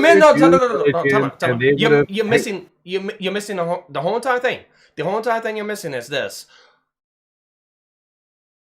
By the time he got told to leave, he knew what the kids were. By the time he got told to leave by Kyle, he knew what all of his kids were. They were no longer being withheld from him. Yeah. And then the bitch ran her mouth. And then he refused to leave. Yeah, okay, that's cool. All right, and here's the biggest problem with the story, Sparky. Okay? What? Like, the whole thing falls apart. Okay? It doesn't fall apart. For some reason, he was charged. If for any reason he was charged, the first thing anybody's going to ask was it reasonable to expect that he would immediately have left? Or like that it would expect that he would be reasonable in that moment when being told to leave by somebody that wasn't even involved. And you got to think about it from his point of view, not the legal point of view. Think about it from his point of view. Scratch everything else and think about it from his point of view for like 20 fucking seconds. For 3 hours, he had the cops looking for a kid. And then they couldn't find the kid. We didn't know. And then that's hang on. All I'm saying, there's a 3-hour gap between when he was supposed to pick up the kid to when he gets shot and gunned down. Okay. Then I'm confused here because you guys said he already had the cops looking for him. No. He called the cops. The statement that he made while he was on the lawn, that within that 2-minute video, that this is what we're focusing on here. The 2-minute video is that he knew where the kids were and the police are going to pick up that kid. Before he even got told to leave.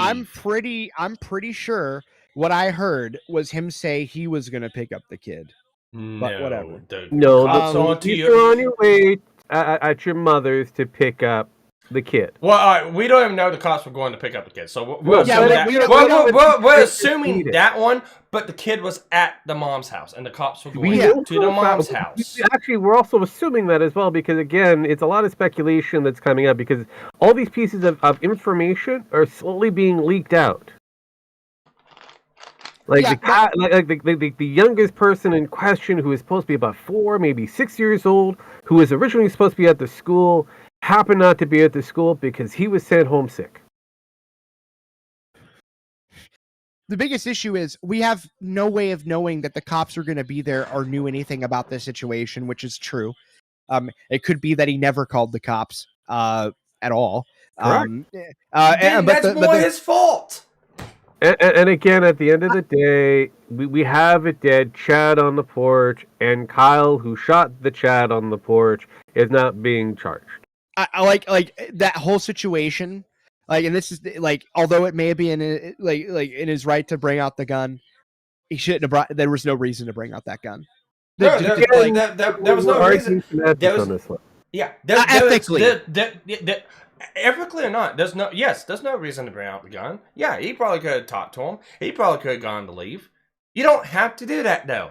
You tell someone to leave, they don't leave. You can use whatever force you want. I'm not just. I at no point am I contesting that. Then stop bringing it up because it's not even a factor point. Then no. The fact that I'm pointing to is just what other people are like. If it ever went to court, the first thing that's going to be brought up was that reasonable? And everybody is going like it's like with Kyle. Like you're basically saying the same thing. Like should Kyle have been there? Like it's the same argument. It's like, yeah, you know what? Maybe not. Okay. Here's the difference. Kyle was on public property. He had no other choice but to be there. Yeah, he was on. Kyle was on public property. He was in the public. He was there, invited by car source. It was private property. It was a car lot. It was on his land. He was protecting his land. Well, I was talking about Rittenhouse. Oh, Rittenhouse. Yeah, okay. Yeah. Sorry, we're talking about Rittenhouse. Yeah, thank you. You're jumping around. I'm kind of confused here. That's different. Well, that's public. Private, you don't have to have reasonability. Public. It wasn't public. It was somebody else's private property. The car lot was. Okay, hang on. Technically, that is correct, but the person in question hired Kyle's friend to gather a posse to protect his property. That is on the court records. Okay, no, okay, first off, it was the car dealer that asked Kyle's friend. And the car dealer has control of that property. He asked Kyle's friend. Yes, I know Kyle that. But what I'm arguing, the point I'm bringing, the reason I'm bringing it up is not that part. The part I'm bringing up is people are making the argument that Rittenhouse shouldn't have been there, right, to begin with. And you know what? Legal right. And maybe that's true. I mean, nobody else should have been there either. But I digress. I agree with you. He was he put himself in a really precarious situation, but he was there. Right, but the thing is with this situation with Chad, by comparison, we can say all day long that he shouldn't have been there, and he wouldn't have been shot, as technically true as it is. A domicile, a home, is different. Well, I mean, okay. Let's be honest here, though. It's different only because of the states. Like if this was in Texas, like if Kyle Rittenhouse, what he did, it happened in Texas, he could have just shot everybody for trespassing on that property, right? So because it's illegal to protect property in Wisconsin and Texas. It's like no, like if they touch your fucking lawnmower, shoot them, right? So like but the point I'm getting at though is essentially the narrative of he shouldn't have been there. And here's another factor too that we're not considering too. Was it aggressive to begin with? Because if you do look at the front ports, there is a destroyed launch out there. So yeah, I mean, and that's another thing. I would love to see any footage that happened beyond those 2 minutes. I want to. There's a 3-hour gap. Yeah, I want to know more. Yeah, and I want to know more too. But the only thing that I'm mostly arguing here is from the 2-minute video. Like we're arguing specifically from what the evidence we have right now at hand. Yeah. Okay, and my point of view is that there was no like if I was in that same situation. I would have let judging from what I'm looking at, I would have let them argue. Like there was no reason to get involved. Had he touched the woman, or had he actually threatened her, fine, okay, yeah, bring no. I mean, in the 2-minute video, he never did. So, but had he in a 2-minute video done that, I would have said, yeah, fuck threatening him. Just bring out the gun, shoot him in the fucking skull, burying him in the back. It's fine, right? But the point I'm getting at essentially though is that in that situation in those 2 minutes.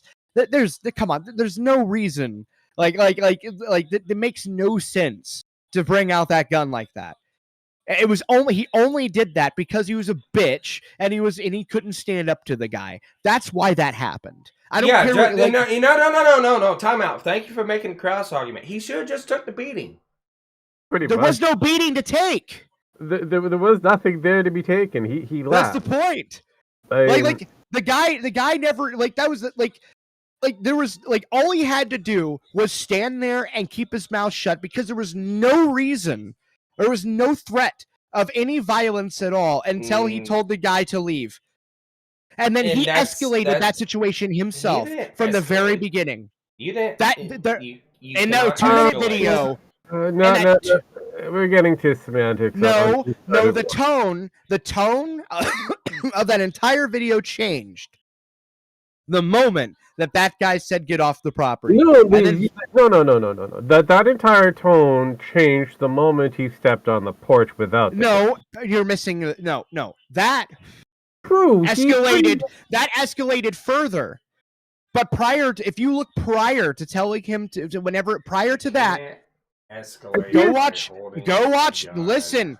I did. Hold on a minute. What prior to the gun, way prior to him even going into the house, and prior to him saying to leave, there was zero reason there was no threat. There was the guy wasn't even being hostile. It doesn't matter. You don't have to have that provocation.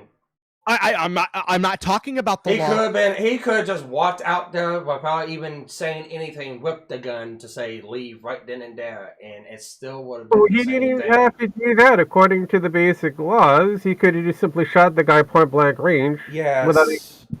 Technically, there's no need to have a sign out there. There's no nothing. There's no actual. There doesn't have to be a reason. He is not. He was. I am not arguing about the law. I'm not talking about the law. I'm not talking. I don't care. What I'm talking about. Yes, it does. Let him do it. What I'm talking about is you can say all day I didn't want him there, and yes, that's legally applicable. That's cool. That's fine.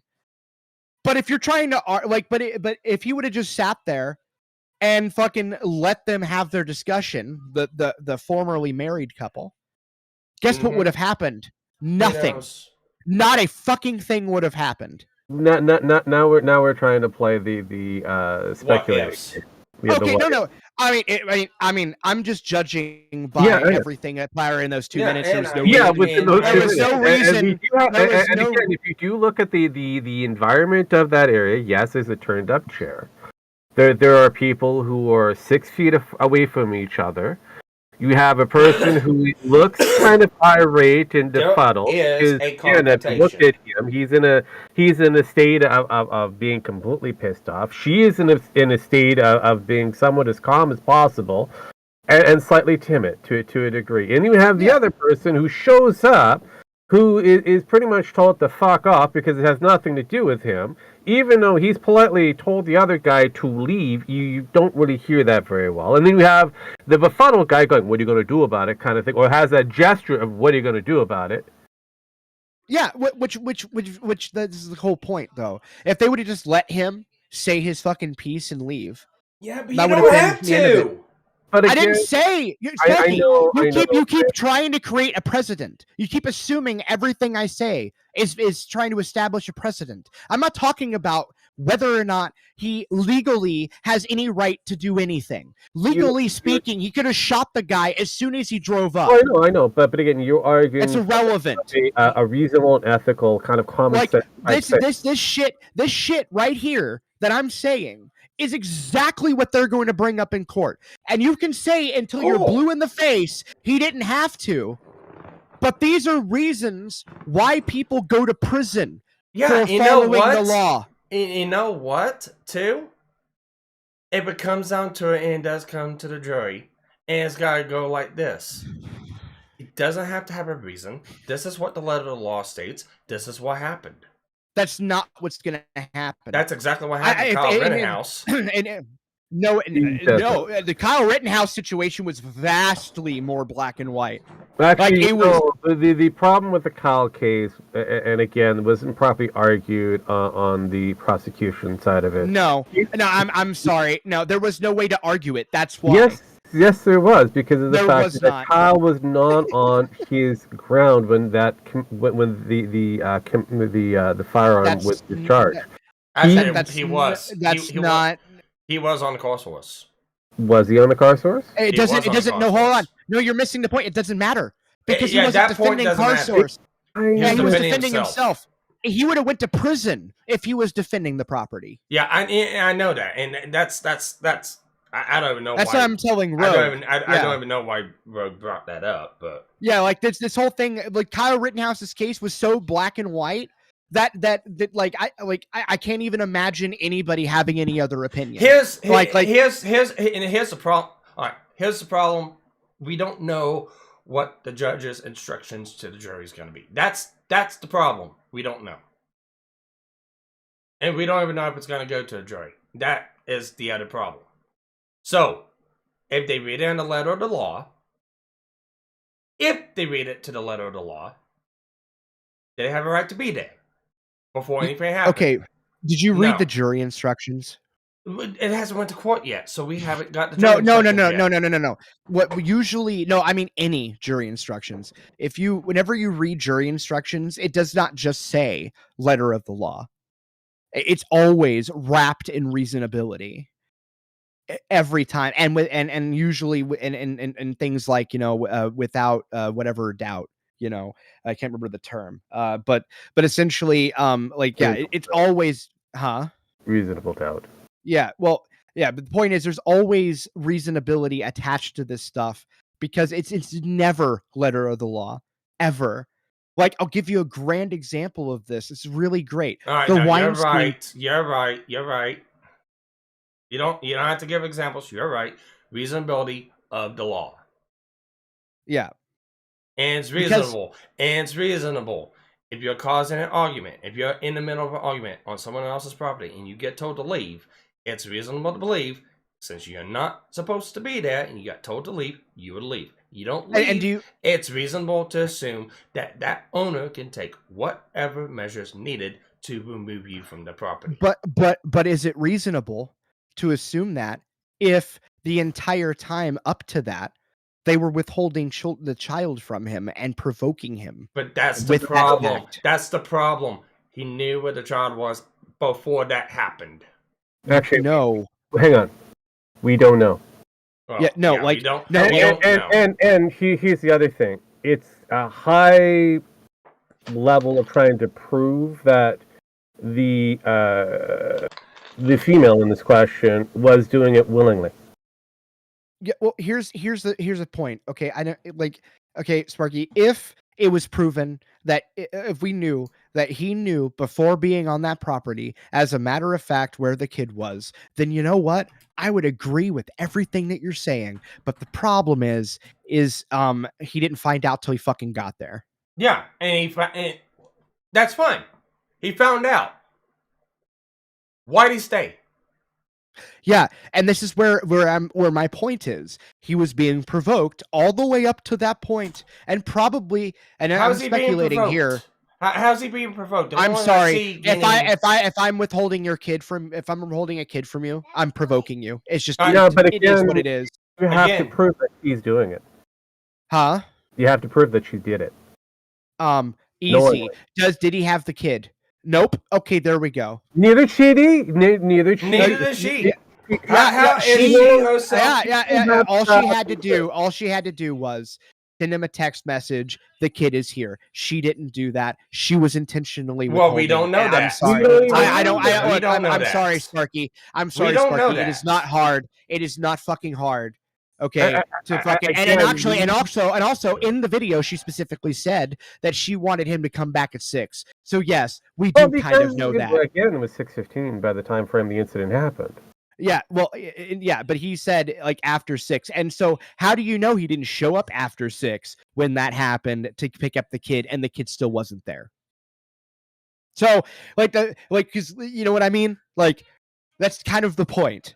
Yeah, but why again, would he? Even then, you would have to take that to the family court and argue it that way. And if you can't do that yourself.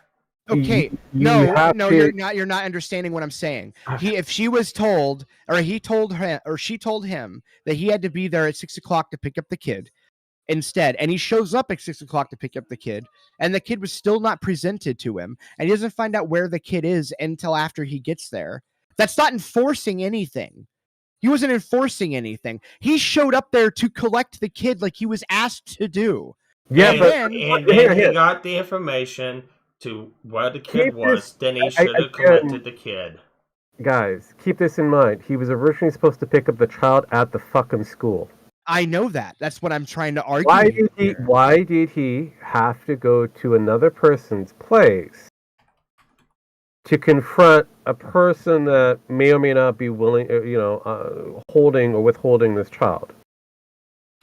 Because he was withholding the child. Why did he, and again, a 3-hour gap from when he was supposed to pick up the child from 3:15 at the school, and waits 3 hours to confront them at another person's house. Yeah, probably because of what she said. Again, up at you 6. don't know exactly what she said. She said that in the video. That was said in the video. He said what she wanted said, more time and with the child. she agreed. I So she never. That was an contested. argument between two parents. Problem is another party came in and said, "Hey, you get off my fucking lawn." Which wouldn't have happened if they had provided the kid at 3:15 when they were supposed to, but instead, and said she was withholding the kid. Doesn't matter. That doesn't even matter. Vlad, this would never have happened if Chad just got off his fucking high horse and just leave. He was already in the right as it was. He could have held this woman further for longer. He probably could have got full custody. You're right. You know what? And all the people in the airplane during 9/11 should have stood up and fought. Like, we can play that game all day long, but the reality of the situation is completely unreasonable. The people in the last plane fought and still died. Yeah, well, that's because they waited too long, they should have been faster. They did it right at the actual time frame. Problem was, the people in there were acting as pilots. Well, actually, the first problem is at the very beginning they told everybody there was a bomb, and so for quite a while everybody just sat around, and so they didn't wait, and then they waited too long. They waited because the last plane they acted very quickly. The last plane, the whole point. They waited until way too late to storm the fucking captain's quarters. It would never have changed. Maybe not, but the reality of the situation is, all I'm getting at. My point is, we can sit here and say everybody checks, but it's unreasonable to sit there and say, oh man, these people were withholding all of this from this guy's parent, and it's unreasonable for him to be pissed off about that. He should have been calm, collected, and everything, and just should have immediately been the most objective robot possible, and should have then just left the situation because he got the information that he needed to. Yeah. Unfortunately for you, Vlad, yes, that is basically it. Yes, that's exactly the whole. He should. Yeah. No. He's still alive. Yeah. No. Here's the problem. I'm agreeing that he should have, but the reality of the situation is the reality. It doesn't matter. You're bringing feelings into this, and guess what? Has decided to go above and beyond. No. The feelings, there are not feelings involved. Whenever you have a jury, the jury is automatically going to be thinking about everything I just said. If those people were in fact, which from all appearances, all appearances seems that they were withholding the kid. From all appearances, he was looking for said kid, or was there to pick up or was there. I don't you can't just sit there and say you have to prove it all day, because I can say that about every single element of the video. Only withheld the child. Okay, let me put it this way. If you honestly think that she didn't, you're being completely delusional. I don't care if she I'm did. just throwing that out there. I don't care. No, time out. I really don't care whether she did or did not. I will concede to this point. Okay. At this point, let's put it like this. Okay, all three of the kids were in the house. Yes, she was withholding them from the guy. Kyle's still justified. Okay. I'm not arguing about Kyle's justification of shooting or not. This hasn't been my point. My whole point is whether or not it's reasonable to assume that the person at this stage of the game, no one cares. No one fucking cares at this stage of the game. They're only arguing whether it's a good shoot or a bad shoot. That is it. They don't care about the intent. They don't care about anything else. They just care about one thing. One thing only. Was it justified? And unfortunately, the way how it looks, it is. until proven otherwise. Oh, well, okay. Then if it's okay, I don't know. I don't agree with that because from what it looks like to me, they provoked him for 3 hours before he even got there. It doesn't matter if he provoked. He still showed up on the property. He showed up on. You can provoke all day long. He should have never have legally showed up on. He waited. Guess what? That's not true. So let me ask a question. He also waited 3 fucking hours before showing up on that property.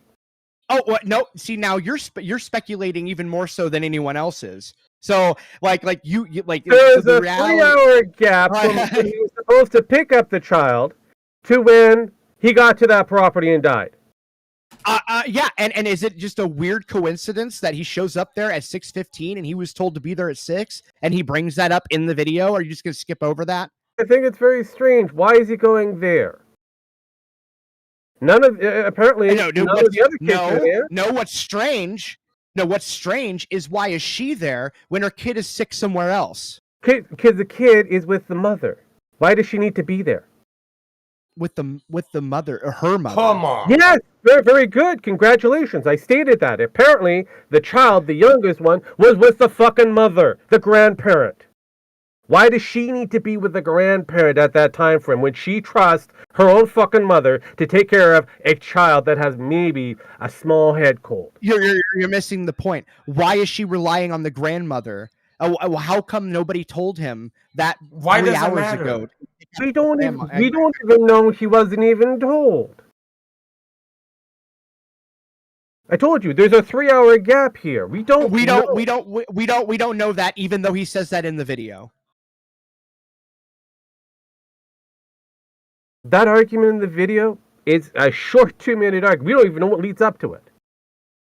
No, it doesn't matter. You keep saying nothing matters before that, so all that matters is the video. So that in the video itself, he said that video itself, he said, I was told I was supposed to be here at 6 and you still did not bring the kid. That is what he said in the video. And then she said, I think that's exactly what he said. Or he said something about after work. It says, I'm supposed to have my kid at 3:15 is what he said. And then she wanted 6 o'clock, more time with the kid. And then, and then he's there at 6:15. He's there 3 hours later. Right? Like, so it sounds to me, to answer Rogue's little question of why there was a 3-hour gap, was probably because he agreed to her request on the 3 hours. And what's preventing her? What's preventing her from telling him that the child's not there and where that child is, so he can pick up that child at the parents' house, not at the property of somebody else's? Sorry, what? Can you repeat that? It cut out. You have this entire argument at Kyle's place, correct? Yeah, that's where that happened. Yeah. Okay, so yes, what prevented her, the mother in question, to not tell the father in question of where the child is? Because again, 3 hours. No, as far as I'm aware, she specifically requested for him to wait until 6 o'clock after he got off work, so she could have more time with her kid. That's happening here, and it's an argument that's taken out of content. We know that for sure. Okay, but what we know for sure is the time frames add up. We know for a fact that there's a 3-hour time frame, exactly, which is weird. Yes, which happens to be the 3 hours that she requested. Which is what part you keep missing. You keep skipping over this entirely. No. How do we know how do we know it's a proper request? What do you mean a proper request? For all these, you're telling me that during that conversation of while the child's not there at the school, she omitted the factor that the kid is sick? Because again, he seems kind of at a loss of where the child is in that conversation.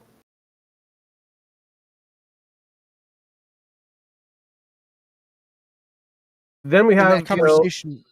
Okay. We have an additional argument about he's supposed to pick up that child at 3:15, and it doesn't matter whether she wants the child for longer or not. It is 6:15 now. That's basically where it leads to.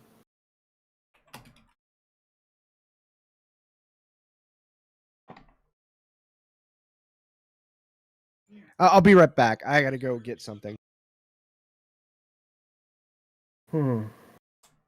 Yes. All right, Tyro. Done. Yes. Yeah. Huh? What? I'm done. I just want to go eat now. Look, and at the end of the day, it comes down to this. Look, I don't care what happened. I don't care what happened to the kid and stuff like that. I don't think this is premeditated. Okay. Did they roll up the dad? Okay. I really don't care. Fine. Okay, fine. They riled up the dad. It's still self-defense and castle doctrine at the end of the day. It does not matter. He got told to leave. Okay, so the reason... Okay, so... Again, this is all I'm trying to say. And Tyler, you can jump in if you want. What I'm trying to say is that at 3:15, from what it seems from the thing, okay, the kid wasn't at the school, and she requested more time, or she requested more time with the kid and told him to come get the kid at 6:00. Okay, after he was done with work, because that's what he says in the video, and she doesn't contest that. She doesn't say, no, I didn't say that. Okay, so now the big issue is that, and this is where my question comes in: pick up the kid where? Because I don't remember if he said here or not. If he said there and the kid isn't there, which is what it sounds like the implication is in the video, then guess what? That is withholding a kid. Well, guess what? He doesn't say here. So I mean, I don't know. I don't remember. But the point is like, but even furthermore after that, it does can you where was he supposed to find the kid at? How do you know that he didn't already go meet the kid there? I don't know. It's kind of confusing because the time frame is exactly the same. Like, he just happens to be at that place at 6-something o'clock, which just happens to correlate with the time that she specifically requested he get the kid. It's just a weird coincidence, right? It's just out there. And then he specifically brings up the fact that you said that I should come and get the kid after work because you wanted more time with the kid. That's withholding the kid. And if he didn't find out that the kid was being withheld until that time, I mean, I don't know. I kind of find it unreasonable that anybody else would not be mad in that situation. Or is that just me? I'm the only one here. And that's fine. And I'm not saying that there is no justification to be mad. You should be pissed as all fuck. But yeah, but what I'm getting at is to then expect him, and then to expect him to then be unmad, just so suddenly. I'm just gonna go from mad to I'm unmad, and and then yell I'm gonna sue you and stuff, and basically about to leave anyway, and then the guy comes out with a gun. All right, so what Tyler was saying in the chat, I don't know what part of the video is. And here's our problem: we haven't been able to find a full version of the video that's not bleeped out or edited in some way, shape, or form, and stuff like that. We were talking about just those 2 minutes, so I don't care. Like, every time I said that, I had you and Rogue repeatedly saying, "Doesn't matter. We're only talking about those 2 minutes." It is still so that I don't give a shit. Edited and still bleeped out, so we can't hear the full argument. Yeah, but Tyler, he's on the whole idea on Chad's area. His whole approach is, "Where is my son?" So he doesn't know. And Tyro even states in chat, and I haven't heard this or not. That's why that's what I meant. Find the video without fucking edited, or what did he listen say? to it. I can't. The boyfriend does clearly state the kid isn't at the house. He again. Chad says, "Where is my son?" Yeah. Kyle says, "Get off my property." Apparently, he also said the kid isn't here. I don't know. We have a lot of questionables within that.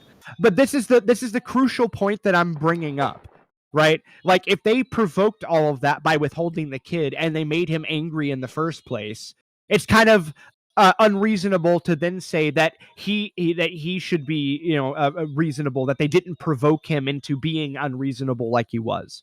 Like, that's what I'm getting at. And Like, that's that's like me holding my finger in your face and not touching you.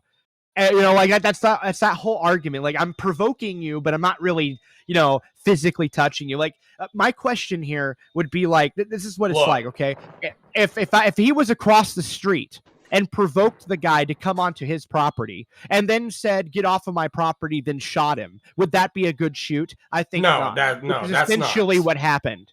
This is essentially what I'm arguing occurred.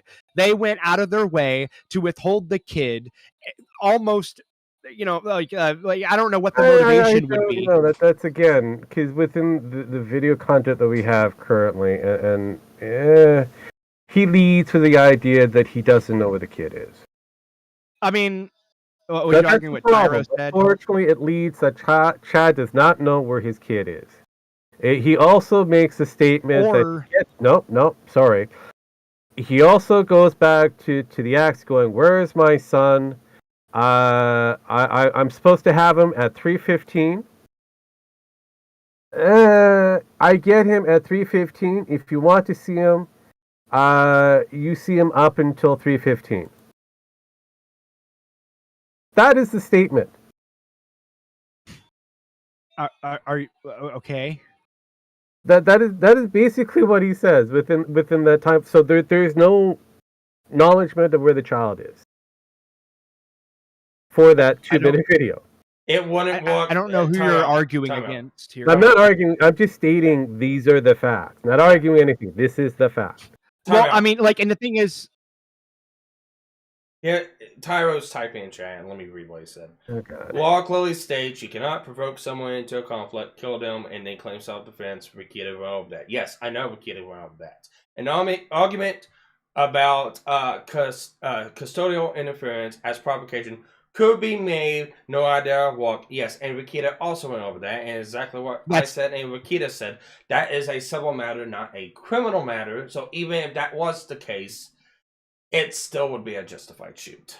So what you're saying is, because somebody, that's the part that's weird to me, because provoking somebody with a civil matter still seems like provocation to me. Like, provocation is provocation. Yeah, I guess it is, but like, to me, like, and that's like, and Tyro's saying the exact same thing I'm saying, essentially, is that they were provoking with the custodial interference. Yeah, but the problem is every lawyer that I've seen so far, of American lawyer that is a YouTube lawyer or not, all say the same thing. It's a civil matter. This should have been taken to the civil court. Family court is a little bit more stickier when it comes down to this. This is a criminal matter. This is something completely different. Yeah, well, the thing is, like, yeah, the whole, like, no right to be there. I mean, that's fine. But the thing is, though, I don't, like, if he went over there looking for his kid, I mean, if like, I don't know, like, it's a bit, that's a bit dicey of a take to say, well, he shouldn't have been there in the first place, even though the whole reason he was there was because, he was wanting to get his kid. Or look for his kid. I don't know which was the case, but like, from what it seems, yeah, it's looks for his kid. Yeah, what it seems like, he was either looking or he was supposed to pick the kid up somewhere, and wherever the kid was who was supposed to get wasn't there, and then went over there after the fact to pick it up. I mean, like, so the thing is, or like, they told him to pick him up there, because he does specifically state that I was told to, or he said something effective, to get him after work at 6:00. And all of this is taking place at 6:00, which is kind of a do we know exactly it was 6:00? And one, how long ago was this? And two, do we know it's exactly 6:00? Because it is Texas, and I do know for a fact it's a lot darker around 6 than what it was. Well, that's what Rogue read. From what is being reported, the incident took place at 6:15 on the PM. Yeah. So, what is this before or after the daylight savings? This happened November. What is it? November 6th or so. So yeah, it would Yeah. happen before before daylight savings.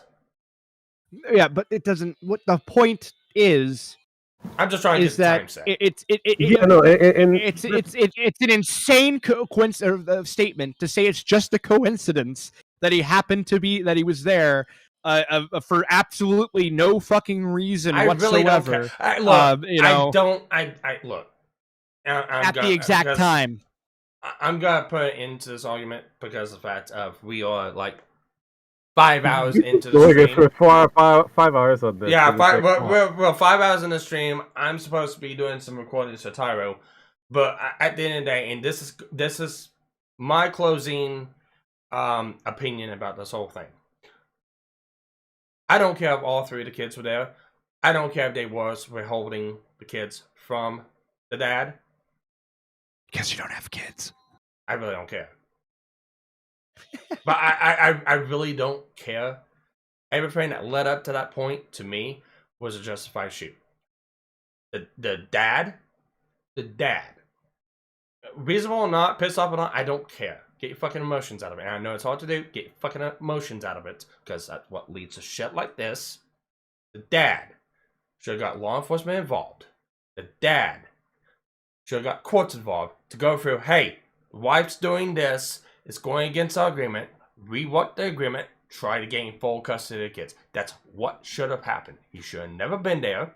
If he was there, he should have had law enforcement there with him in case something like this did happen. That didn't happen.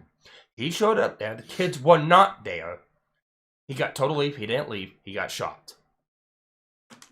After he made a threat of, if you don't use it, I'm going to kill you, motherfucker.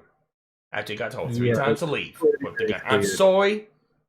It's a justified shoot to me. That's my opinion. I don't even care if they had the kids there or not. It looks to me he was standing across the street and they provoked him onto the property. Like that's like basically the interpretation I'm gathering out of the whole situation until more facts come about. No. No, I'm speaking not literally but metaphorically. Like the point I'm getting at there. I got it. It seems strictly like provocation. Huh? Yeah, there's a lot of provocations that's possible, but like I said, until we get more information, it's one of those things we have to play the wait and see. Because right now, this is going off the basis of what could be ethically proven correct and what isn't. It's kind of up in the air. Yeah. As far as ethics go, as far as feelings and emotions go, as far as like the child custody and stuff like that, I don't give a flying.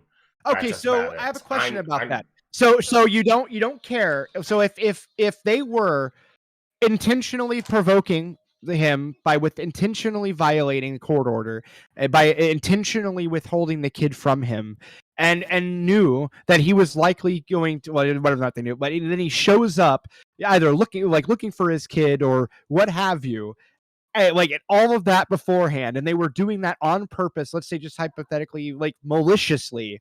You don't care whatsoever because that has no weight into whether or not fucking what's his face shot him. It has no relevance whatsoever. How he acted about it, how he went about it, yes. Because bear in mind, had they not have done that, he wouldn't have been there.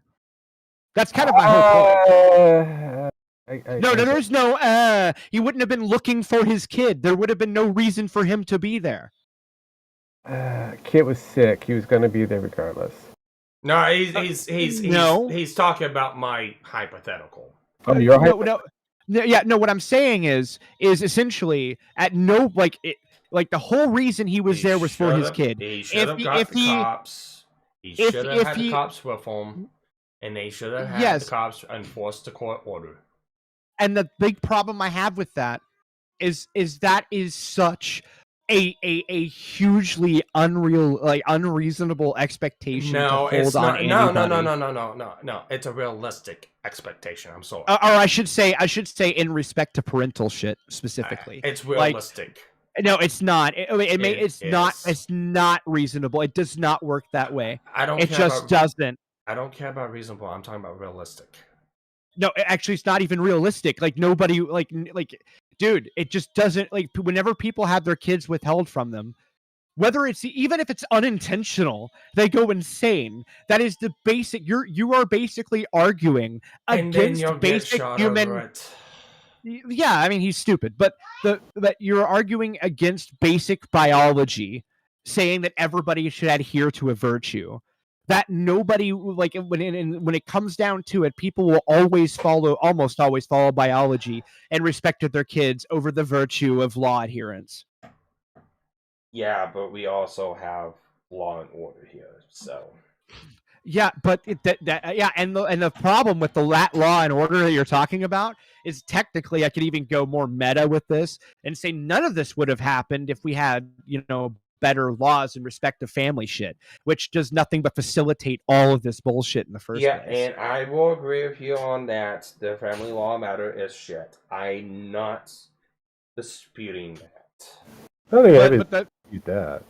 But I'm not saying anybody disputed it. I'm just pointing out ultimately that it's but like you can but you if you admit that is the case, then how can you then also at the same time say that these sources, these things outside of his control are affecting his ability to be reasonable, but then also state that he should have been reasonable anyway, despite the fact that everything is working against him and his ability to be reasonable in that moment?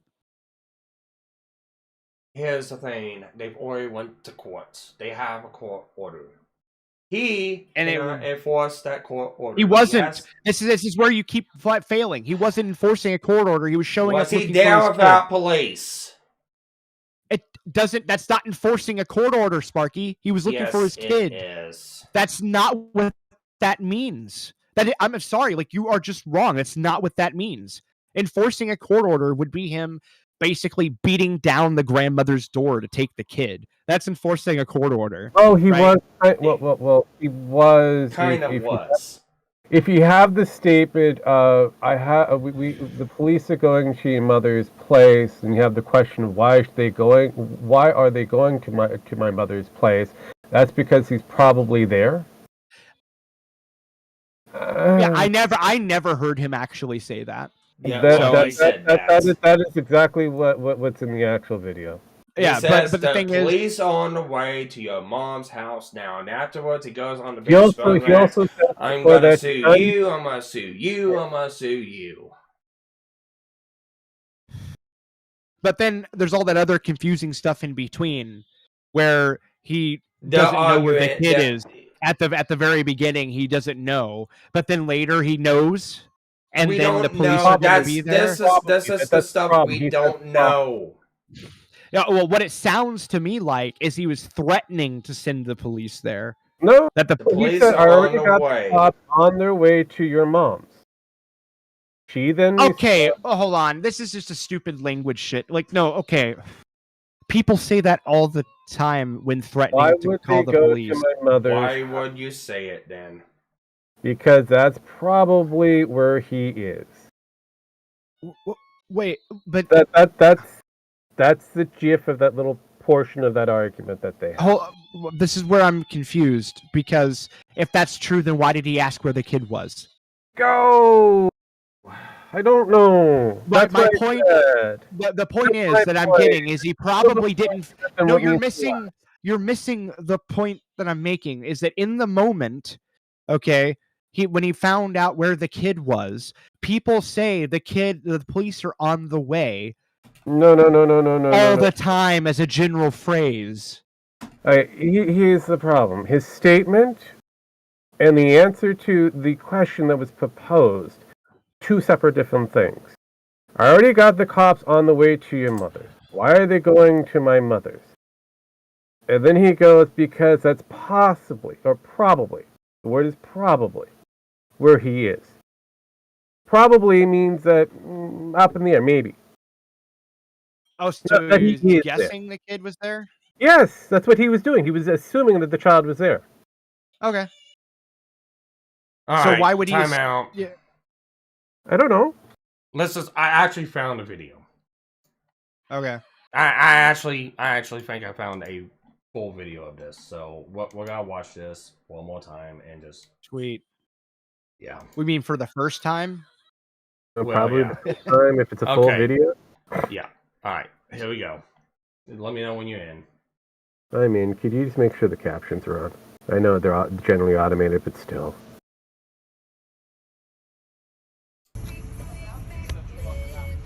something about hurt myself. Why? Oh, that's The probably music's going. yeah. So we don't know exactly what's being stated here. So we can only infer. Infer. I'll go get him. I'm supposed to have him at 3:15. And you're playing games. This is where he says he gets the kid at 3:15. I'm gonna have the cups. I've already got the cups on the way to your mom's house. Because that's probably where he is. It's not when I'm done working. I'll get him at 3:15. I love the chicken though. Alright, so he sends the cops. He doesn't know exactly what the kid is. He's sending the cops because that's probably what a kid is. He is asking what the kid is, so no, he didn't know. But he's already got law enforcement going. So why didn't he have law enforcement here? Well, or he was threatening. Was making the threat that he or did. He was making a threat, and he should have. Yeah, I don't. I honestly don't think he called the cops at all. No, and then that's the problem. Which doesn't make him look any better, mind you. All right, but all right, I rewound it back. Let's listen to it again. Turn the fucking music off, lady. So he goes after he turns around. He's supposed to say, "All right, I'm about to get him." And you're playing games telling me that I can pick him up at 6. I'm gonna have the cups. I've already got the cups on the way to your mom's house. Because that's probably where he is. It's not when I'm done working. I get him at 3:15. I get him at 3:15. I don't care if you wanted to see him or not. I get him at 3:15. If you want to see him, you see him up until 3:15. You keep trying to keep my son from me. I'm fixing to drag you and Anne-Marie and everybody else into court. I'm subpoenaing your mom. I'm subpoenaing Anne-Marie. This is on video. I'm very Leave! Do it! Right you better use it, mother. God damn it, I'll take it from you. Call the police. Call 911. Call 911. Call 911. Call 911. Call 911. wait, did he only shoot once? No, he shot twice. I have it on video, Kyle. Oh, I did. You did it, Okay. not him. I think it's a 22. Could be. Oh, time out. There's more to this. Okay. Mm-hmm. I have it on video, Kyle. You did it, not him. I told all of y'all to leave. We came to get his son. He's not here. She should have told that. She should have told that. None of y'all should be here. None of y'all should be here. I asked you to leave. I did everything. I did not want to do any of this. 911. Kyle Curran, shot my husband.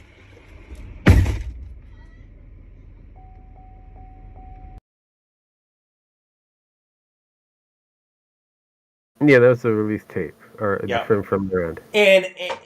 And unfortunately, I'm sorry, Kyle's right. If this was, it doesn't matter. If we told them to leave straight up, even when they first came on, they should have left. I'm sorry. Get the cops involved. You should have got the cops involved before you went there. You took your own life in your hands. I'm sorry. Again, I'm still kind of waiting for more information before. I think if it was really that big of a deal, he should have already had the gun out a while ago to start with. But apparently, I guess apparently he gave him multiple chances to leave. Yeah, apparently it wasn't that big of a deal then. I mean, that's the part that is confusing me. It's like, why is it like? And did you listen to besides that their conversation? Like, it's obvious that she was withholding the kid. Like, she was even not letting him go pick him up, and she was gonna go do it. Yeah, we don't know what's going to happen up to that point. I mean, both sides of the story. We need both sides of the story to find out what led up to the thing. But at the end of the day, when it comes down to it, it comes down like this. 1, the kids weren't at the house. 2, they shouldn't have been there. They got warned multiple times. They should not be there to leave. Do not be there to leave. Wait, hold on, Sparky. Why didn't he shoot the guy's girlfriend too? Like, why did he just shoot him? There was other people that were trespassing. Why didn't he shoot all them? She was in the truck. She was in the actual vehicle at the time, so realistically. Yeah, I know. It's not. But then she hold on. Well, hold on a minute, Sparky. You saw the end of the video. She got out of the car and walked that direction. How come he didn't shoot her too? She was trespassing. We don't know what happened. You saw. We saw saw her that. Yeah, and get the girlfriend out of the car. Still on the street. Yeah, she's still on the No, street. She come hasn't really left. No, on. I can actually see the Oh my god. No, I can actually see the real the side window that in the video. So that means she really hasn't really left it. Okay. Yeah, that's. I'm sorry. Like that is like no. Like if you're trying to tell me that she at no point walked that direction after her husband is shot, like I would be she did not. shocked if that's She didn't even walk towards that direction. She did not. Okay. She stayed in the vehicle. It's clearly being seen. She can stay. She is in the vehicle. We don't know if there's a passenger not- on the other side What? to open up the door or not. Oh my god. We don't know that. What? No, And I don't even seriously, we can see that I can clearly see that when she's pushing down the camera, the phone, she's still in the vehicle. We do hear a slamming of the door, but she never leaves whatever position that she's in. I believe she's in the driver's side or even the passenger side. I think she's most likely on the passenger side, the way how it's facing. And she slams the driver's side and she takes the vehicle. Yeah, cool. I just saw the door open and she dropped the phone in the grass. Did you drop the phone in the grass? This Yep. doesn't look like it. You can plainly fucking see the grass and whenever she drops it. And you can hear the thump. So, yeah, quit fucking god damn. No, Like, I'm looking at it, dude. It doesn't look like Look. All right, look. Even if she did get out of the vehicle, here's the thing: the street's not considered. She's private trespassing. property. No, The street's she not- no, The she street- wasn't in the street. The fence line is the property line. There's a sidewalk, and then there's the street. She then explain how the phone dropped into the grass, Sparky. It's not the grass. It is It's the grass. the I console. just saw it. Why does the console look like grass? Fine. Yeah. Hold on, I'll get you a screenshot. Hold on. Fine. No, I've got it brought back up. I'm kind of going back and Yeah. forth. She's in the truck. 911. Well, the console She is. puts it in the console. It does look like it's in a con. I don't know. Hold on. 911. It does have a bit of a fuzziness to it. I will say that it could be lint.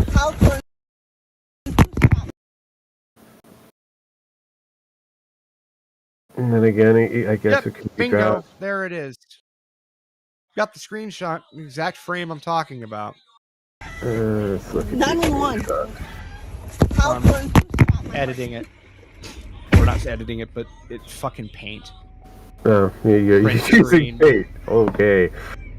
Well, I don't know how else to fucking do the screenshot shit, so. Guys, it clearly looks like it's looking up towards. It does clearly look like it's looking. I don't Hold know. on. Where's general? Oh, and the exact frame, by the way, for 911. reference on your video. Well, I guess that's on. All It'd be video. 153. 153. But hold on. Main chat. Well, look at 153. Why can't I post pictures in main chat? Because only I can. You can put it in put it in memes. Memes? Okay. Putting it in means that's Fitting. How do I? Nobody will get it. Actually, it Like, looks like either it's a seat. It actually looks like she drops the phone in the seat. Yeah. I don't know. That's some hairy. That's a hairy ass seat, man. And it's green. Yeah, I don't know if it looks dark. That's all I can say. Did you see the picture in memes? I'm just looking at your picture. Give me a second. Yeah. So I've been kind of going back and forth on the video that is there. So let me find. You know what? At the end of the day, it doesn't even matter. It's on the street. That's not the property. There you are. Yeah. In fact, actually, I found even. Hold on. No, it's the same thing I'm looking think at. It's a fuzzy ass. I don't know. Like I said, I don't know.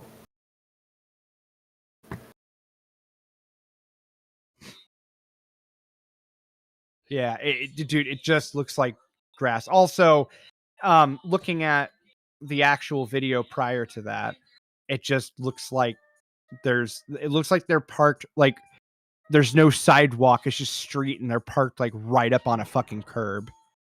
That's, I mean, it's kind of questionable because even if you go, it's because it's fucking zoomed in is what I'm bitching about. Yeah, I'm not saying it is. Yeah, no, and even as you get to there is a bit of fuzz that's showcasing. Yes, it does look kind of like it could be grass, but it could also be very crappy interior.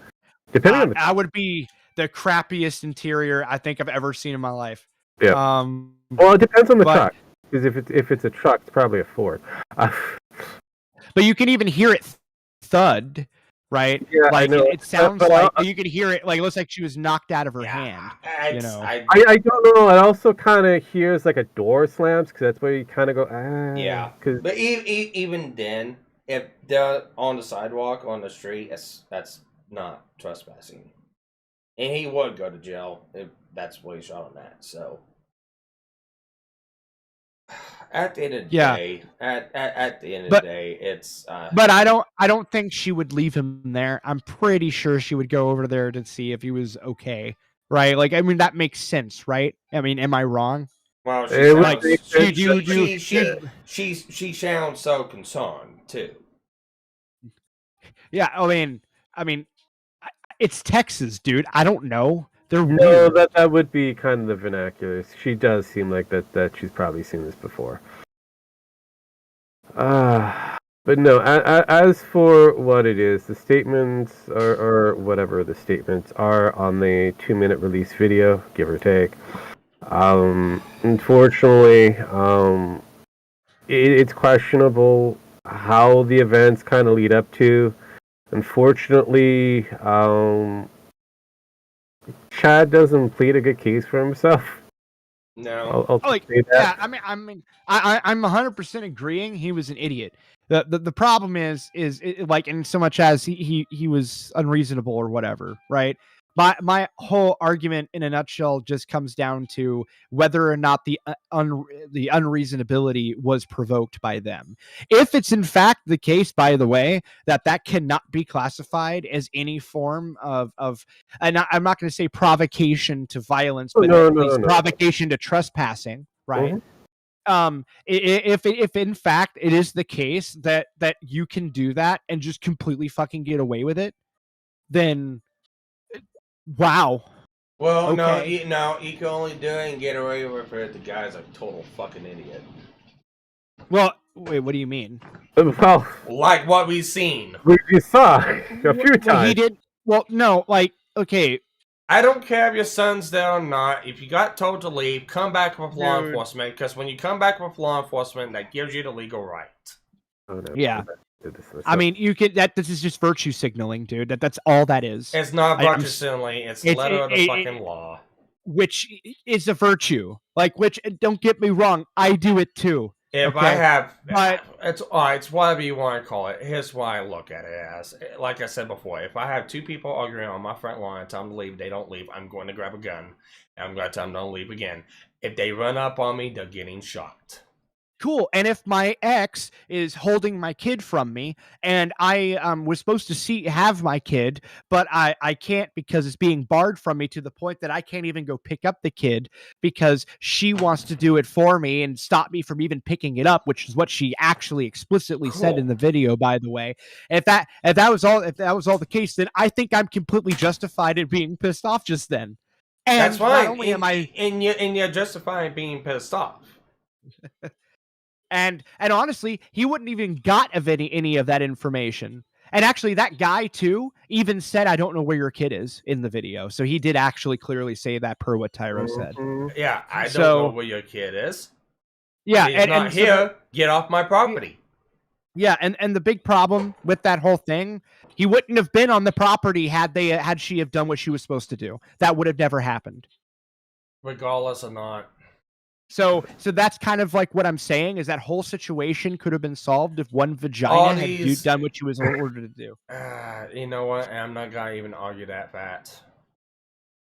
Yeah, well, You're I mean, right. It happened. If you're saying it happened, yeah. Well, both of them should have adhered to the law. At least what I'm arguing there. No. And here it comes down to the fact of the matter. I hope she loses a kid. Nah, fuck that. I hope she gets brutally fucking murdered in the street. Or whatever. His the story. If that is the case, I hope she loses the kid. I'm not saying that she was in the right. I'm not, clearly she's in the wrong. I'm not saying that. But I'm also saying Kyle's completely in the right. He clearly told him, he clearly told him, get out my property. He clearly told him, kid's not here.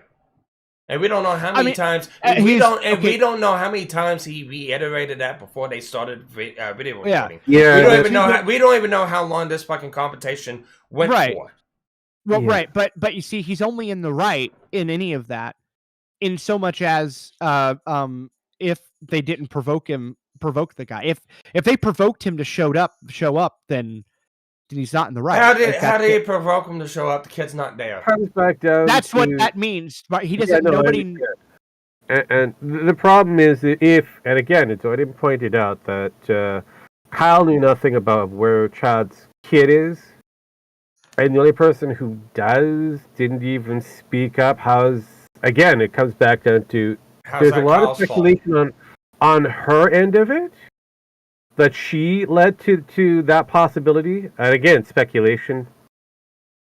Knowingly that she withheld the child, knowingly that this was going to happen, and knowingly that this would get to a situation that caused a murder, she's completely in the wrong on this one. But unfortunately, in Kyle's end of it, just looking on him and him alone, in that kind of, he clearly kind of has no idea what's happening. Well, maybe I'm kind of somewhat skeptical there too. I mean, he may not know where the kid is, and that's fair, because he may just know that, he may just know. And he probably wants no part of it because it thinks it's stupid, and he wants them both to fucking stop. Whoa! If he wanted no part of it, then that was easily solved by just letting them have their little argument instead of being a little bitch about it. Wanted them off the fucking, you just get off my property. That's basically it. That's all. That argument would have been dealt with the moment Chad left. Just yes, he could have been still upset off the property, yelling across from the street. Yeah, whatever. That's fine, but. Clearly, there's more to this conversation than what we're going to get at this moment.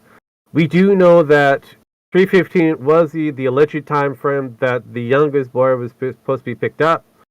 We do have information that this incident took place roughly around 6 o'clock, 6:15 to be estimated. And we have speculation that police have been called with the assumption that the child was at the mother. Well, and we also know that he specifically said that it was specifically stated that he was that she wanted to spend more time with the kid and stuff. We have that, which she completely agreed with. He agreed. So we do have more on that conversation. But was Kyle there for that conversation? See, here's the thing too about that.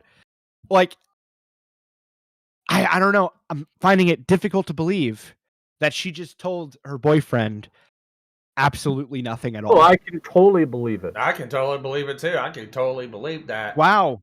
Okay. Well, I can also totally believe that he probably wanted no part of it either. Because I don't know. Because in my reality, it's pretty common for women to talk shit on their exes to their current boyfriends constantly.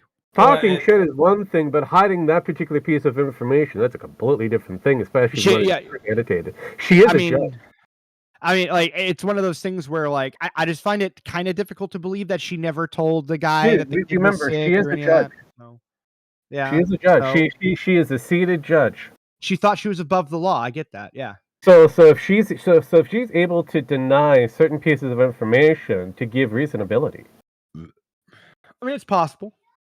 I mean that is where again it kind of comes back down to Jim Max's speculation. You know, his statement that this is a murder that she set up. And keeping that from her current boyfriend, who's kind of, let's put it this way, a complete beta. Realistically, I can see that. I can totally see it. Yeah. More will come out as time goes on, but it is interesting. He hasn't been charged for nothing yet. Yeah, no, Kyle has not been charged with anything. Yeah, because the thing is, the biggest issue for me is that that warning shot. There was no reason to believe. Like, obviously, like the warning I honestly, shot. I agree with that. I agree with the, that. He should have shot right in there. Well, not just the warning shot, but the leaving of the scenario. Like, I'm sorry, he at no point was in fear of his life in that entire incident. You don't have to be in fear of your life. That's funny. Well, for self-defense, you do, and it wasn't. Self-defense. And here's the problem: they're not arguing. They're not arguing. It started out with Castle. It's trying this guy. Yeah, it started out with Castle Doctrine. It started out Castle Doctrine. Yeah, he showed up with force. Yes. Yeah, but the thing is like, with a warning shot indicates no, fear at all. Again, is what I'm trying to get at. It's unless it's being argued for legal self-defense. That's a whole different thing. Right now, it looks like it's going to be arguing, if anything, Castle, and technically, according to the Texas law, he's in all the right and privilege to do what he just did. I mean, like him brandishing the firearm. When he, was the point. Yeah. Nah, well, when he comes, it was unnecessary. It wasn't necessary. But again, that is a moralistic point of view, but on a legal, it's not like I'm not trying to be moral about it. Like I'm not saying like he's not entitled to do it. So again, like you guys keep assuming that I'm talking about like at no point have I said that Kyle has ever done anything. I've never stated. Then why do you keep bringing it up? On a moralistic point of view, he kind of went overboard, but on a legal press kind of point of view, he didn't. He did, but was within the requirement that he needed to do. Yeah. When so I Castle Doctrine. Let me tell you why. Let me tell you why. What? No, it's storming really good and thunder just struck outside. So well, fun fact. The letter of the law in court doesn't really. I know. Like so, that's why I've been answering your question. Yeah, well, and this is kind of how I look at it, and this is how I break the scenario down. It's Castle Doctrine. He got told to leave. He refused to leave. He went inside and he grabbed the gun, and went to go exercise his right for Castle Doctrine with force. With a gun, that is not with force. That is completely legal to do. The guy then came up and got in his face and made a verbal threat to him. You better use it, I'm going to take it, and I'm going to kill you with it. That turns into self-defense. It gets muddied when he fires the gun off into the porch, because it's arguable, it's wrong on Texas if a warning shot is valid or not. Should have shot him right then and there when he got up into his face and made that threat. That's when he should have shot him. Being thrown off of his own porch does give him legal again. Yes. He removed him from his domicile. The porch is considered part of the domicile. He got thrown. Domicile doesn't matter because the whole property is in that. So no. And again, yes, but being thrown from the porch is assault. Yes. So there is a lot of It was non-pedo Rosenbaum moment is essentially the point. Yeah, there was a lot of layers for this shit cake, and unfortunately, it's a lovely piece of shit that's happening. But like I said, we have to wait to find out more. Yeah, like the thing is like what I'm getting at is that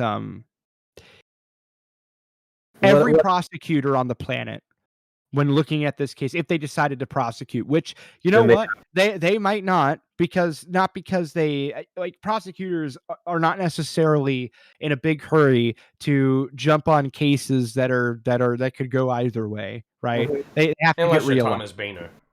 Yes. Yeah, well, no, Binger, it was too high profile. This isn't high profile enough yet. No, but for Binger, the problem is he was the assistant. Nobody else in his state wanted to prosecute. Yeah. But he also, you know, it was a moment for, it was a high profile case. He's going to be remembered for a few years. Kind of yes, but even he stated this is a social media based case, and he wanted He stated it was a political case. But this is the point that I'm getting at, though. Is like, because that isn't the current situation at the moment. Like, chances are, it's slowly becoming that way because. Yeah.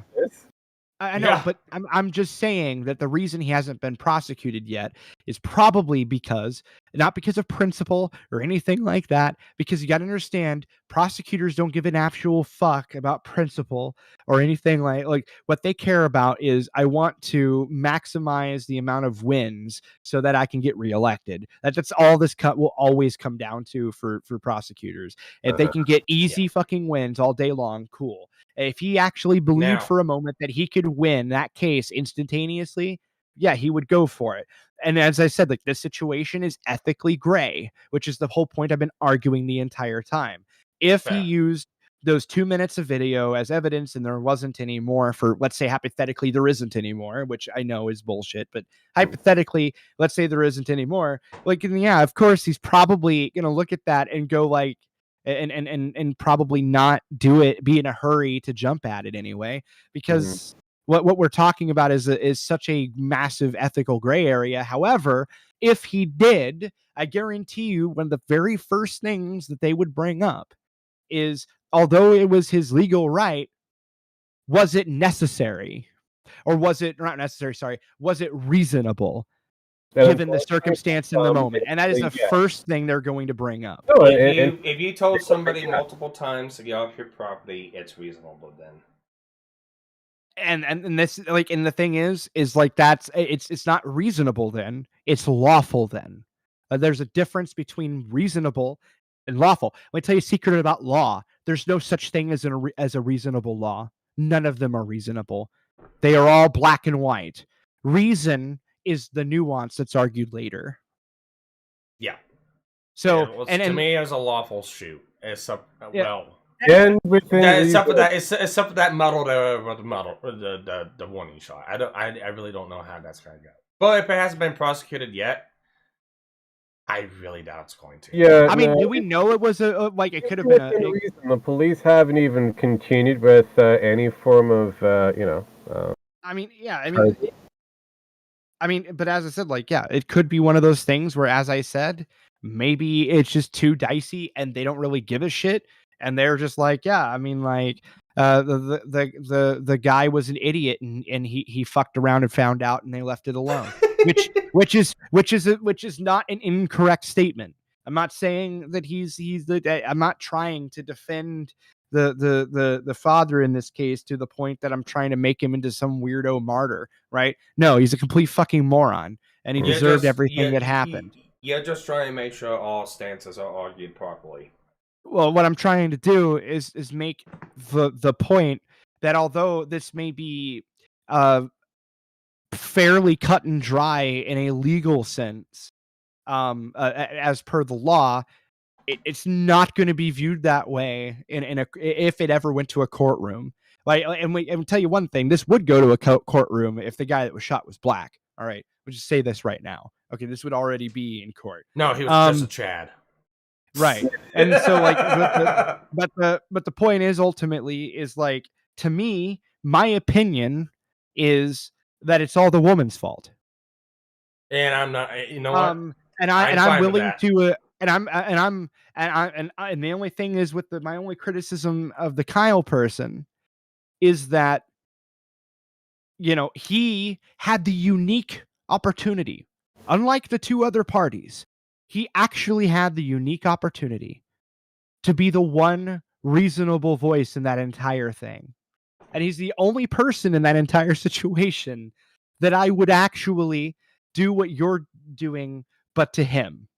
Because he's the only person in that entire thing that could have possibly been rational and handled that thing rationally, potentially. And so like in bringing that gun out, it's like actually no, If you're fuck the gun. being time out. Fuck the gun. Fuck the gun. Hold on a minute. There was no. I'm going to make the argument that I think it was from just my opinion. There was no reason from the 2 minutes of the video. Okay, that because people with anger problems. Okay, let's assume that Chad had an anger issue. People with anger problems aren't angry like necessarily consistently through and out an entire confrontation. So there could have been shit 2 minutes prior to those 2 minutes where he was in a different part of that wave that he was writing. So, but the we could have just seen the beginning of the dip. The point is that I'm making though is that based on those 2 minutes solely and entirely, okay, I cannot understand, and I won't understand. Like, despite whether or not it is the right of kin, I don't get and you can say that until you're blue in the face, and it's true. I am not contesting it. However, I do not think it was reasonable for him to even so much as say, "Get off my property." No. I don't think that was even reasonable. And the reason based on those 2 minutes only, and the only reason I say that is because he could have avoided future conflict very simplistically by just letting them two freaking have their little tiff. Because you know what? Here's the thing. It's none of his fucking business. You know what? And here's what it comes down to a property owner, a landowner, and somebody's been on the fire department. If I was to put myself into Kyle's shoes, and I've said and I've said multiple times, get off my property. He's being belligerent. He's being argumentative. I don't care for what reason. He's not listening to me. The property owner, tell him, stop, get off my property. Kid's not here. And you want to continue being belligerent, blowing me off, not listening, still want to be argumentative. I'm grabbing a gun. Can I ask you a question, Sparky? I'm reassessing my stance. You come at me, I'm shooting you. Okay, but before you ask the question there, Vlad, I'm going to reiterate my stance. This is almost 7 o'clock p.m. Pacific time. I'm getting the fuck out of here because I want to go eat. Okay. Enjoy your argument, guys. Peace. All right, Well, I have a question. Question. Let's say that fuck. I'm trying to give a good hypothetical here. Okay. Yeah, here we go. Let's say you and Captain Hook broke up and scratched the whole kid thing. All right. And you and she got married to somebody, and then they were having a problem, and she went to your property, not for any intimate reason or anything, just to get away from the guy, right? Mm-hmm. And then the guy shows up and they're having an argument. All right. Now, would you try to say, hey, why don't you guys chill out for a moment and actually try to have a discussion? Or would you just go from 0 to get off my property? I'll do one better. I'll tell you an actual scenario that happened almost exactly like that. It was with one of my exes, and she did come, and I wasn't in this place. I was in my other house. My mom and dad was still there. She came over because she didn't know what to do. He showed up. It didn't even get to that point. The guy had 3 guns drawn on him and told him to leave now. If you have an issue, when she gets around to wanting to talk, she can talk to you. If you don't like that, you call law enforcement. Guess what? He called law enforcement. You know what happened? He had a temporary restraining order put on him by us. Mm-hmm. Okay, now that's cool, and I knew that the answer was going to be there, and you see, in that situation, I would agree with that situation. Now, here's the other thing. What if you were in the same situation as Kyle to a T? And then you know that it's very likely that you're going to have to deal with not only this guy, but the kid in that situation for a long period of time. And the guy came onto your property. All right. Looking for the kid, but let's just like scrap the whole like kidnapping thing. Or not kidnapping, but withholding thing, and just in general, there's an argument over the child on that property. No. Would you want to actually help resolve the argument, or would you just immediately go from zero to get the fuck off my property? There wouldn't have been an argument. I would have told her to get in the house. I would have told him to get off the property. I would have went inside the house. And I would have called law enforcement. And if he attempted to get in, and if he attempted to destroy the property, I would have went out the firearm and reiterated myself to get out again. But it would not have got to that point. So my question here is, so basically you would make no attempt to try to aid in their differences being resolved. That's what court's for. Okay. Well, this is why we fundamentally disagree, because I would have done the exact opposite. I would have sat down like, no, we're going to have a chill conversation, chill out. I would have done all of that first and make several attempts at reasonable discourse way before ever saying get off the property. Well, if he was acting the way, and you know why I would have, if he was acting the way he was, as we saw in the video, no, I wouldn't have done that. And if you do want to have reasonable discourse, we go to a public property, public place, a restaurant, something like that. Sit down and have a conversation in the restaurant. Well, okay, I disagree with that just because like you want to have the ability to shoot him in the head if things got out of hand. But the point is like I would have started off with trying to have a conversation like, hey, can you chill out real quick and just talk this out for a minute instead of yelling. That's what I would have hoped. That seems like what was going on. And it wasn't. Well, I mean, I don't. Well, we don't know that because like that's what I'm saying. I said that's like, what it looks like. My whole point that I've been trying to make this whole time is if that guy actually started off trying to get discourse to happen, okay, if that was like what he started off with, all right, and then resorted to get off my property, I'd be 100% in his boat.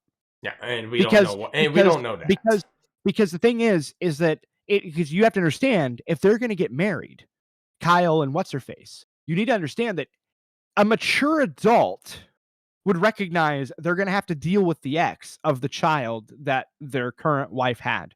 A mature adult would try to ensure that that's all peaceful and not for any reason other than for the child in question. Yeah. Right. And I agree with you on that one. And so and so this is where like I'm saying that one person, Kyle, is in the unique position to be the reasonable one in that situation. Now, if he actually did try to do that, which according to him, he said in the very end of that, he straight up said that I just wanted you guys to leave and I told you guys I didn't want you to be here, blah, blah, blah, blah, which means at no point was he at all trying to do that. So,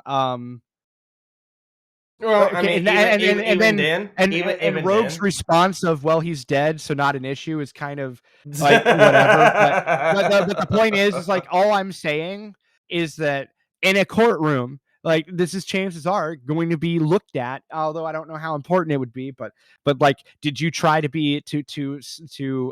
do anything before just going from zero to get the fuck off my property? Because in those 2 minutes, it looks like they're having like a semi heated conversation, very, very minimally heated, and then he just shows up and you get off my property, and it's just like, but why? Like that's just like, that was unnecessary.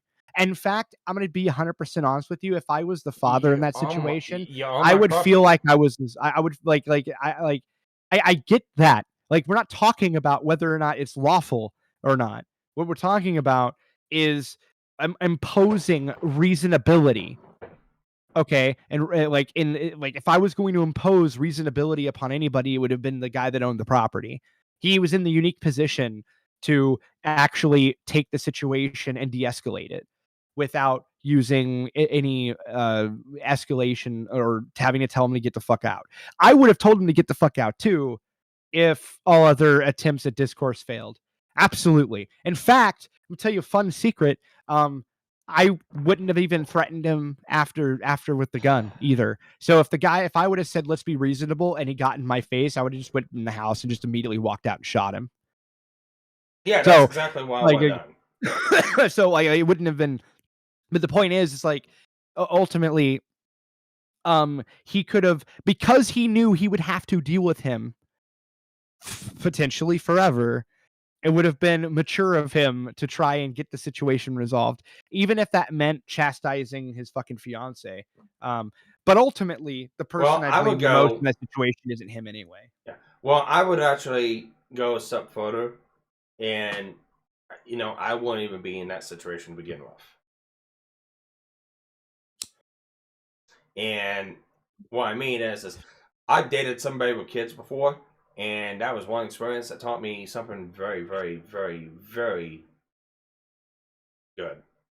Well, yeah, never to date anyone with kids again. Well, and Rogue said the point is Chad is dead, but that's not the point. Like you can what everything I'm saying is what makes it depend on whether or not it's a good shoot. That's the whole point. So like that's the whole thing, because in other words, or I shouldn't say good shoot in a lawful sense, but the point I'm getting at is like if in a courtroom, this is all points that would be argued. And just saying he's dead. Well, Rogue is going backwards. You see, before you were saying he was saying that you, Sparky, were being narrow, only focusing on that and ignoring everything previous. And now he's saying that I'm being too doing the same thing he was advising before, and now that's a bad thing. Like the point is, ultimately, I don't really care, because whether or not he's dead, doesn't really matter, because people die. The thing is he was stupid, shouldn't have been there. Cool, whoop-de-doo. You know what else shouldn't have happened? What? The bitch shouldn't have fucking prevented the kid from going to school or what have you, or prevented him from having the kid. True. I'm not arguing that fact. Yeah, cool. And which case, it's probably all their fault. So. And that's fine. It could be all their fault. Point was, he still shouldn't have been there. That's still the point. I mean, I don't care. That's the point. He should not have been there. It was very articulated. He was not supposed to be there. It was very articulated. Yeah. Kid's not there. Yeah. He should not have been there. Yeah. Now he's dead. I mean, that's cool. And now he can do it. I mean, that's amazing. I mean, that's the thing. Like, I don't know why everybody keeps bringing that up. It's like everybody knows that. That's fine. Yeah. Like the whole point is I don't know what the whole point about bringing up discourse is. Who cares about that? I don't know what the whole point about it. Oh, it's unreasonable for him to gun. It's open carry state. It's his own fucking property. He can have that fucking gun out even if that wasn't an issue. That is not the point, and that's not even something that needs to be fucking argued. I don't even know why those points are being fucking brought up. Well, I wouldn't be the one arguing that's the whole anyway. That's the whole fucking point. I don't care. The point is, it was not supposed to be there. All they did, like, from what it looks like to me, the woman intentionally went out of her way to ensure that he showed up on that, or not showed up on the property, but intentionally went out of her way to prevent him from having the child. That's what she did. And it's just a fact. Oh, you know what? I guess she succeeded. Chad's gone forever. So. Yeah, well, in which case, if that was the case, then it actually isn't even necessarily self-defense or anything. It's just murder. Don't even know. It's just straight up murder. The point is it went badly. Not for even Chad. Kyle murder. It went badly for Chad. Chad got shot. He lost his kid now because he is not around no more. So I guess he should have went through the proper methods of going through the court system, even though the court system's shit. Yeah. I'm sorry. I mean, like, but here's the other thing. Couldn't the other guy have called the cops too? I mean, he's not legally obligated to, mind you, but could he have? He could have, and we don't know if that did happen or not. I mean, we do not know these facts. These are some of the facts that we don't know. We don't know if Chad called the cops beforehand. We don't know if that was a threat. We don't know if he was just trying to get a reaction, provoke a response. We have no idea if they called the cops, if cops were going to her mom's house, or if they called the cops because they were making a scene on their property. We don't know. We don't know if the next door neighbors then calls the cops because, hey, shut the fuck up over here trying to watch TV. We don't all I'm know. trying to say, if you're going to impose reason upon unreasonable people, then you need to apply it to everybody in the situation. I don't have to apply it to everyone. The guy is on someone else's property. The owner said to leave. Reasonability goes out the door. Does not matter anymore. There is no fucking reason for it right there. As soon as the police said, get off my property, that's it. In the discussion, I don't care if you're pissed. I don't care if you're butthurt. I don't care if you got upset feelings. I don't care one iota. You got told to leave. You didn't leave. I'm removing you by force. That's all there is to this. End. Yeah, and I admit Windslayer going into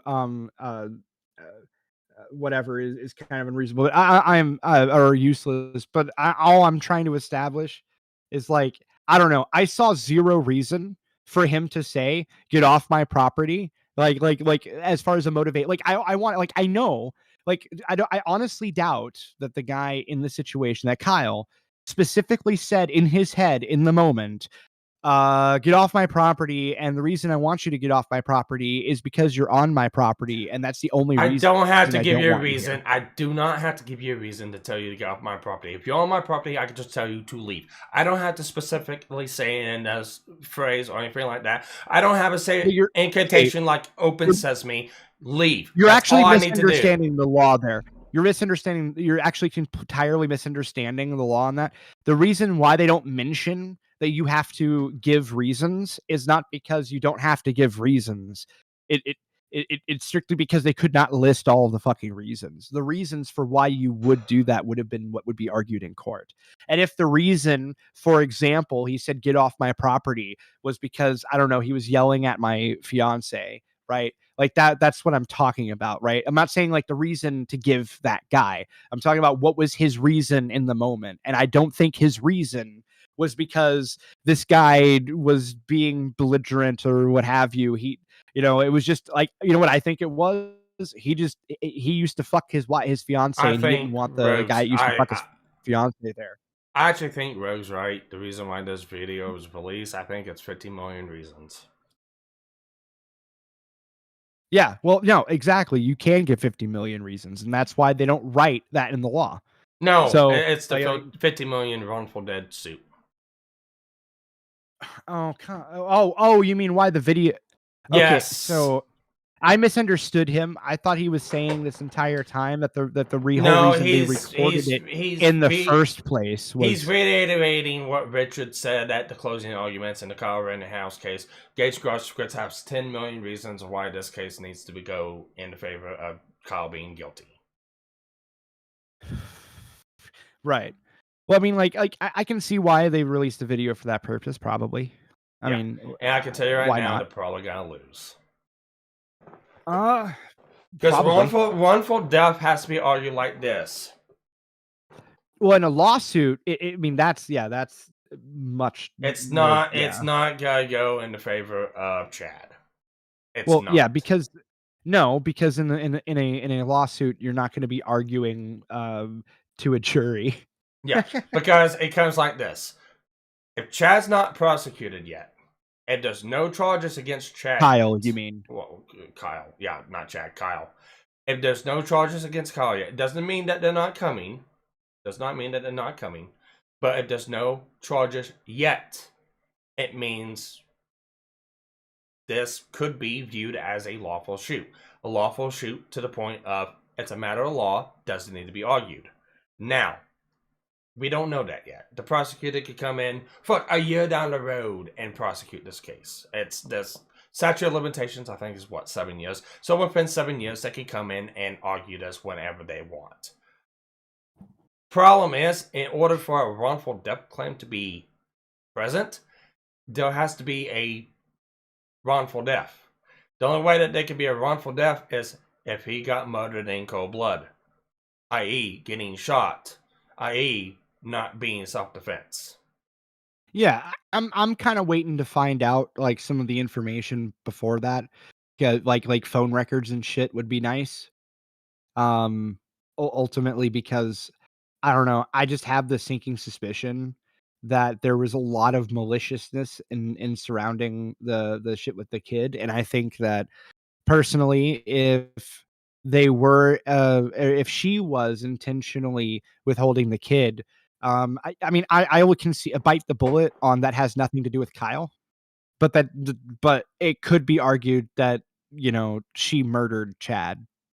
And that's fine. It could be argued that, but it's up to the prosecutor. It's up to the state to fucking prove that. And I don't think there's enough there from. Well, again, we don't know what's come out or not.